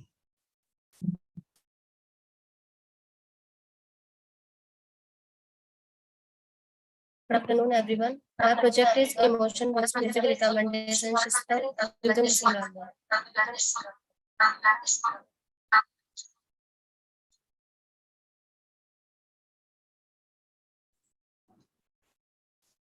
And purpose of our project is easy to detect basic emotions, better sound quality of song, providing a song's recommendation list that please listen to the past, notification from time to time regarding new policies. Our project is that जो people होते हैं, जो stress में होते हैं, वो हमेशा song सुनते हैं, लेकिन वो अपने मूड के अकॉर्डिंग सॉन्ग नहीं सुन पाते। अगर उन्हें अपने मूड के अकॉर्डिंग सॉन्ग सुनना है तो उसको सर्च करने के लिए उन्हें बहुत टाइम लगता है। जैसे कि मैं स्ट्रेस में हूँ और मुझको सैड सॉन्ग सुनने हैं, तो मैं सैड सॉन्ग सुनने के लिए अपने मोबाइल में अपना जो ऐप है, म्यूजिक ऐप, वो ओपन करूंगी और उसको ओपन करने के बाद मैं अपने लिए सॉन्ग सर्च करती हूँ। लेकिन मैं अपने मूड के अकॉर्डिंग जो सॉन्ग सर्च करती हूँ उसमें काफी टाइम लगता है। उसे रिड्यूस करने के लिए मैंने ये जो वो एंड्रॉइड एप्लीकेशन है ये बनाया है। ये जो मेरा प्रपोज सिस्टम है प्रोजेक्ट का, ये इसलिए बनाया है ताकि जो यूजर है, जो स्ट्रेस में, अपनी स्ट्रेस को कम करने के लिए और टाइम को रिड्यूस करने के लिए, ताकि वो अपने मूड के अकॉर्डिंग अपना सॉन्ग सुन सके, अपने इमोशंस के अकॉर्डिंग अपना सॉन्ग सुन सके। अपने प्रोजेक्ट को बनाने के लिए मैंने जो सिस्टम यूज करे हैं वो पाइथन 3.6 है, ओपन सीबी है, पाइचाम आईडी है, and libraries Streamlit, numpy and panda. And methodologies used: face detection, face capturing, emotion classification, and music recommendation. Firstly जो हमारा प्रोजेक्ट है उसमें जो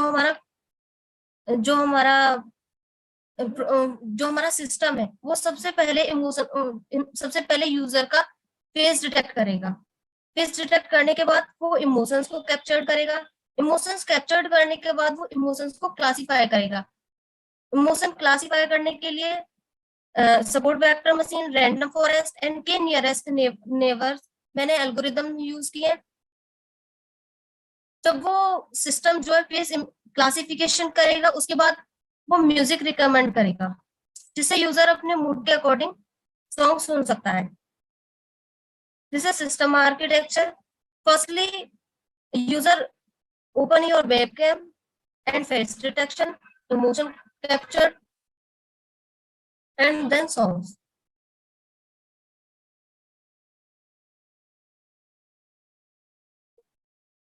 And I have some modules for user, that is registration module, login module, and admin module.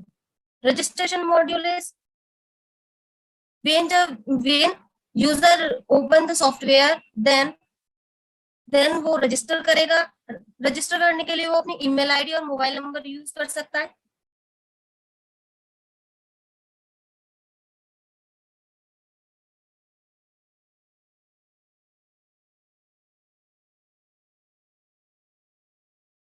And this is my GUI of my project. So Chanchal, which tool you have used in that? Android Studio you have used, or you have used any other tool?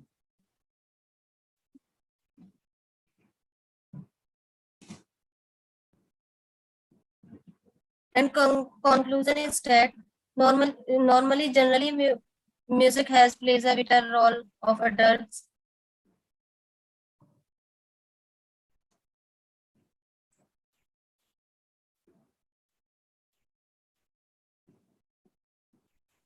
Some missing. Okay. Okay, thank you, Chanchal. Thank you for your presentation. Okay, thank you. Just Sir, some issues in audio. okay, thank you, Chanchal. Thank you for your presentation. We have seen. Just unshare your screen.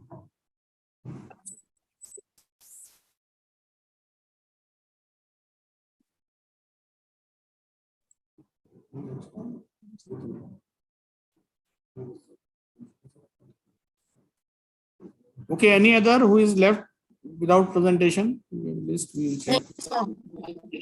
Yes, just raise your hand. Any author who is left without presentation?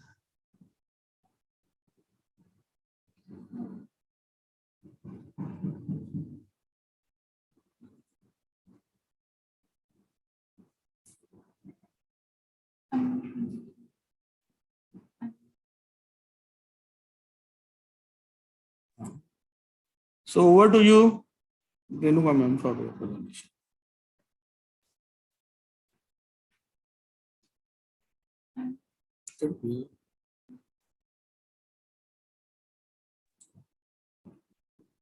Hello.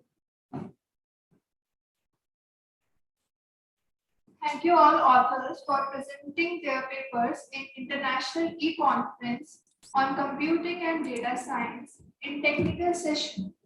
Now, it's time for the validatory session talk by the session chair. For that, I will invite Dr. Pawan Shukla.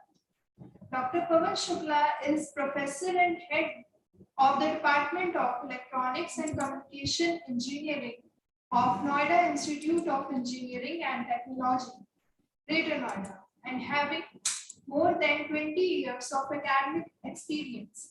He has completed his doctorate in year 2017 in the field of digital communication, optical communication, and antenna. He is also working as a technical advisor, a telecommunication infrastructure provider in most of the African countries. He has published more than 20 research papers in reputed journals and guided many postgraduate projects. He is nominated expert of the subject antenna and EMFT by IPEM and delivered many e-shows for the university students. His expertise is in the field of communication and also has 5 patents in the field of antenna and IoT. He is the board of studies member of many universities, subject expert for many industries and organizations. He has chaired the many sessions of IEEE International Conference and panel member for the Electronic and Communication Synopsis. Kindly start your presentation, sir.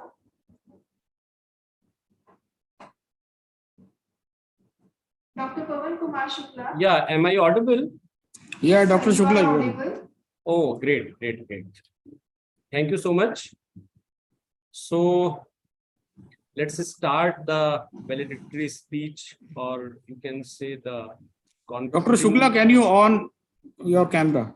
Yeah.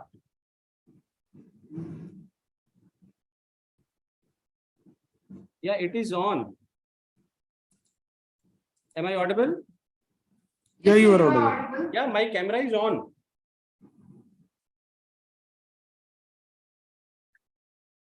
I'm not visible.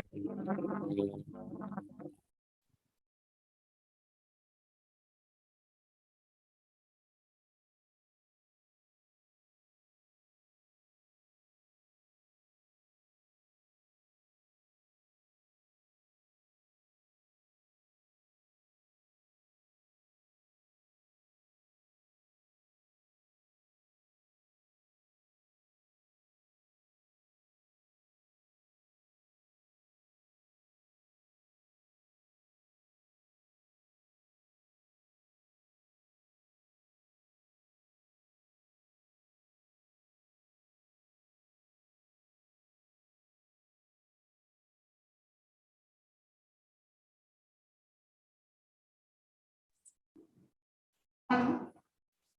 So kindly start your talk.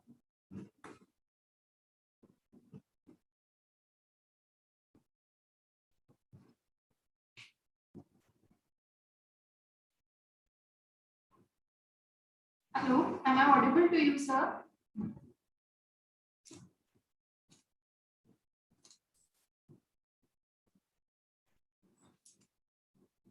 Dr. Shukla, are you there?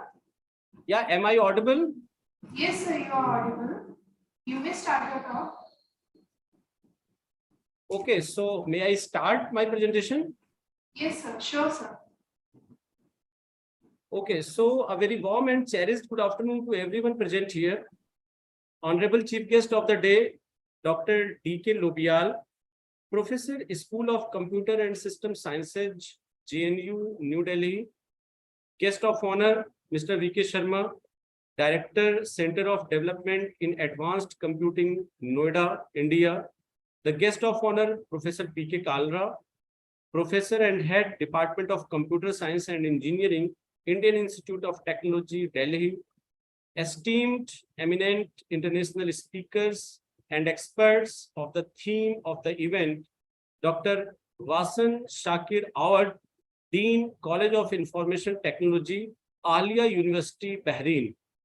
Founder and Chair of the IEEE SSIT Bahrain, Professor Sangyuk Lee, Professor, Faculty of Engineering of New Uzbekistan University, Tashkent, Uzbekistan, Dr. James Mirkia Lubin, Professor, Department of Computing and Information Technology, Kirnikia University, Kotas, Korogya, Kenya. I, Professor Pawan Kumar Shukla, conveys my heartfelt gratitude to all of you for sharing this platform along with these elite peoples like you.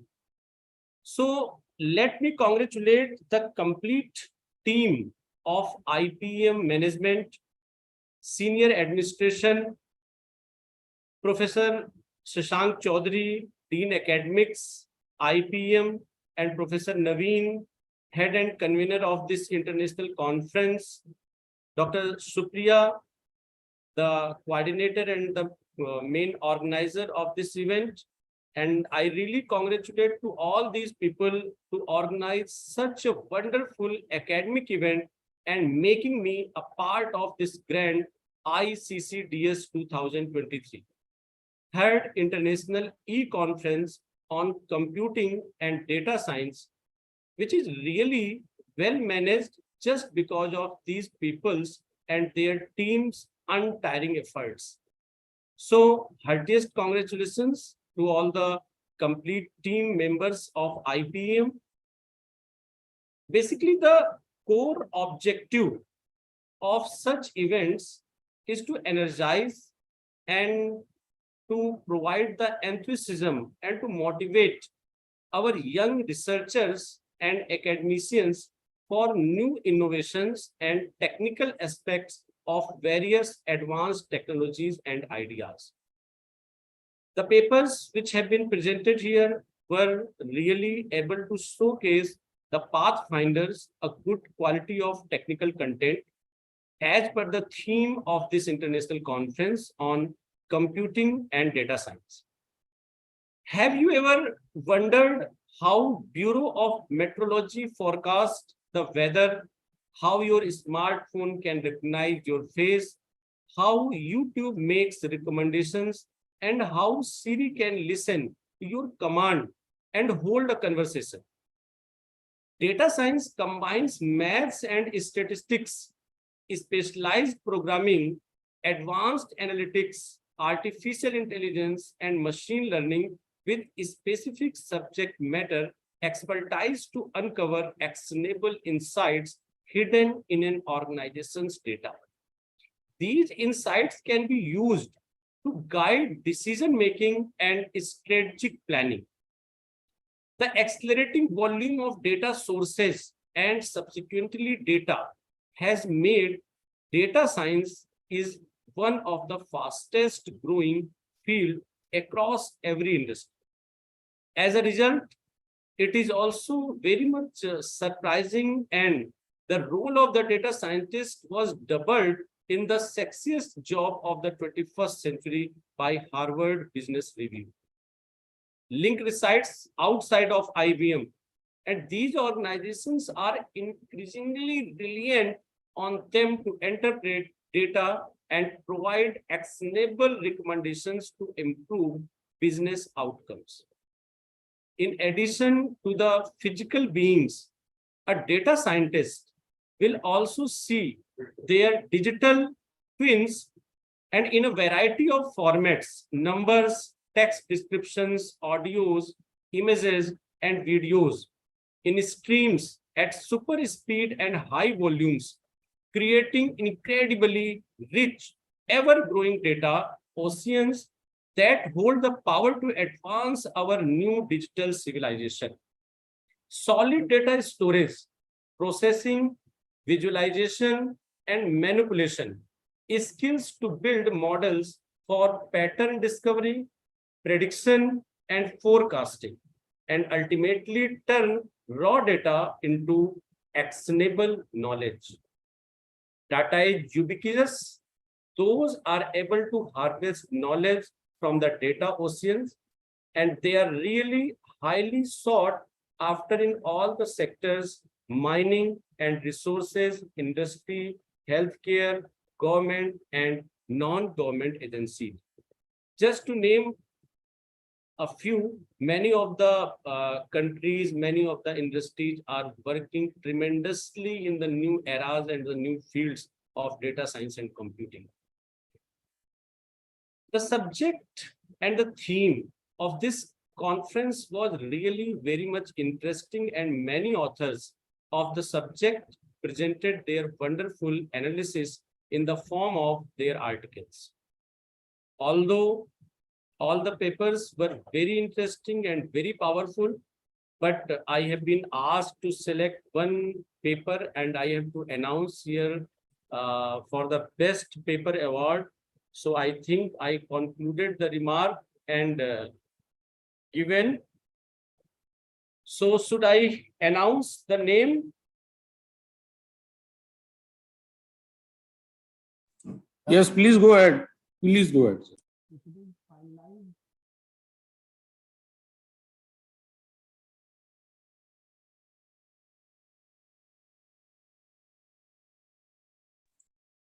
Hello. Hello. Dr. Shukla, you are not audible. Hello. Hello. Now you are audible. Announce the award. Okay, just a minute.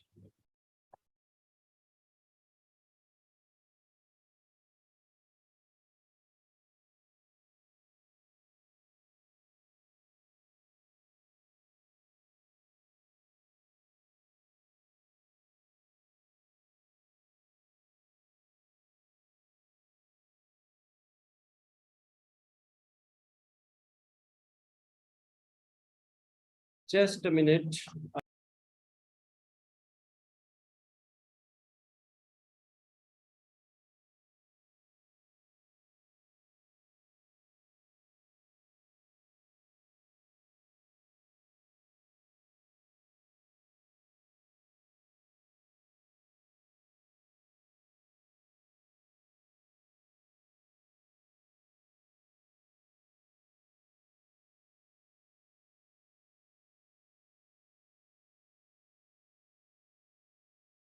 Uh, I'm sorry for the inconvenience. Actually, the best paper award goes to Desa Goni Mansa Manish Pandey, and the title Brain Tumor Detection from MRI Images Using ML and Deep Learning Techniques. So this is the best paper of this international conference on computing and data science. This is the brain tumor detection from MRI images using ML and deep learning techniques. So I congratulate to all the participants, all the presenters, and the winner of this Best Paper Award of this international conference. A special thanks to Professor Chaudhary, Dr. Naveen, Professor Supriya for providing me this opportunity to be present here in this grand event. So once again, I congratulate the complete team of IPEM and all the organizers, the complete management, the total teaching fraternity, and moreover, the participants and the presenters who have come along with this international conference to be a part of this grand ceremony. So thank you very much. Thank you.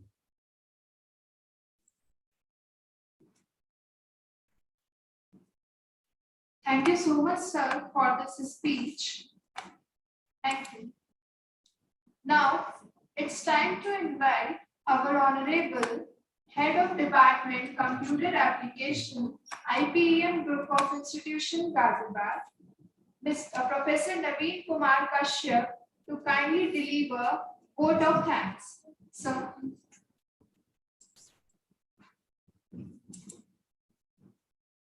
Good evening, honorable present here.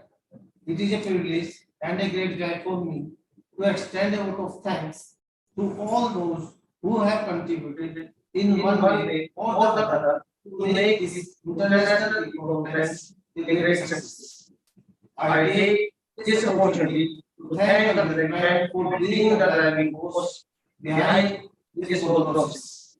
I extend my sincere thanks to Mr. Ghaziabad, Secretary, National Society, for his support and encouragement in conducting this program. Thank you, sir. I also extend my sincere thanks to respected Director General, Colonel A.S. Malhotra, Executive Director, Mrs. Samantha, and Dean Academics, Mr. Shashank Chaudhary, for their time-to-time support and guidance. I would like to express my sincere thanks to our international speakers, Professor Sanukli, Professor James Ruben, and Dr. Vasan Sakir Asad for giving their valuable talks as per their expertise areas. Thank you. I would like to thank our guest of honor, Dr. P. Kalna, Professor V.K. Sharma, for enlightening us about visual computing and futuristic big data, etc. Thank you, sir. I would like to express my sincere thanks to our chief guest, Dr. D.K. Novyal, for enlightening through his valuable words about future of AI. Thank you, sir. I also want to thank Dr. Pawan Shukla for accepting our request to join us as organizing chair and expressing his thoughts with us. I would like to thank our conveners, Mrs. Supriya Kaushik, Mr. Mukul Vasne, and other faculty members who have acted as the backbone for making this function a great success. I am happy to thank our staff, students who work off the screen to make this function a colorful one. Finally, I would like to thank all the participants from various colleges for their involvement and willingness. Ladies and gentlemen, thank you again to make this conference a great success. Thank you, one and all.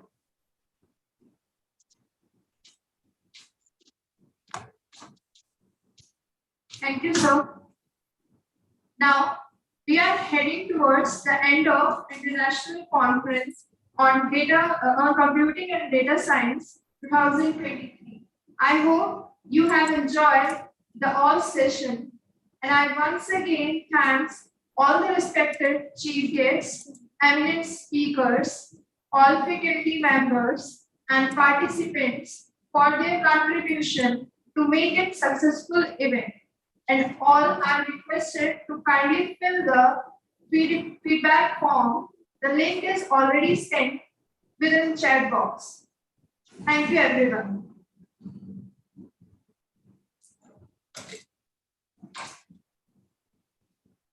Thank you. Thank you, everyone. May I leave now? Yes, sir, you may leave. Okay. Thank you and many congratulations.